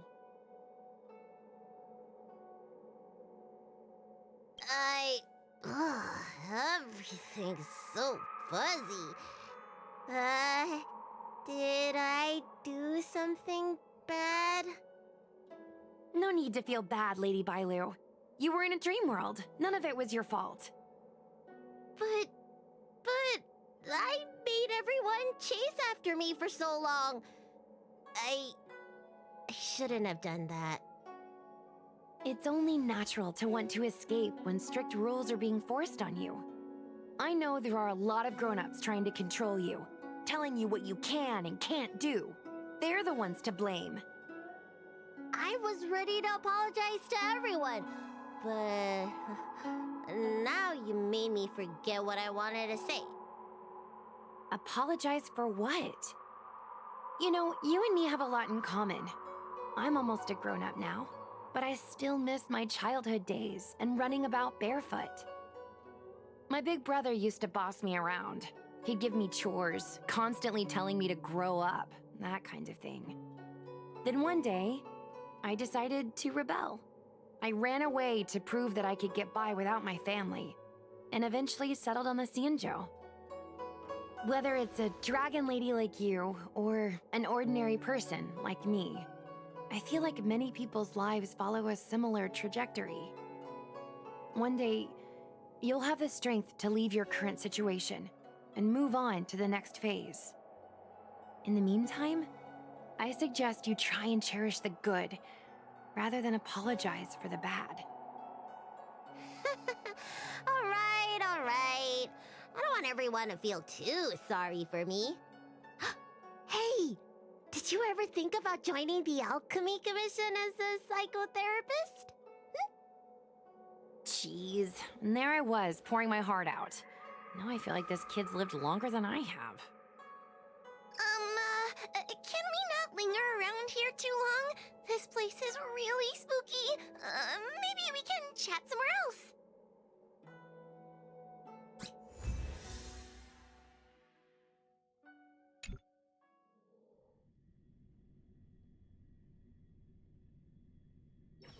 Truth be told, Luxie didn't seem as evil as the other Heliobi we've seen. They sure made us run, though. If I ever have to run like that again on the job, I'm filing for workers' comp. Heliobi don't really fall under good or evil. They just act according to their desires and emotions. I hope the others will be just as easy to subdue. I should go surrender myself to those two medics. They were looking so hard to find me. Wait! Huh? What is it? We're going to make a post about this paranormal incident online to attract more followers. It'll help us get more intel.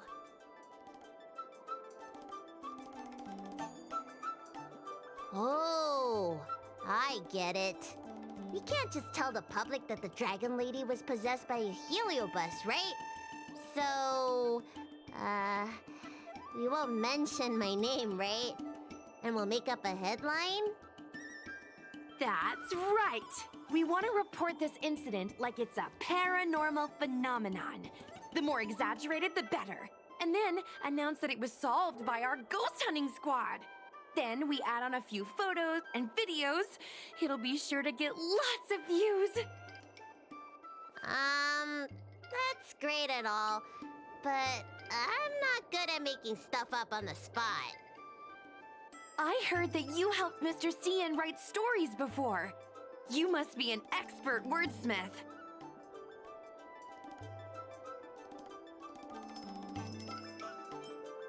It's all a team effort. Come on, help me think of something.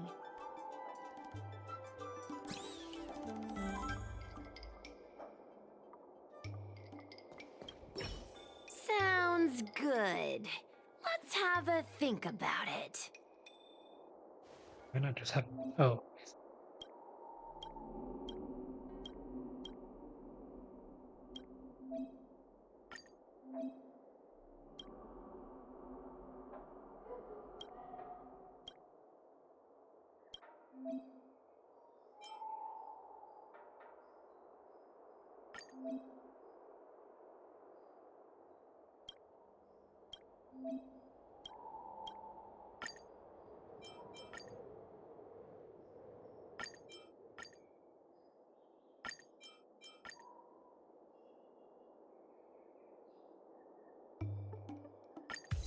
Easy clickbait.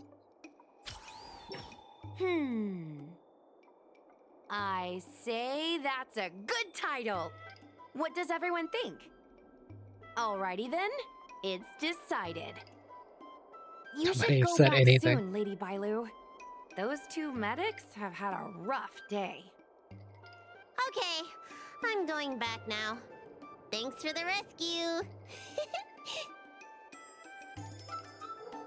Case closed. I never knew catching Heliobi would require so much work. We're not done yet. Madame Hanya said that once we've subdued a heliobus, we should return to Fixtural Garden and lock them inside the evil binding matrix's suppression towers.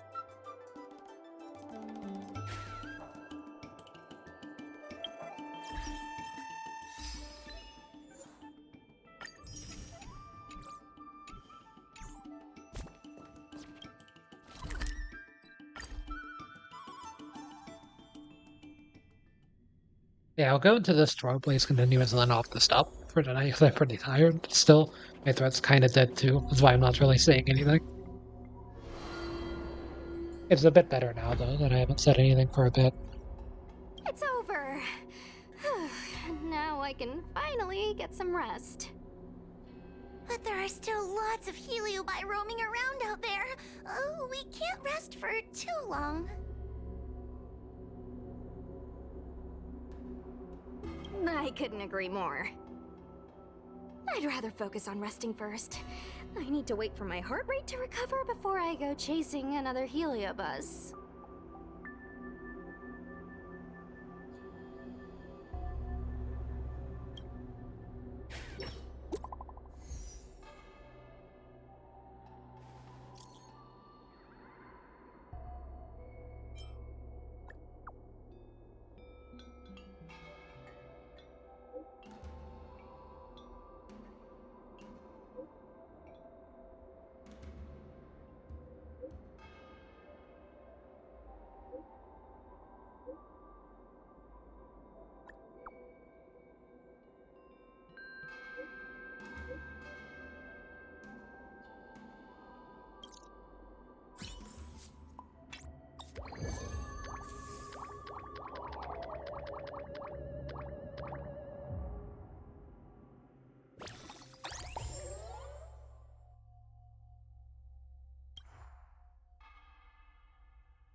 We got a new mission.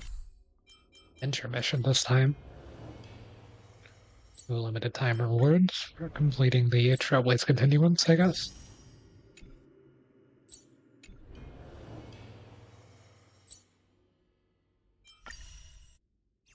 Oh, I didn't mean to start this.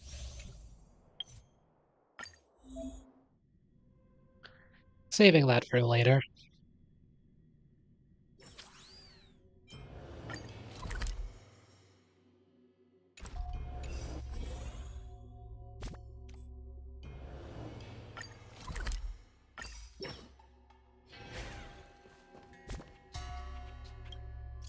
Red dot's not gonna go away.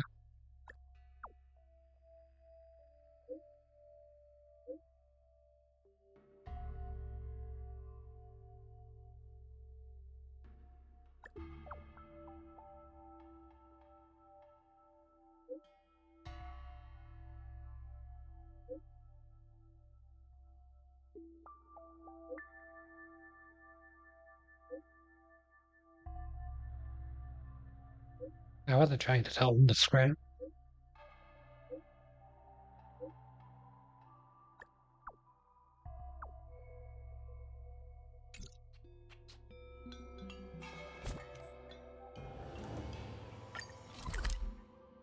Let's really not update it by.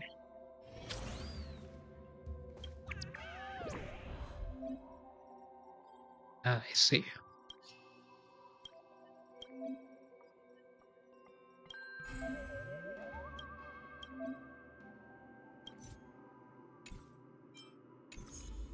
Should I do some of these off stream or should I do them on stream? Guess I can do them on stream.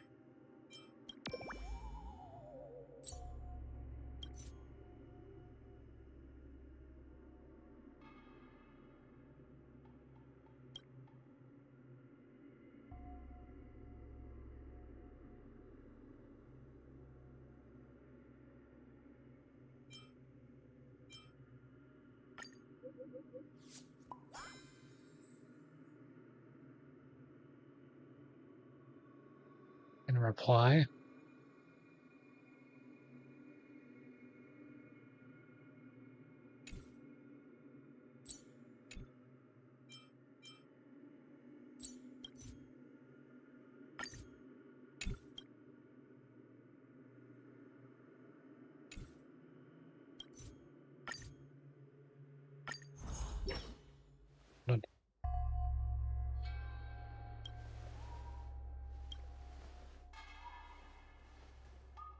Wait, they're no longer voice.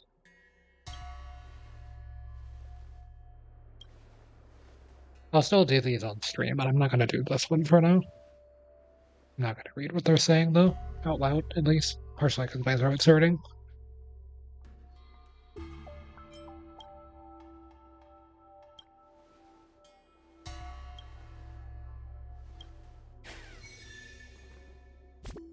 Okay, so now I should be able to end, hopefully. So yeah. I will be back tomorrow. Well, it's later today at this point. With more of these, I do have to go for now, though. But yeah, this looked like a Persona 5 thing. Here with everybody sitting like this is what it reminded me of.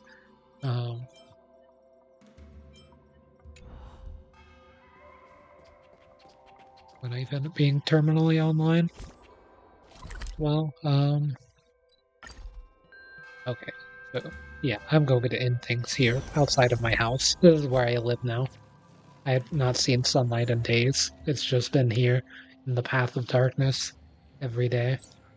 And the only sunshine that I get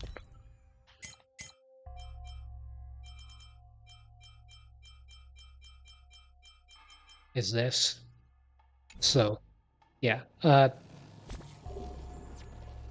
Yeah, I don't know. I guess tomorrow or later today we'll do more of the Trailblazer continues. I did the tier list thing today. I thought it was going to be much shorter than it actually was, but it ended up being quite long, and it did kill my throat at the same time, which is a really good combination for me being already tired as I started the stream because I was waiting on something else before I started. And then I had already cut off like 3 hours that I could have streamed earlier because I was waiting on something, but it's fine. We will get to do everything tomorrow. But yeah, unfortunately, I have to put off the Trailblazer continuance today because, I mean, I could keep streaming for longer, but I don't know how much longer. It won't be that much longer.